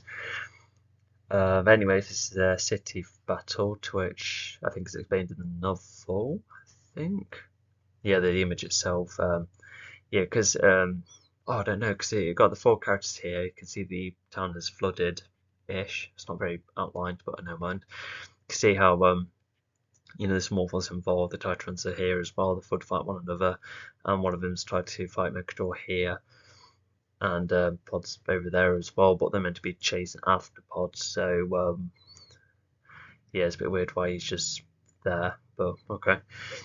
So yeah, this isn't very his drawing feels a bit lackluster at times. Anyway, so Mike, so he's like, hey, Rectron is trying to get everyone to shoot at, trying to get everything to shoot at everyone. Oh, everything as in the defences. Okay, I think that's what it's referring to. Why I go this far? So Mike's wondering. Well, I wonder if that is even answered. I say this whole comic's also skipped more of Rectron's like background and his history and that. Yeah, that's all been skipped as well, which it's a bit of a shame because Retron, down these extra layers, does help explain more of his motivation, even if his hatred towards aliens does get a bit more, um, let's say, it's just a bit too cartoonish at times. Okay, so Zami, he's like, Pod is trying to run off, get him. We don't want him to hurt Mechador. He is a lead design for, to which Yonskin's not really set up that design for is something to try and find and that it's not really been addressed at all. Like the novel's also like was like a bit delayed, being like, oh no, don't kill Mechador. We need because it should have been like set up. It should have been like more of a goal previously, being like oh, and if we leave Earth, that means we can sort out Mechador and then design for potentially. Especially try and get Pod back too, and so yeah, you can definitely see that's a bits missing. How some of it should have been expanded upon, and yeah, it looks like Pod is just like in line with the others, just almost like a race to get to Megador at this point. But I'm not sure if we'll see on the next page, like, and if we do see like a more in-person fight with Megador, we'll wait and see, because yeah, this is just like a openly simplified version of the battle. So, so yeah, it's established I'm kind of taking this fight, and then, well, we don't see any shooter from Retron. He's not even in the frame nor any of his defenses. So yeah, this is just writing with no visuals, which is definitely like a way of telling, not showing, which is not great either. But anyway, let's move on. Alright, so we do get more in-person fighting Mechador, so that's good. Yeah, I've already explained this image in the novels, such as the either side fighting one another. So that means the previous image was totally custom made. So yeah, but no wonder it looked rushed. It must have been, because I feel like I wondered if I added what I wanted to add, like before giving up on this project almost, or this comic in general. Yeah, maybe it was like about ready to try and round up the pages. Yeah, I must have been rushing a bit more, which is a bit of a shame here. But I assure you, like when the first animation already looks 5 times better with um, but yeah, like I said, yeah, just more detail, more going on, a bit more engaging. Yeah, the animations will be. Yeah, the first one's already much better than all of this. So yeah, this one of course like in a pod stop, because it looks like it's about to strike Mechdor here. That's meant to be cracks on the ground. So okay, and then Retron here is like, Mike, you should have never made this alien team now. Goodbye. So that like indicates that. Oh, I tell you what, this is buildings under the water dome slightly better, but it's just like it's just floating. You can't see the land below. So I should have put like lower opacity water on top of like the city or the town. So that should have been a better detail that way. And so for that, Retron's now gonna get rid of Mike. But yeah, even Retron's motivation and that is not really expanded much on. So yeah, there is that. And as I'm saying, I think this team of ours is done for. So yeah, maybe you might have seen Mike Retron over there, which is a different spin. And only to see that Pod Junior not listening to Nicole and Pod's about to get rid of Megadraw, and how they'll lose like a lead to Time 4 as well. So once again, this is like a very cool, unique idea. Once again, so it's like the 4-4-5 one. Yeah, I kind of like that because in the original it's for Pod is Nicole confronting an already like injured Mechadraw being like keeping the answer, and only for Zami to keep fighting Pod because of how like keen his Pod is trying to get to Mechadraw because they're trying to find a lead, but Pod just wants to completely get rid of him. But I feel like regardless, Pod should still listen because they need to find Sign 4 too. So yeah. Yeah, I just wonder why Pod never listened. Maybe he was that angry, but I don't know. He still needs to find where Sign 4 is, because otherwise it'll be like trying to find a treasure with no map, with not knowing where the X marks the spot is at. But even if this is like a different approach, because it looks like they just come about and the fighting still about, it is like a new spin, which is, yes, yeah, I quite like it. And yeah, and yeah, because it looks like Zem doesn't even know what to do here either, especially with this text added. Yeah, even these speech bubbles is not only do they not always look good, but yeah, they're not like positioned well from time to time, which yeah, it's like a real shame. It's just I think that's like definitely part of why this whole comic book approach doesn't really work. Like not all the time. Yeah, I feel like it's a bit of a shame because these are like the first 8-bit comics and like ever, maybe, I'm not sure. Well, I just haven't really found them elsewhere, but to make pages which are a bit lackluster at times, yeah, that's where it's a bit of a shame. But regardless, yeah, like I said, I like this new spin here, and this is just like this fight ending. But yeah, I think that's all I've got to say about this one. So yeah, we'll get going. So this is pretty much the last page for book 4, and yeah, this is also a novel image. So yeah, it's only the judge speaking. What does he say? Well, I heard that there is no more Mechdor, and the opposing sides have started to get on. So I guess that clarifies the whole Titramorphos thing, but that's still a bit up in the air because it could have been like the Legion or the servicemen learning to get on. But Retron talks about being antagonistic with the Legion still. So yeah, so I think if looking ahead, yeah, I think that's where you can infer it's like the Titrans and Morphons finally getting along. And so yeah, and what else is there? But there will be no more nature defences and no more Legion. So yeah, that is yeah, just like the ultimate low point. Retron to get anything, Mike doesn't get what with him gone. Yeah, like the Legion could potentially stop. So yeah, it's yeah, like I said, yeah, just a proper low point. So yeah, all of this text probably just enough to kind of cover the status quo, but it does leave out bits like how the Legion were, how Nicole was demoted and how they always have to leave the planet because, just no more aliens. But other than that, yeah, it's just like simplification, which is done just about enough. Also, I was trying to create a judge wig. I feel like, the wigs that judges wear. That's not done. That definitely could have been better. It's not like how the area's designed. I guess that's okay, but it's also weird how these windows just look open. I feel like it's almost like an error in the animation as well. But no, some windows can just be transparent enough to not be very reflective. So yeah, and yeah, I've pretty much got the gist of this one. So yeah, and let's now finally cover the book 5 stuff. So yeah, we already know about the image thanks to the novel commentary. But in terms of speech bubbles, so Zone 4 says, there you go, Falzer is mine, Ozona should have given it to me before, which I think is also like a fresher idea coming from this comic alone, because yeah, now there's like a frustration that Zone 4 had been like, oh, if only if Ozona did give it to me beforehand, so yeah.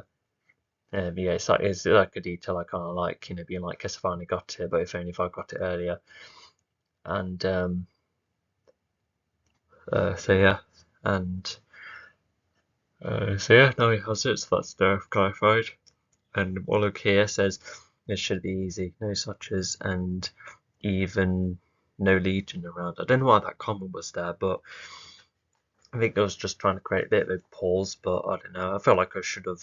Well, I tell you what, that's why I'm not writing like novels anymore and all these comics because yeah, my punctuation isn't great. Like I've managed to pass English like first time. Like it was a vaguely okay grade, nothing impressive. I guess some might say it's impressive because I had like a speech delay, therefore I managed to catch up with the whole English bits and bobs kind of well enough. But yeah, I don't know if I was only basic and I didn't really do like further study of English after the GCSE era, then yeah, it's just not worth carrying it over because at least when I make the animations, at least that's like kind of making up for the BTEC and then the degree, which didn't really go anywhere in the grand scheme of things. But the animation tool hopefully make up for it. Like even if it is just made up of Photoshop and Clipjump, the two softwares that make the animations, that's good enough. And I think a lot of what I've learnt about animation is still learnt and carried over. So yeah. Anyway, you got the gist of this page. Let's continue. All right, so whilst we're on the last part, like 5 out of 5 parts, so this is page 23 out of 49. So 3 to 9 is 6. Oh, 26 pages left? Yeah, okay, let's try and get them all over and done with. So yeah, this is the Nahash to scene where Zami goes to see a spiker. I forgot his name, but never mind. So Zami says, oh hey, what are you doing speed boosting into me? So that's establishing the other person's power, so okay. So he said, look, I can see that you're sorting out little crimes at the moment, but the Sotras are all wiped out. You Legion need to get back together. This galaxy is all scared. So I guess Zami didn't want to look or go and find Zion for, and he's doing like these little bits instead, which is I guess still noble, but it's not sorting out the bigger problem, which it's not going to like a more of a unique spin on that the comics doing again, but this one isn't like preferable because in the novels I was talking about a bit lost with some of the character positioning because there's Dion and Podge trying to find oh, my laptop's nearly out, so let me just go and charge it.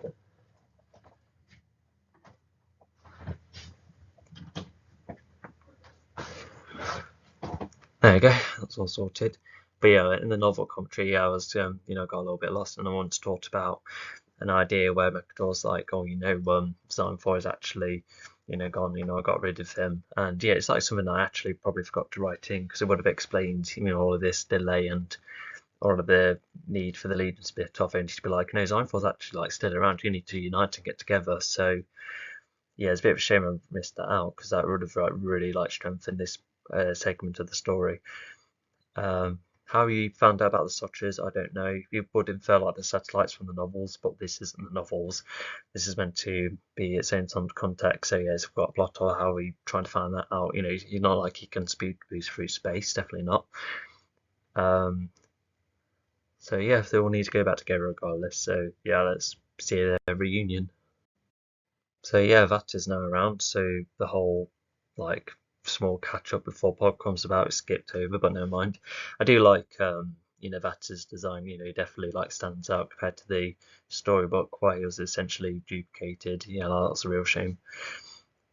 And so yeah, with Xyphor and Pod fighting one another, all of them trapped in ice, and Xyphor's like, "You're going down more, Phil. Never 1v1 me," which is a bit informal because the older characters, especially older villains, they shouldn't be like, "Don't 1v1 me." It sounds like he's watched too many memes.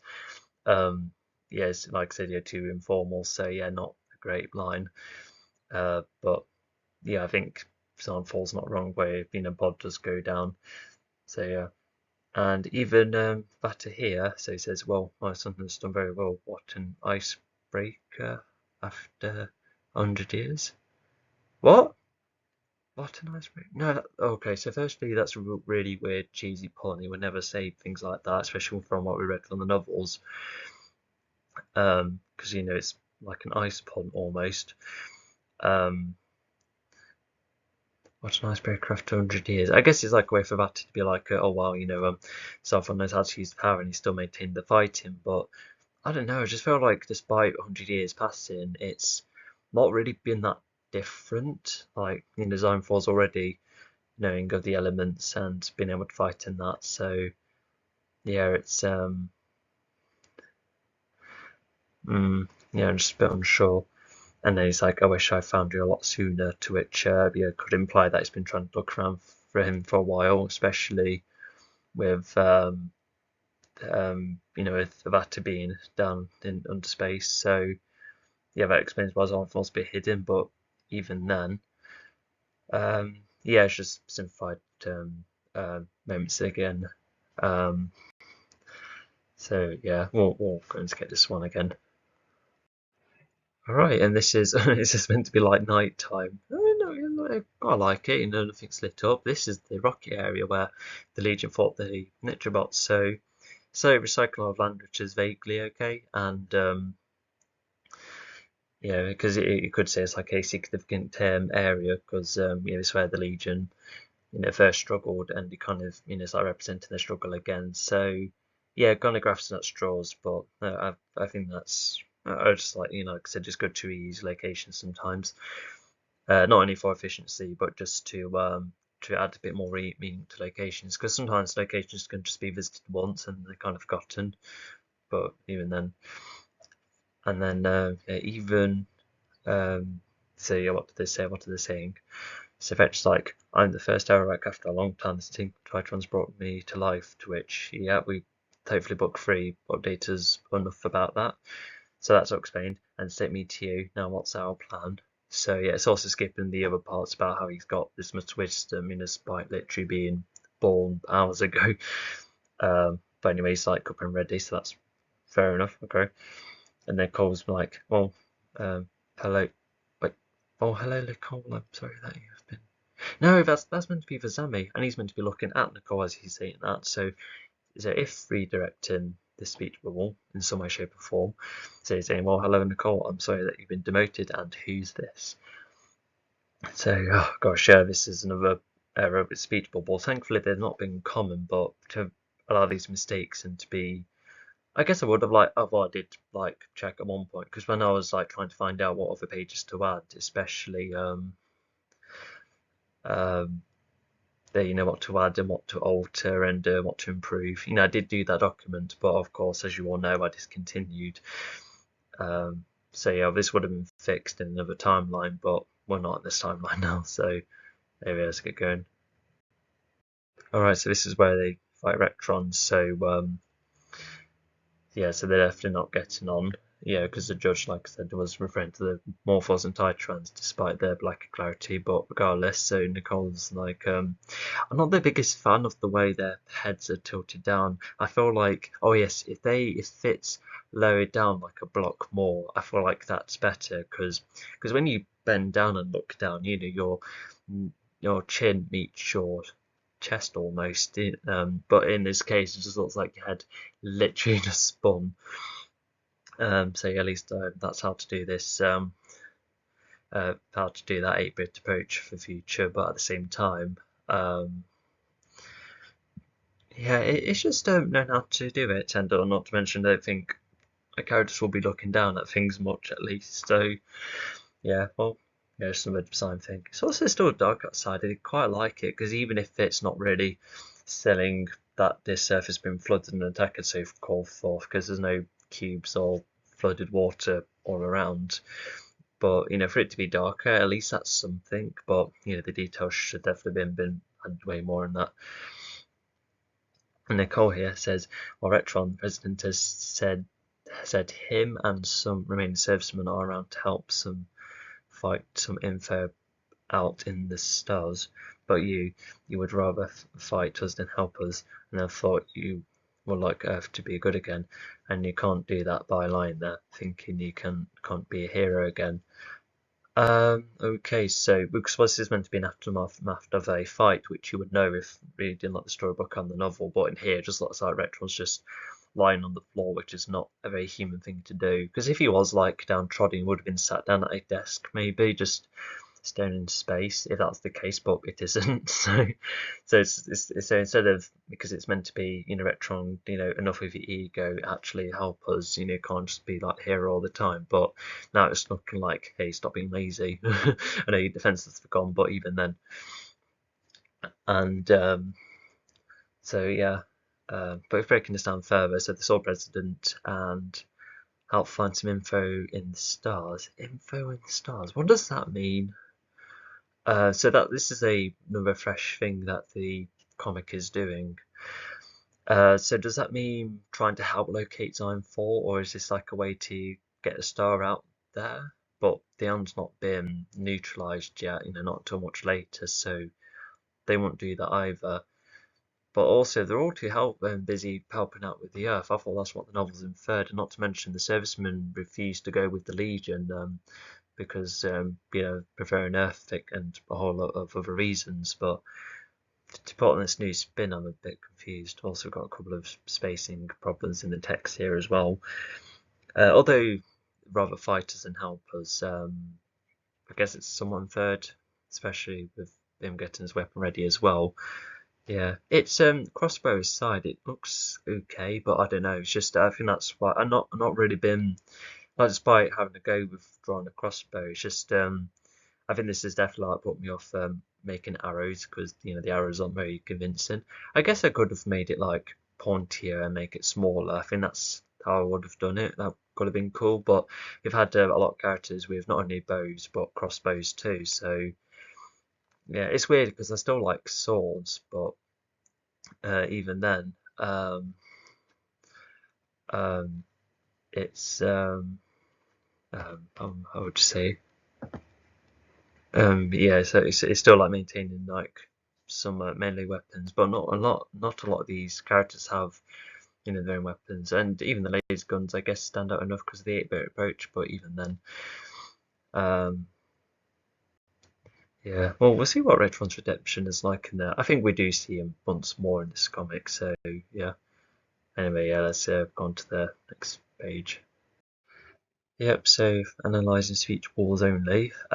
So yeah, skip the part where Dion does save Pasnos from a bully, but in this case, it just looks like Pasnos chilling and Dion's gone to save him, which I guess is fine to quicken it. Yeah, that's where it cuts to the story is. That's fine in cases like here, but we're all seeing how the other cuts have been quite detrimental if just looking at the comic, just alone.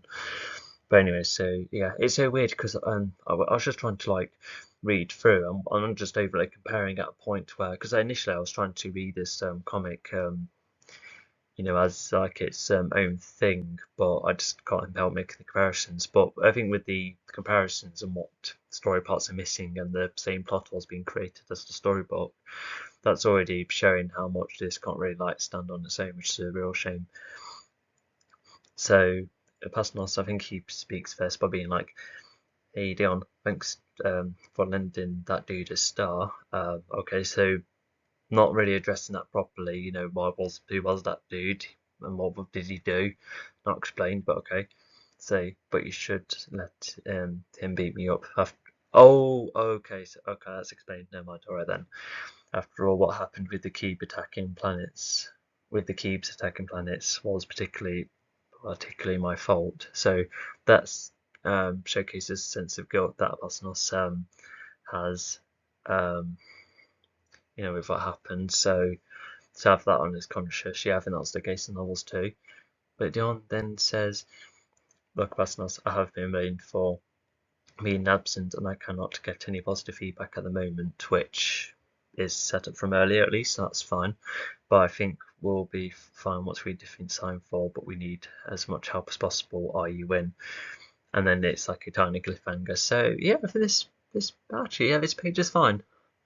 Yeah, I just feel like I'm not really asking any questions. This definitely like helps with a couple of bits and bobs. So yeah, even more. But at the same time, I don't know what type of aliens dude is, because I've been thinking consciously of who belongs with what alien race. But even then, um, yeah, I don't like up in the air things like that. But oh well, we'll just get going. Right, so this is where they're fetching Hemota from the cave, and Fetcher's like, oh no, Nicole speaks first. I can form a case. No, that speech bubble was meant to be for Zami because he's the material manipulator. Anyway, I can form a case that can help us transport Hemota. It was Pod who placed it here before he left. Think he's like updating Fletcher, which is not the case in the novel, so there is that. And anyway, we need the public to like us before Zime 4 gets up to more mischief. Okay, so that's already, yeah, I wasn't too keen on the storyline in book 5, but to try and start that off anyway, we'll see how that pays off. And so yeah, they already talk about how they need to be liked in that case. Yeah, even the previous page, when Don's like, there's no positive feedback. It's yeah, there's like a bit of a theme where the heroes think they should be liked, even like at least admired for what they're trying to do. But yeah, Story's not really in that position because the residents, etc., have been very like um, um, they're just not around to interact with the Legion, and they're not really like posting on social media either. So yeah, um, so yeah, there's like really not none that insight from any of the residents. So yeah, like I said, yeah, it's just that part's got missing. Anyway, so yeah, Thatcher says to himself, "When connects to my ancestors' memories, that's not a heroic priority." So yeah, the whole mindset thing, they explained why I don't really like that novel. So trying to simplify it is not helpful, and yeah, even if it's like a cool idea, but I don't know, it just feels too abstract and grand for this universe. And even so Vetra already knows what it's like to be a hero. So yeah, because I did try and make it so that the Legion is still liked in some way, and not make Vetra too unlikable by coming across as snobby, being like, this is not how to be a hero, and he's literally just come into the story. But it's nearly getting that territory, despite my initial attempts to avoid that. So yeah, it's just not worked. But Vetra's not going to be in this reboot either. So yeah, we already know that. Yeah, we got the point of this one. Yeah, we'll get going. Alright, so I think Vata speaks first. Oh no, design for maybe. With the green apes out of the way, which, okay, we can locate any planet. So you already know it's locating planet. Yeah, from an earlier page, so that's explained at least. And then Vata then says, look, you can say what you like, but you've left me alone. No, the speech bubble's meant to be the other way around. Okay, so it's Vata saying, oh, we were on course with our plan, so that's fine. And then Signful would have retaliated by saying, "Look, you can see what you like, but you left me alone. I had to build all of this by myself." By yourself? I thought you would have had like allies and silver floating around in the fortress. You'd not really been building anything. You already like maintained the alliance, maybe a couple of new connections, but that wasn't really stated. Say this is like a comic only problem, and then only for that to be like no. Signful then says, "I would have got the elements sooner if it wasn't for you holding me back." To which that would have been nice to address in the novel, but we're missing that context in the comics, so that's where that's not working. But yeah, there is that idea where if I don't know, because Vatta was already having the elements to do the change himself, so was Signful ever going to get the elements? Or it should have been if I got it instead, as if he probably would have. I don't know. Well, I don't know. So it would have been hard for anyone to try and do the spell whilst. Would you be able to defend yourself? Oh, you might be able to defend yourself. Use more of the amulet as well as like reform the universe, and it can create like a barrier around you. Yeah, maybe there's something like that could have been addressed, but never mind. And yeah, I just got a bit lost here. But yeah, let's get going. Okay, so. Oh yeah, so Airwolf says, "Look, I can't come. This race needs my protection." So I think this is the first time I've seen Airwolf after all this time, because in the novel she gets a couple of line drops, I think, but unless the comic did that a couple of times, I'm not sure. But also, yeah, she stayed to protect them, which is reasonable. And Dion's like, "Some for the rest are looking for the elements. You can protect the Numians by joining us," which yeah, that makes sense. Please, we're running low on alliances. We certainly can't make new ones. That's slightly inaccurate. So Fletcher can, because if Dion can look around, like connect to public devices, and that he should have known that Fletcher's about. So I don't know. Like this version of the story could have had it so Fletcher was like not a thing, and it's just like the old Legion. Yeah, because if I wanted to add new characters, Spyco from the could have come in, the Surfsman could have come along to make like an interesting twist, or even the camos they encountered later on. That's where new alliances could have been made to probably prove Dion wrong. But yeah, it's like a really tricky choice. Yeah, I feel like I've gone for the worst choice, to make because I know I wanted to pay off the Titran cloning, but even then that could have been like a nice long-term goal. And what if I don't know, sort of like a elephant or a mammoth was like the first to be created by the Titrans as they were resurrecting on the races? Does that mean the elephant joins the team? It's just actually it would have been kind of fun, but no, it's meant to be more a serious chapter, so. Yeah, yeah, because I really like elephants and they're tough in that, but I'm not sure they would do much against Signful. I feel like Signful would just like whack it over. So yeah, it's a bit. Yeah, I think it will work in a parody, but I don't really do parodies. I enjoy them, but I just felt like I couldn't really know how to write them because I would rather be like a straightforward storyteller instead of being like one of those writers being like, "Oh, how meta is this? Do you understand this reference? Look at this pop culture reference." And it's just I'm not really that kind of writer. Yeah, I just want to just the universe. Like the only pop culture reference I have in this universe is the ABBA poster and the other ABBA references. Yeah, that's how far I go because I want to continue their legacy somewhat in a fun way, of course. I don't feel like addressing other bands. Yeah, I just don't really know who else to promote. But even then, our music's not really. I could make it like a thing in the um, in the reboot animation. I could like play my guitar, but I can't afford recording technology because paying for Photoshop monthly is bad enough. I don't really know where it's at, but it's not too expensive, thankfully. But still, gosh, imagine if I was trying to make films using Maya alone. Like Maya is like hundreds a month, I think. Yeah, without free access as a student, yeah, it's yeah, it's just not, it just very much suited, which is a real shame because Maya has done very well for me during my education years, and maybe like 1 year afterwards, especially when I was creating 3D settings to draw from, which is why the storybooks had like a three-dimensional element from time to time. But even then, mind. Well, yeah, let's just continue. All right, so this is where both sides contact one another. So they've contacted each other before the Titan battle when this was after. Okay. Um, all right, so yeah, to swap the events around, I'm up for that. I can see that happening. So anyway, so they had a plan. So yeah, they're going to Fletcher's planet where they can find a safe spot for Homota, which is not really explained here, but never mind. I'm putting the other end of the communications like, oh, you better do well. I just lost the zone 4 and they just saved me.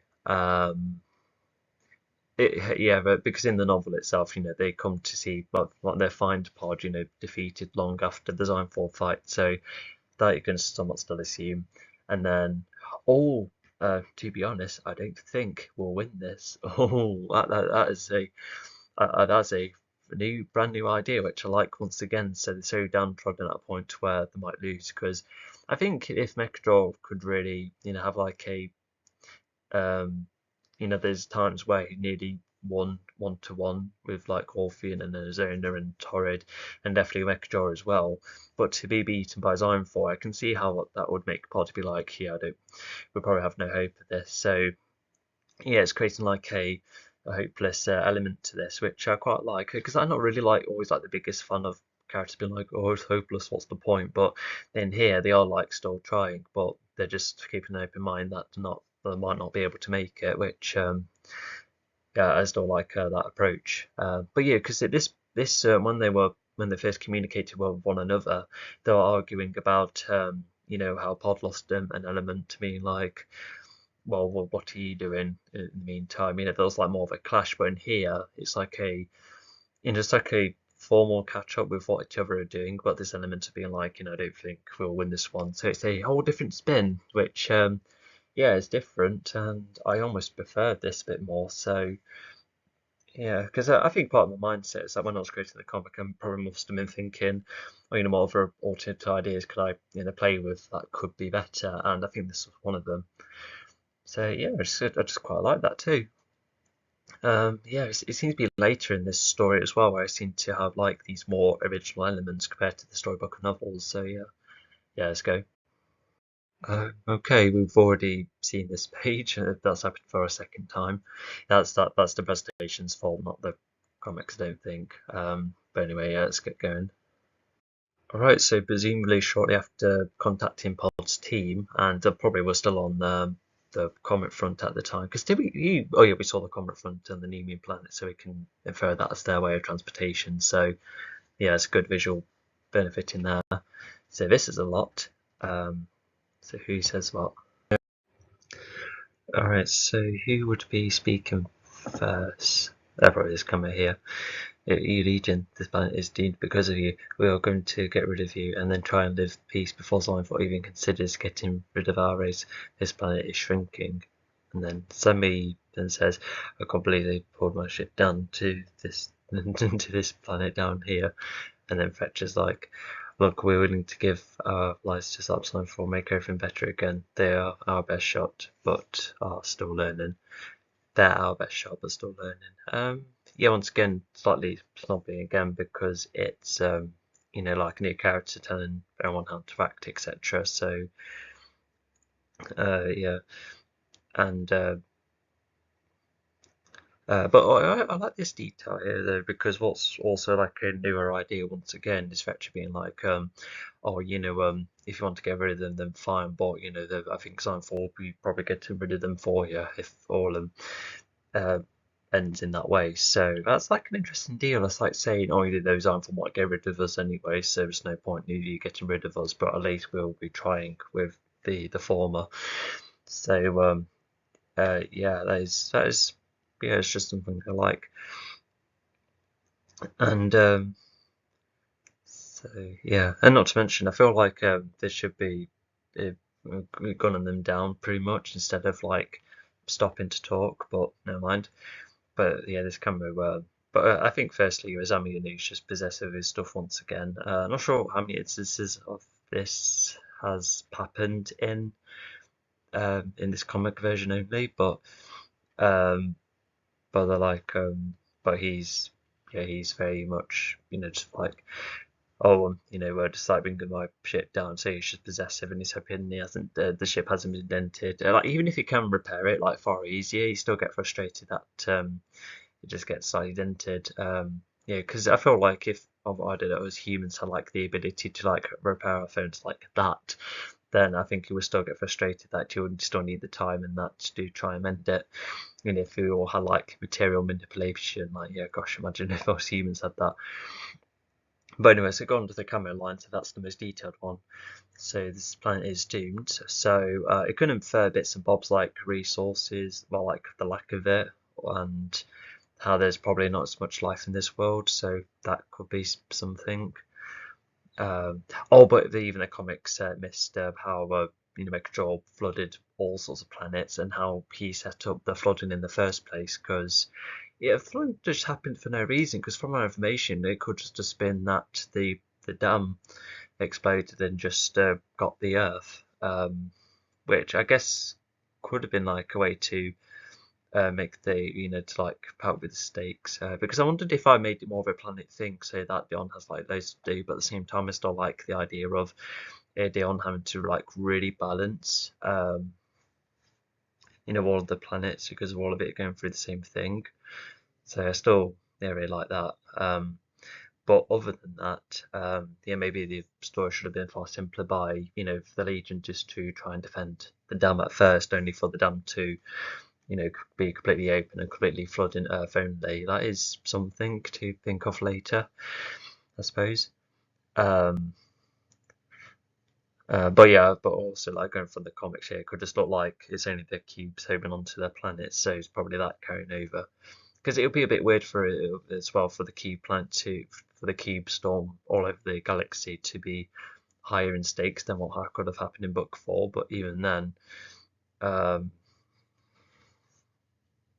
but I think sometimes you can have stories where stakes go in and out, but as long as it's consistent. Anyway, so this camera here, that's done. We're going to get rid of you and you're trying. So this line is interesting because it's like them saying that they hopefully might make it through Signfall's like the end of the raft almost, until he has the elements. Like they think they could probably defeat him, or how they hopefully might get a pass. But they've got the weapons, so they could do with getting rid of them if they don't want to be targeted by Signfall. But are they going to also just like make the most out of what's going around before they get wiped away by Signfall? Is that another thing as well? Even if all of that is true, they should have been like far more like downtrodden with so much lacking in hope. So yeah, that could have been something, but yeah, I don't know. They should probably come with the legions to at least help try and fight instead of just like staying around here. So a bit mixed on that, but never mind.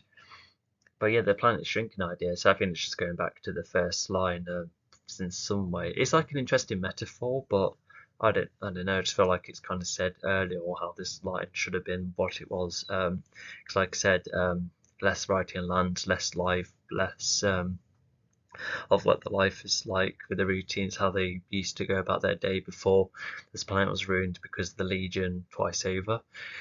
So yeah, it's bits and bobs like that. So yeah, we do have a decent amount of detail here, if some of it's a bit vapid. So yeah, let's just continue. Once again, this was explained earlier, and would have also made sense to happen earlier too. So yeah, I don't know why there was so many of these. Oh, I wondered if I think some pages have accidentally got duplicated in my file. Never mind, yeah, go on, let's just get going.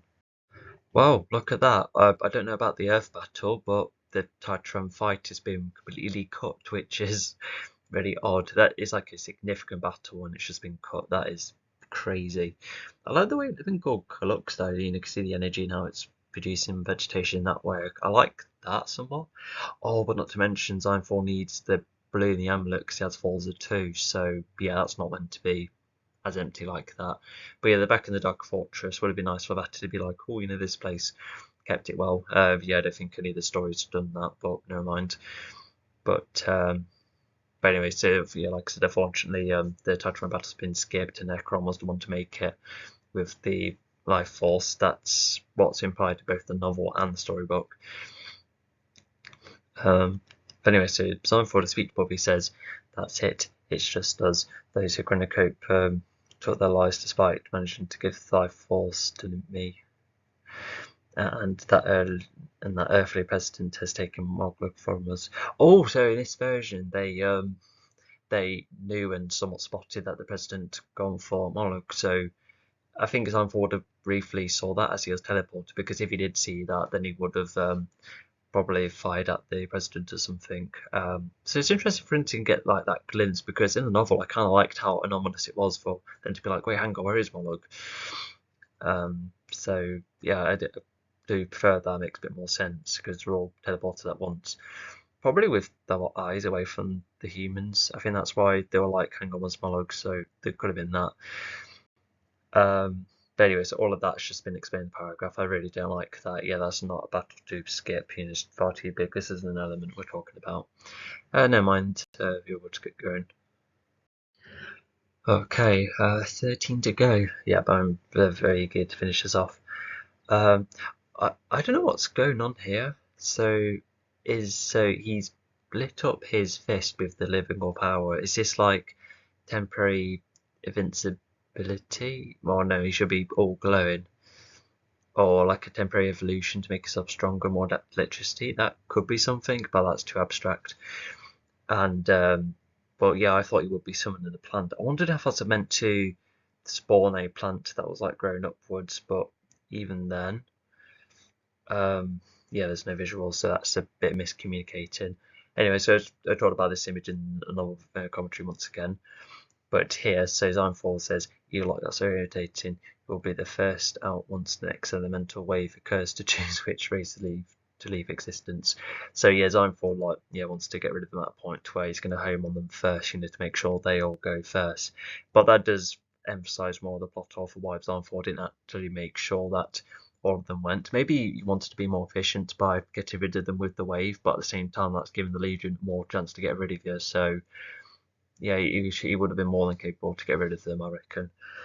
Yeah, because I know in the reboot he is going to be, it's a bit more of a balance of like power and how much hits anyone can take. Like it's almost like a difference between, because humans are weaker and the likes of a Plasma Sazami would be slightly tougher, and then you have a Pod and Zime for who are like the tanks, but they're not going to be the most like tank individuals, because King Kong in the more recent films, because he too can take a lot of damage, but at least the damage affects him. That's what I want to do instead of creating like the equivalent of Incredible Hulks that are nearly impenetrable, to which I want all of my characters to be vulnerable, and just make it so that it's power and skill that makes them all survive in that.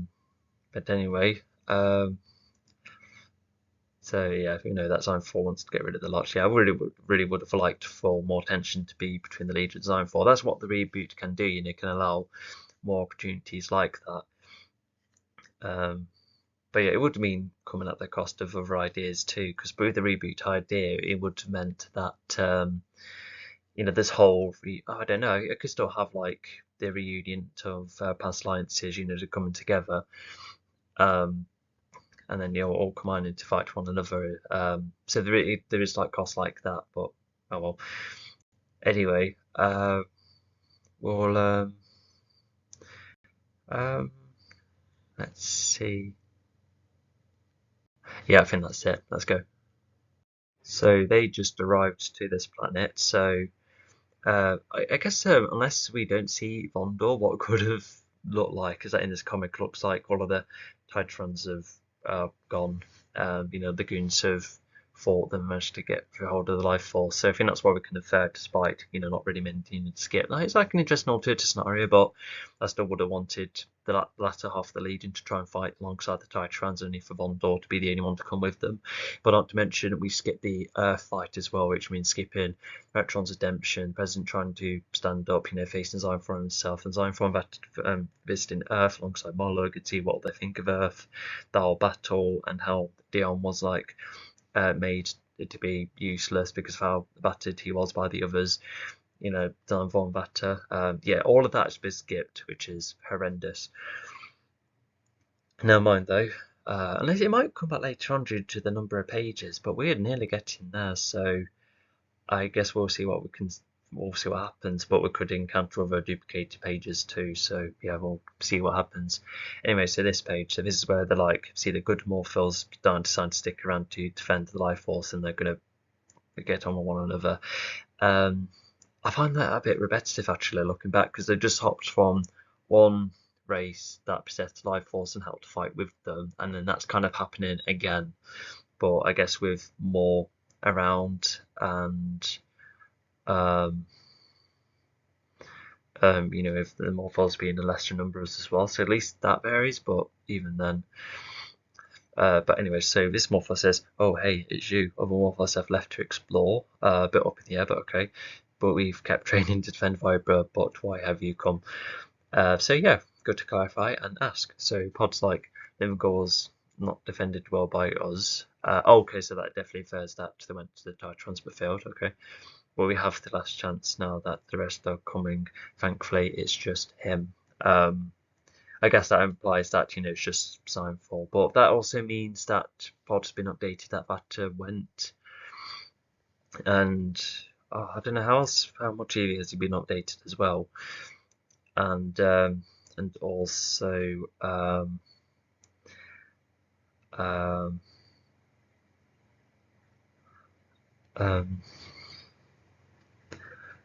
and Ona's also indicating that yeah, there's no other elements. So has Pod already been updated that Timotus has been lost too?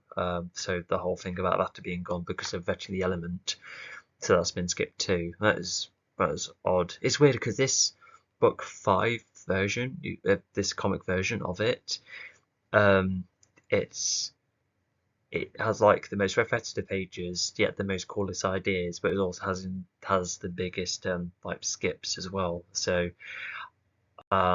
quite mixed. Yeah, I don't know. It's just that's why you have to be really careful with how many like what characters know and so forth. So yeah. Anyway, yeah, let's just get going. Okay, I think we've got an editing problem. So I feel like that scene should have happened after this. So that's where the pod would have probably been updated about her motor being gone. I think, although the Legion told them that, but I think in the novel did they communicate a bit like small update only for them to argue like later when they're in person. I think that's what happened, but none of that's covered here. So yeah, this is that completely being torn apart by the element, the cube one. Yeah, he's lost his cape. Signfall's missing his amulet, so that's a continuity error once again. But yeah, so that was like, there was a trap. I had to transport it by hand, but you go on element wielder, and yeah, so I think that's like I don't know. This is because we've hardly had any build up of with that accepting that Signfall is worthy to be the next the one with the amulet, when that used to be the one who was to have it. But yeah, like there's no build up, even if the line is kind of nice. So that's also explaining what this trap is and how he had to get it by hand. But even then, and then this whole thing goes, trying for lead to be no more, you can stay and suffer on this planet. You better think quick on nostalgia before you go. So yeah, I've already talked about in the novel about how Signfall probably should have got rid of them instead of leaving them to suffer, and then hopefully the way of getting rid of them, but at the same time, Zami can create ships and leave. So yeah, even if Signfall didn't know that, he still should get rid of them just in case someone else decides to transport them with, like, I don't know, like a space taxi of some kind. Yeah, you just don't want to leave anything to chance. So yeah. I don't know. I guess like I don't know, because he's not really like a sparing kind of individual, which would have been like an interesting idea. And like instead of like when he fought off the Sotters and the Green Apes, he could have like just fought them instead of outright getting rid of them. I guess to really like make them powerless and make them think that Signfall's on top of them, that could have been interesting as well. And like there could have been like a flaw between other villains being like, you know, Signform maybe don't need the chance only for Signform to be like, look, there's no point getting rid of them, you know, because I'm not a monster and just only want to neutralize them. So that could actually be like a really interesting idea. I like that actually as a new idea. But anyway, okay, and then yeah, come on, let's just go. So this is where they had the argument. So Vetra's like, well, we lost an element each, so that's outlined in that. And if Pod to be like, well, how much did you try? Which kind of hints a minor argument. And then it looks like Nicole's the one that does the speech, being like, hey, no, let's just put this aside and get on. But well, regardless, what she should say, look, no more time comparing. Yeah, we need to defend Mechador's body with that Viper inside. Now it's us against him. I can see the winner already. I can see the winner already. Who? Like, it's not about. It's about the team, not the. Is Nicole thinking that Dimefall could win? Is that what's implying? No. It just says say winners, but I don't know. So yeah, Nicole's just like, so she's the one being like, you know, stop with the argument. But I thought it was Nicole and Pod who argued more so in both the storybook and the novel, so that's odd. No more time comparing need to defend Michel's body with Vibra. Yeah, so yeah, that's implying that yeah, the power was still kept in Michel's body. You know, once again, just like the storybook and the novel. Now it's us against him. See. Okay, so maybe Nicole is implying that Sign4 could potentially win. So yeah, it is probably adding more to that sense of hopelessness. So that's something that's built up in a way that's like okay, and yeah, once again, it's like a fresh idea compared to what the storybooks and the novels did. But anyway, let's move on. All right, so despite skipping Earth's battle, I suppose this is the aftermath. Oh gosh, Carpo looks like he's under like a night filter. I think that was done just so he could stand out a bit more compared to this grass, which was probably like a similar colour to the Titrons, to which, yeah, fair enough. I'll just have to be careful to do that a bit more subtly. And let's see, so serviceman here, I like the size of the stars, I think that's like a good size.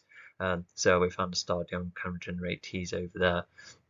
He tried against those two big fellas earlier. Okay, so that was completely skipped. I need to be caught up. Okay, that's a bit odd. I think this is where, if I was doing the story in order, I reckon that I was, you know, filling the gaps in between. And then you know just when I was identifying the skips, but then I you know gave up and then just brought in some throwaway lines. I think that's my best guess. Yeah, really bad though.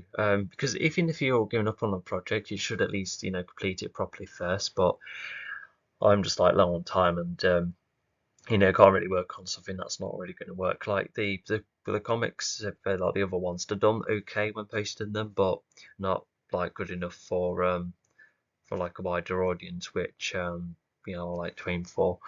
Yeah, because you know, once again, yeah, the animations will be like more worth with the time and the effort. They'll be a whole more entertaining, and I think nowadays it'll be cool to look back and see what the story looks like, as this was like the final form at one point.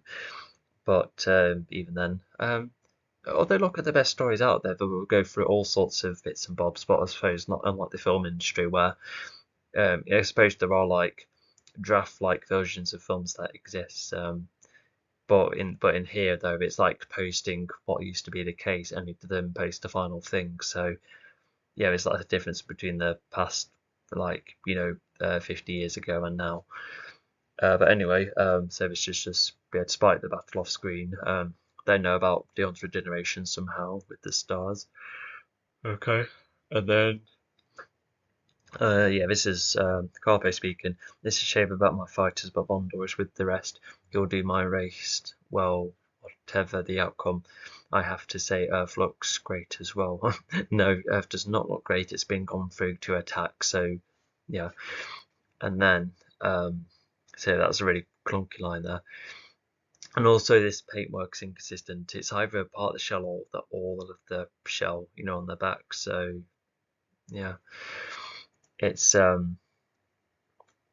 yeah, that's been in and out. Yeah, I don't like that. But yeah, so it looks like he had been updated. I don't know why. Maybe the communication spell, but I don't think that was set up. But regardless, Vandals with the others. And we definitely know that they've fought with the Titrons too. And Vandal was like the only good Titron left. Ready for round 2. And whatever the outcome. So once again, there's that hint of like the Pope, could be lost, but at least they're going to try. So yeah, I still like that idea. But anyway, let's just get going. Alright, so far as I can remember, so there's the final page, the 4-page panel, that resolution, so that's 3 pages. So we've got 6 pages dedicated to the design for battle, which is cool, I guess. But I don't know, I just felt like the other fight should have had a bit more pages too. So I know this is like the finale, but even then. And then okay, and then there's so yeah, Zonvor's fighting the others. We already know what this page looks like, and alright, so yeah, so Zonvor's speech bubble. Wait, no, hang on, he's not meant to have all the elements like that yet. He hasn't made his Mechatron's body at this point, unless he might have and then fought them off that way. That could be something, but to fetch the element first, just into the battle, then go out, and then with the others trying to slow him down. So yeah, it's yeah, that could be an alternative idea, but even then. So with all 4 elements, I can now start to reform the universe. All of you are so needy and undeserving. I don't like the word needy, just something about that word which really grates me. So, but now he has them all, so maybe it's like an alternative version where, or an alternative take where, like I said, he takes the elements first and then fights them all off. So that's something. I don't like how Beowulf is not that big. Anyway, yeah, I guess this is like highlighting how they're keen for an audience, and they don't deserve anything due to how much they've hurt the universe. But Zynfor is doing that too, so it would have been interesting if Zynfor was like, look what you've done, and now I'm going to make things better. Like that could have been another villain hero dynamic that should have been far more better. But anyway, let's get going. So if what I said is true, just reading the novels, that means this page should have happened before, or like another fighting thing, I'm not sure. But yeah, if you remember in the storybook, it was all 4 elements, like acting, with their own colour still, but because, I've had the idea that's always been there, to have this yellowish colour whenever the elements are united. But yeah, so to actually to do that here, it's like a carrying over from the storybook, but like a new interpretation of it. So I really like that, and you can see the representation as well. So you've got air, vegetation, fire or ice, and then cubes here as well. That's material. So yeah, it's all 4 elements coming together. It's a way which I kind of like. Beer's Microdol's body, that was fetched, and then that's the outside. So I like that too. Although in the novel it was meant to be an underground thing, but if it's level with the land this time, then fair enough. Or it could be like a dip with this being higher land. That could have been something. But anyway, so what he says, time to go home. I can bury my ancestor there. Okay, so he hasn't buried Vati yet, so that's something that's postponed for like a later idea of Sightfalls, because he visited his own planet before going on to here, but yeah, once again, it's just like a different timeline, so it's just different, which, it's fine. And then he says, plus I can get that machine working, it will help me edit every planet. Was the machine even stated before? I'm not really sure. But anyway, so it's just outlining what he's explaining and that.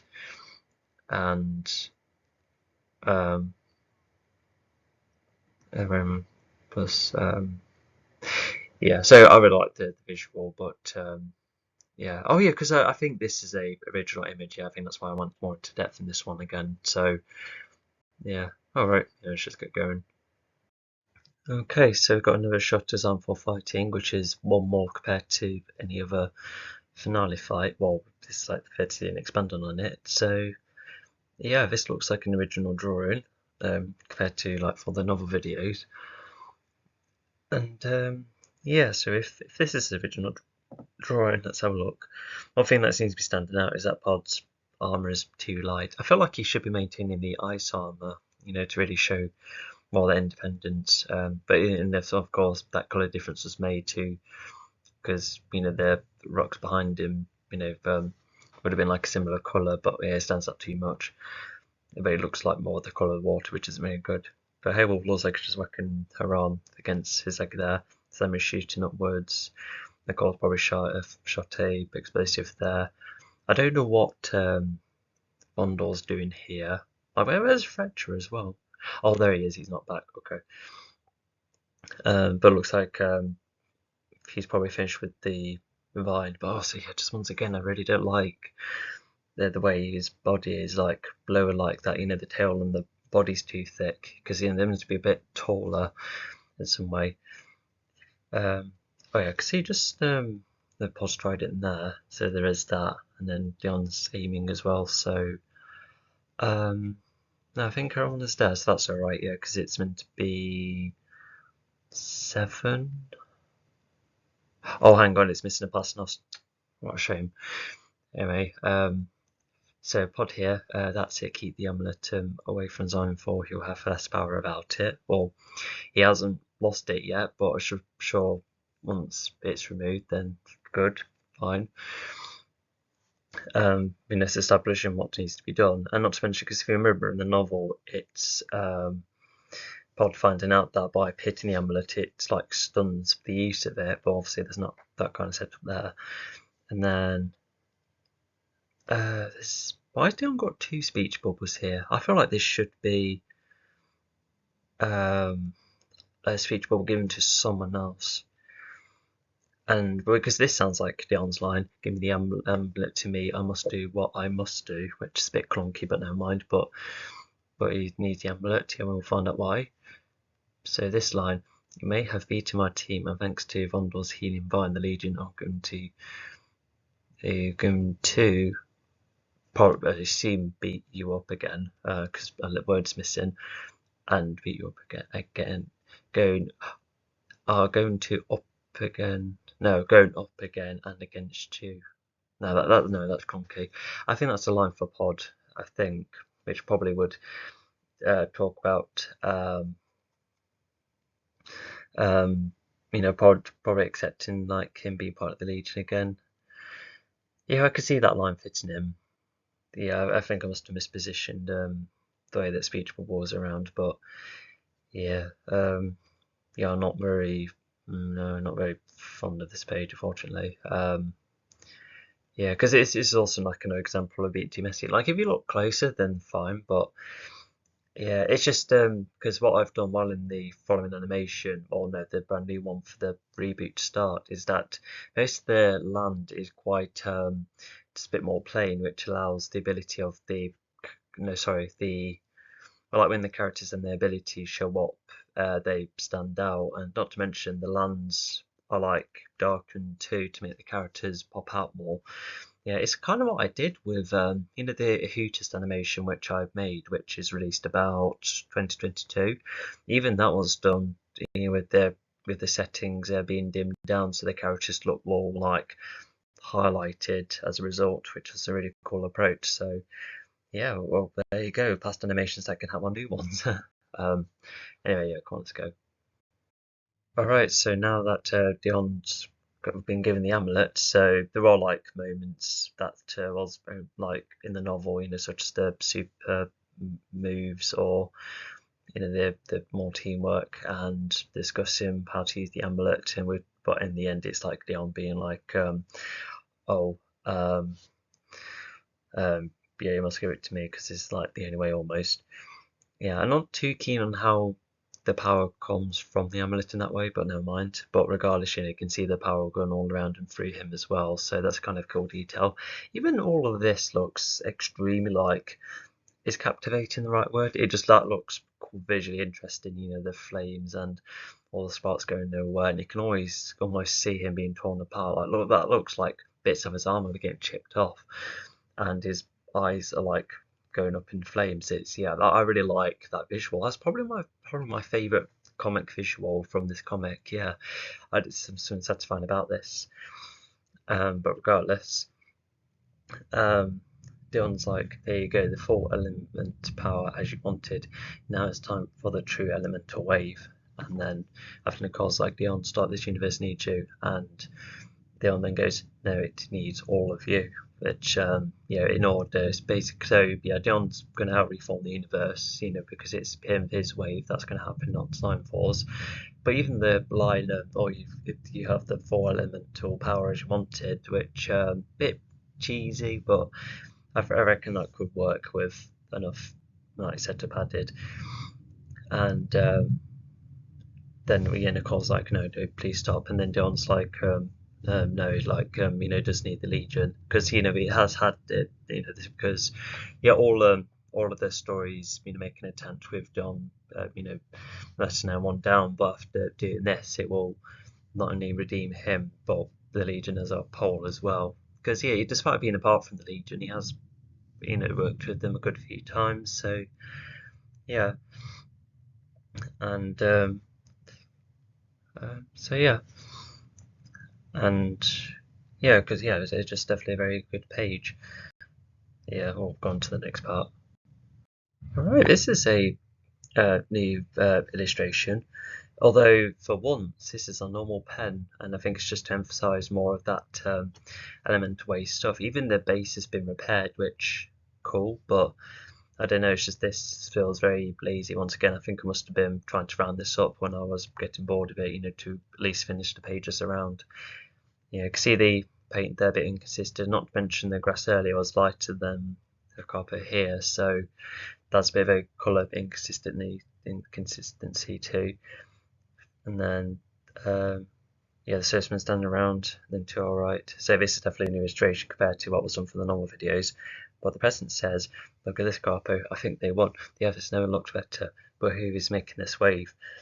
Imagine if they convinced Seinfeld to do this, or if Seinfeld told them, that it'd be like, oh, his universe looks good, doesn't it? Oh, well, there you go. And then gets rid of them. Yeah, something like that. Yeah, I reckon something like that would have been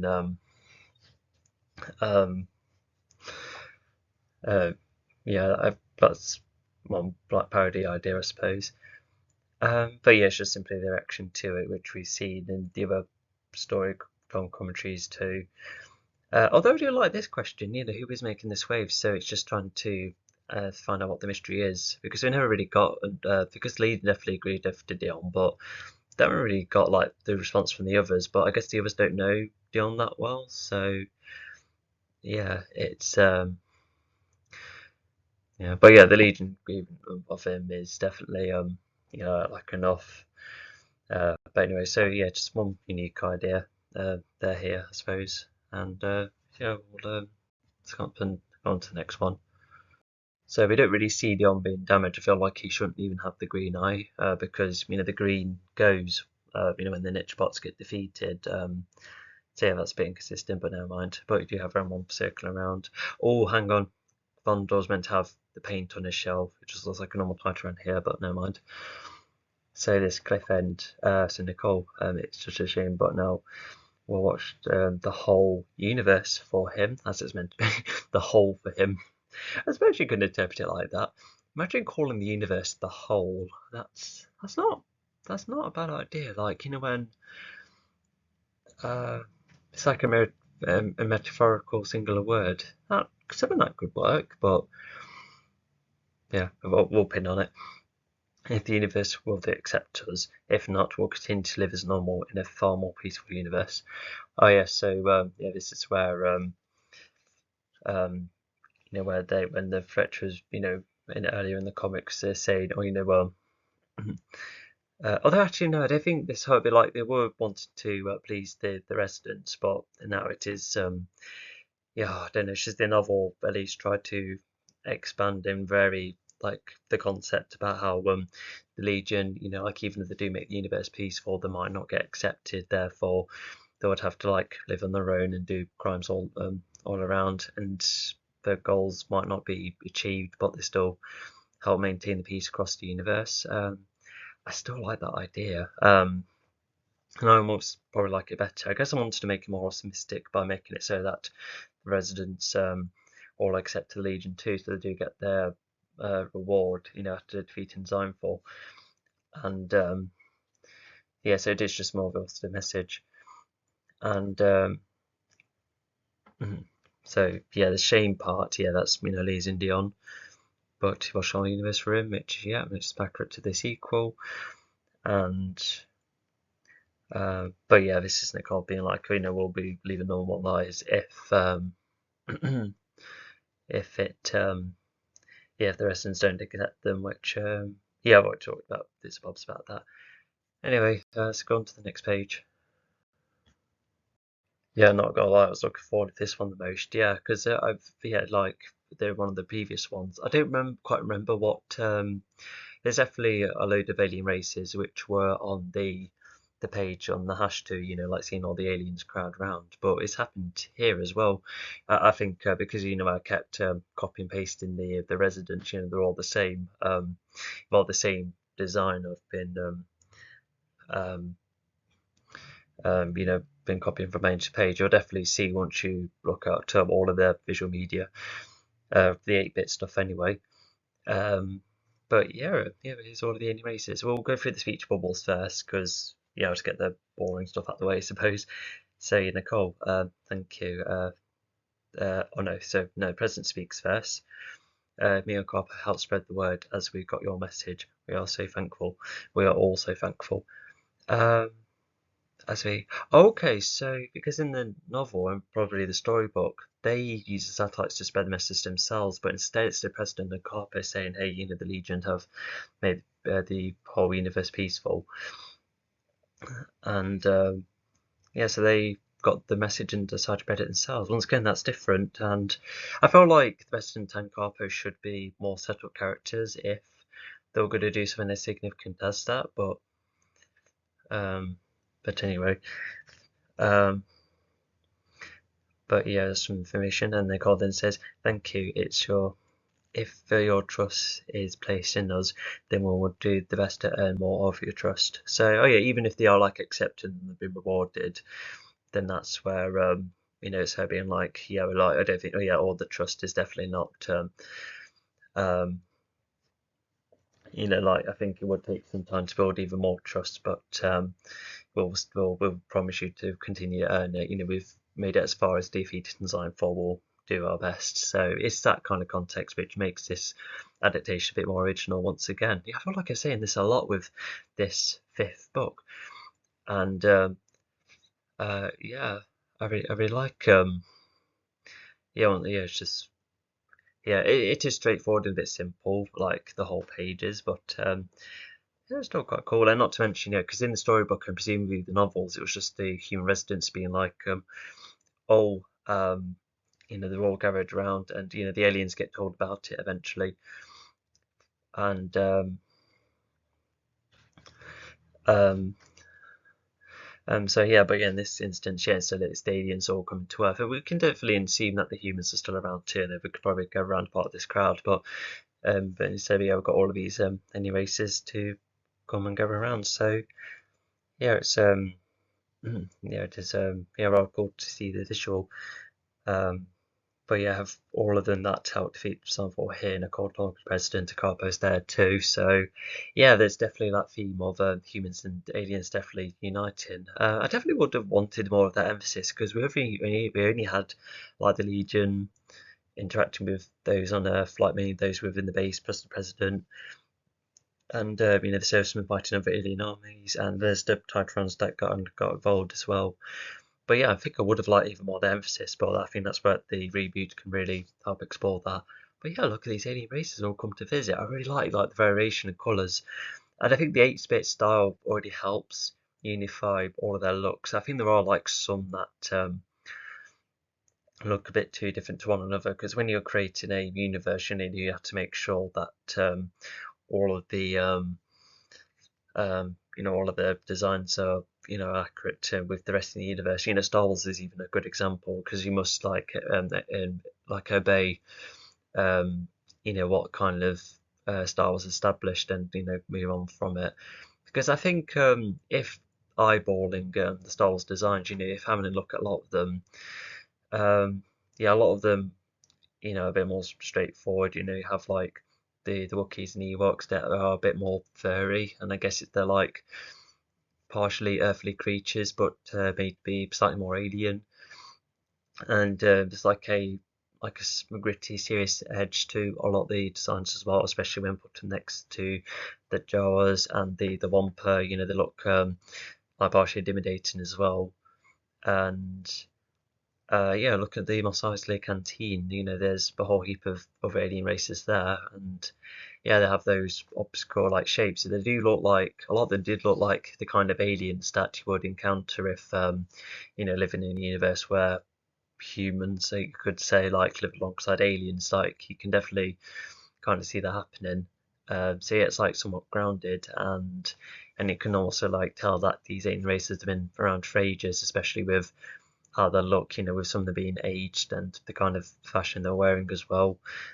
Um, yeah, I think that's how I would come down to it. For instance, if I wanted to create a Star Wars alien, I would definitely have to be thinking very carefully. I can't really think of one at the moment, but anyway, I've got my brain is just focused on this, just alone. But yeah, now we looked at the context of the scene. So in terms of alien races, so I know that I've gone over some of them in that Nash 2 snippet, but if to look more in depth here, so that's the updated Alita, so like a crocodile alien resident, some kind with a horn, and there's a long neck alien. Yeah, I think I already mentioned how there was a former Zine Goon that had like a similar design like it, but it's been more simplified here to give it more friendly look. That's like a big cat that controls sand. That's Spyco. That's a Joe from another page. There's the deer like alien, and then that's the pufferfish alien that can change the size. That one's when characters have like abilities to heat or cool things from afar, it's that kind of ability this kind of alien has, and I quite like the design with the head tucked in the body. It's kind of cool.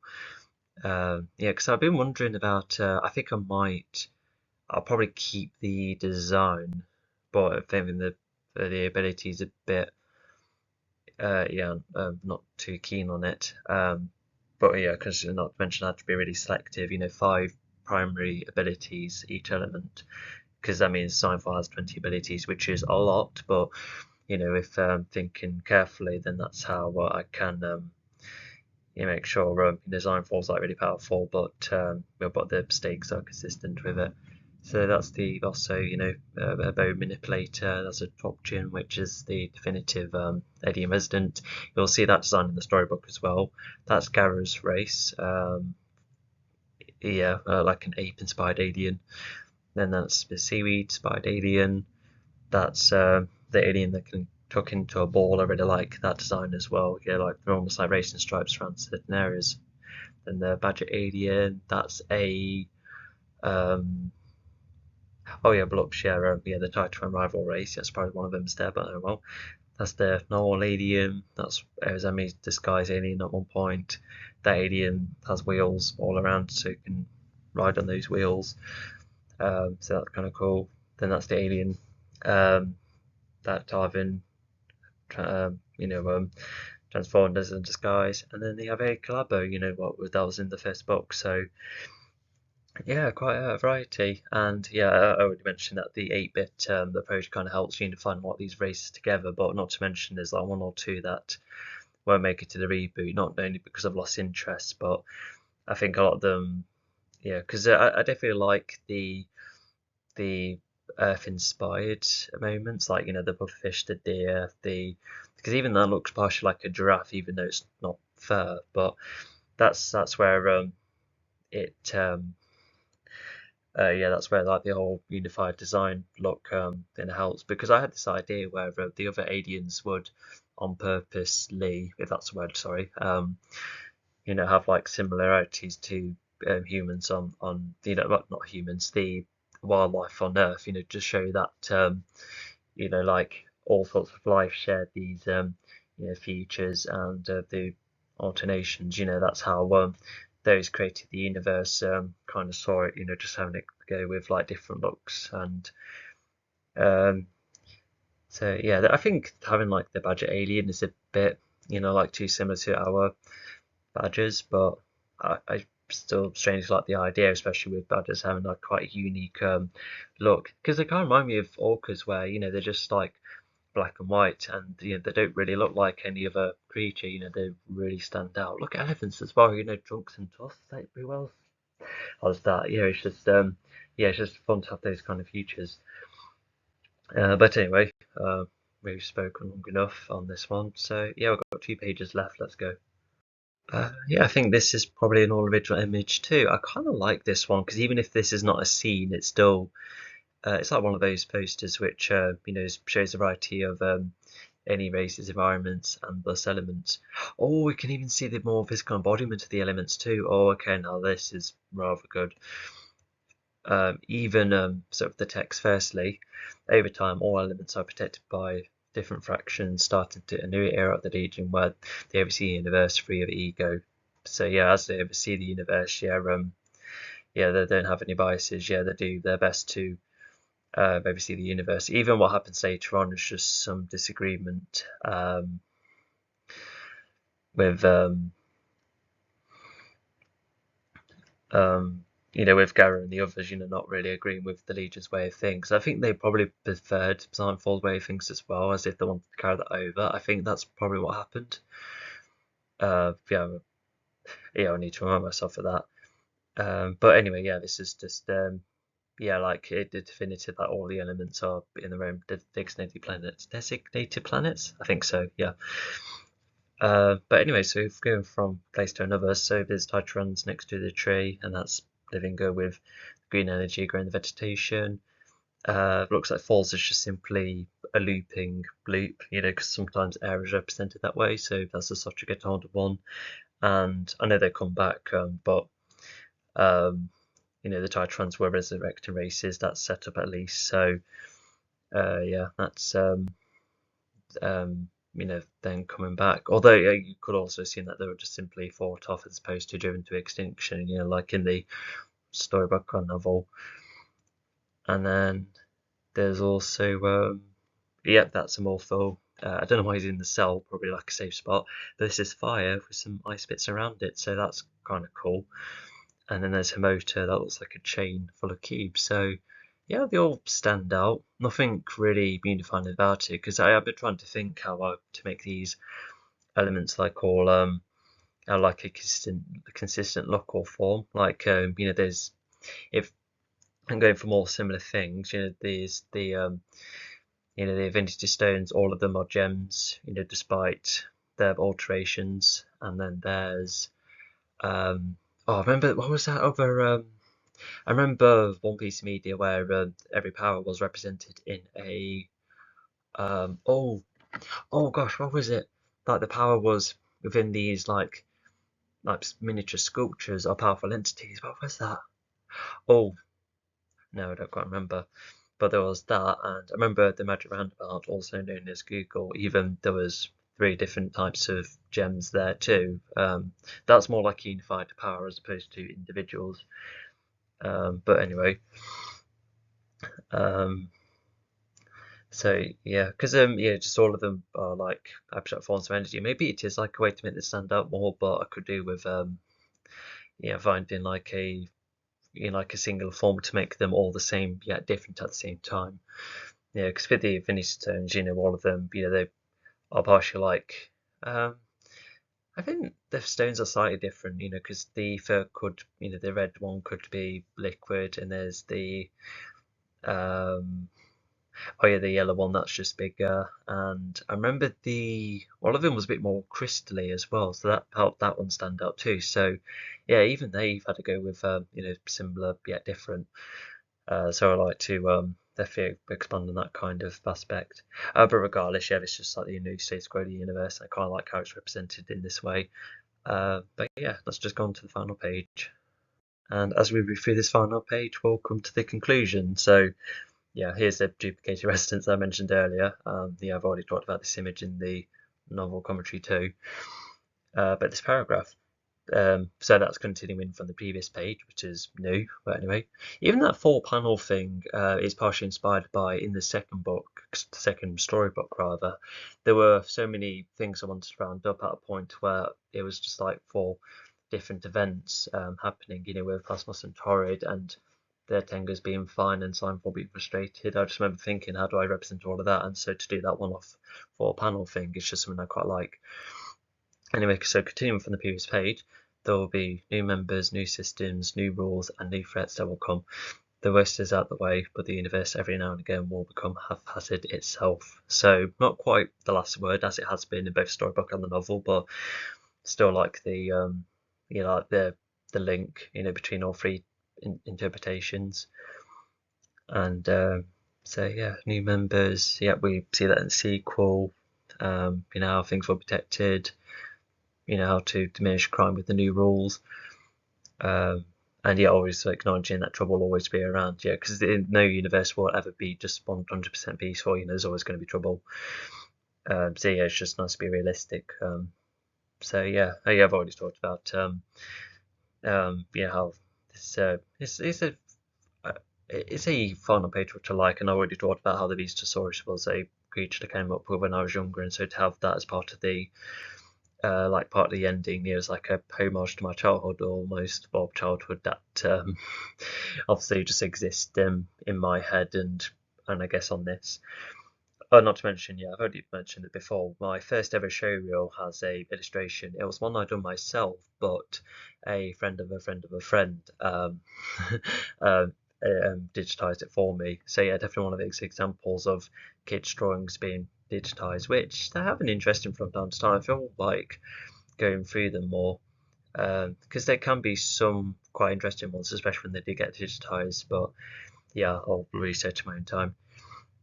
And then that takes it to the end of this commentary. Yeah, so this was the longest 8-bit comic, the last one I probably would ever make. And as mentioned, there was a whole heap of other bits and bobs like the commentary stuff and other bits and bobs going on at a point where this whole creativity and story writing has been like really paused after this. But I think thanks to having a lot of time, I definitely have more of an idea for what I want the reboot to look like, what ideas I want to carry over, and what there should be improved in that. But regardless, but yeah, so looking back at this comic, so yeah, definitely the weakest out of the interpretations. I knew that the storybook was weak too, but at least I was like the first version of what was once the final story, because it was only after going through the storybook again and again when I thought, oh no, there's plot holes everywhere. And then when I created the novel version, yeah, it's just the whole other details that were added and making the novel the more definitive version. Yeah, it was an interesting transition, and yeah, it was like a cool idea, the 8-bit comic idea, and create all of these little side stories. And then I thought, yeah, let's make the main story like a comic too, only for you already know why I stopped doing this and how it became so underdone. But I think it being incomplete really like hurts it from time to time, and there's like some cool moments between characters, some type of dialogue that stands out, with some personality with them, with Pod being formal, Nicole being commanding, and Simon being informal, and Pasnos liking his fighting. And there's other like moments where I remember being surprised with a couple of like unique twists I decided to go for, which yeah is either different or better. There's only one instance where I thought a comic did make a change but worse. But anyway, and there was also let's see. Um, um, so yeah, there was like a couple of other improvements, and yeah, but yeah, there's a lot of bits and bobs that were overly simplified as well, and um, but yeah, I think it was. I think I don't know because I think in a one timeline I could have made this comic so detailed at a point where it matches with like the details of the novels in some way, and yeah, I could have had like far more elaboration with the events and the character work and how the whole world works as well. Um, So yeah, but as I went through the novels before, there's just a lot of things that definitely need improving, and wasn't like the best uh, form. But with the reboot I'll be doing, yeah, there'll be just a lot of things that will be just a bit more like focused and a bit more.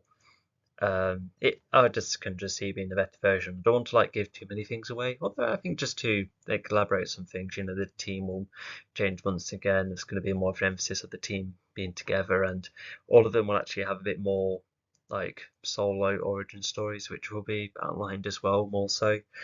And then and I also think of going more like a. I know it does sound like a crazy idea, but in EastEnders, I suppose, you have like various heroes and villains, or at least good people and bad people. Like the way they many times interact with one another. In the more smaller setting, because I was thinking of having Earth and just an alien planet as opposed to like having loads of planets. Because I really like the idea of like exploring space, but it's just because a lot of these planets don't always have enough within them. So I just thought, some of them might have been cool, but they probably still work detailed as like different types of lands. But if I just like make a alien world that's very detailed, and how I like how it compares to Earth, and know they might engage in other types of traveling. Even the Earth could make a base on the moon. That's an idea I like to have a go with. And yeah, I've already talked about how I make the old EA races more coherent, um,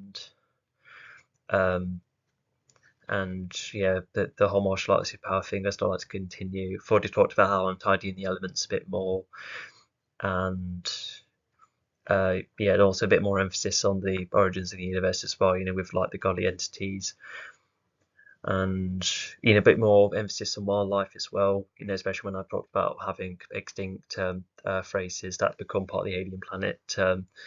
Um, yeah, although I think that would mean that though the creatures from Earth that were extinct in our world, that means that those that maybe the Titrons could be the ones to be like, oh, if they ended up getting rid on Earth, then we'll have them on our planet instead, to expand our wildlife, because we probably appreciate our wildlife a bit more than Earth does. So yeah, it's a bit of a idea like that to go for, because I don't want to cram too many themes into it, but I think I also wanted like more of an emphasis on how us humans, we like the innovation and the technology, but with the aliens, they'll essentially live like a whole load of community like creatures. And when you like watch, I don't know, like the African savannah, and you just see such a variety of animals, and then they interact with one another, how they all like share like the same drinking water, like in a massive lake from certain times of the year, but yet they'll have their own herds, or how they interact with other animals. Yeah, it's just something like that I wanted to go for, because yeah, not gonna lie, I don't always like economy, politics, or just sort of like complicated systems, or even other things that can go rather deep, like crime or social media. Yeah, it's just because in the alien world I can just make it so it's just mainly like natural, almost as if I guess like all of these aliens could be like all caveman equivalents, except they would have evolved and they all could speak, but they live in far more natural ways, and very devoid of technology, especially when they all have like supernatural abilities instead. It's just that's where that kind of differentiation, I could have like a lot of fun with it. And yeah, what else was I going to say? Um, yeah, because oh yeah, I guess should the alien planet could could all of them be wildlife instead of just having some smarter than others? Or no, no, no. I still want yeah, the wildlife. Like a difference between those who think like humans and those who think like animals. That kind of idea being explored as well. Because I still really like the idea of Mechadol being like, oh, if it's just a wildlife, then things would just be far more peaceful. And it is a bit of a far-fetched idea, but you could really have a villain be so into that idea. And of course, us having counters, sometimes you do need smarter races that can look after them if they're in the right mindset, and then teaching those who would harm animals, to teach them how to treat wildlife correctly. You know, I could go for a slight angle like that because I also wanted to um,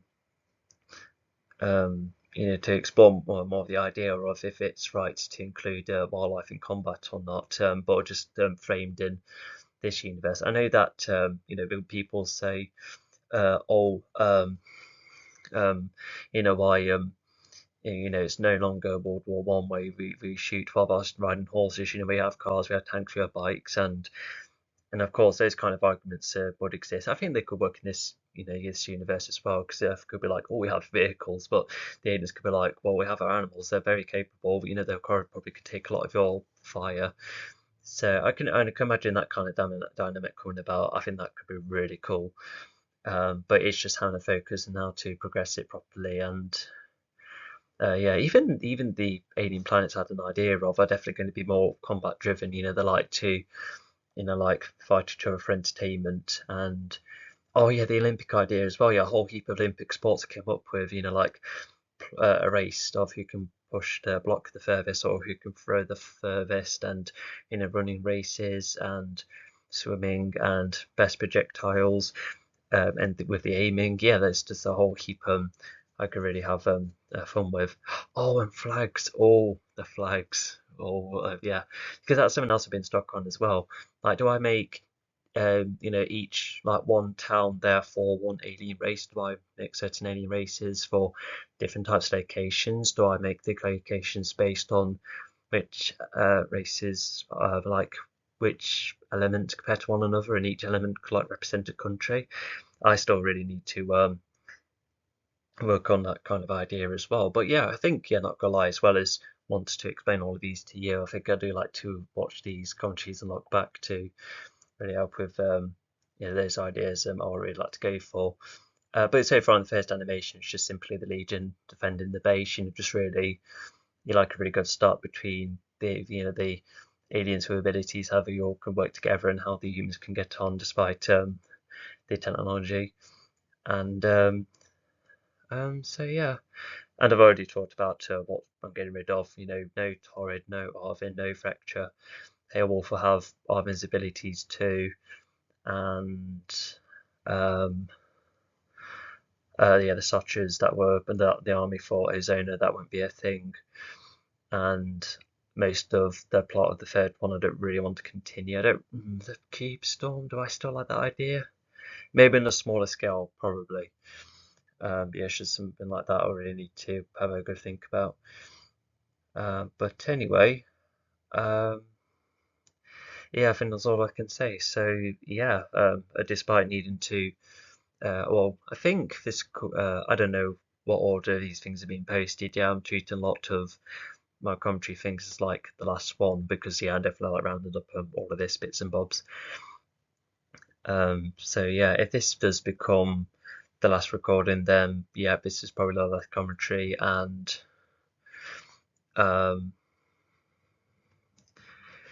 and or is it yeah, like one of the last commentaries before working on the animations, and yeah, yeah, because with a whole heap of videos I've got, yeah, I've been aiming to post the lot of them daily, which you probably have seen quite a lot recently, and you know, whether it's videos or shorts. So yeah, like yeah, considering this is, you know, like I said, one of the later commentary videos that I've done anyway. Yeah, we'll see what pro I'm at, how many countries left to post, and then from then onwards I'll be, you know, making a ever expansive story. So yeah, I very look forward to it. Right, so yeah, I'll leave you there, and yeah, I'll see you next time.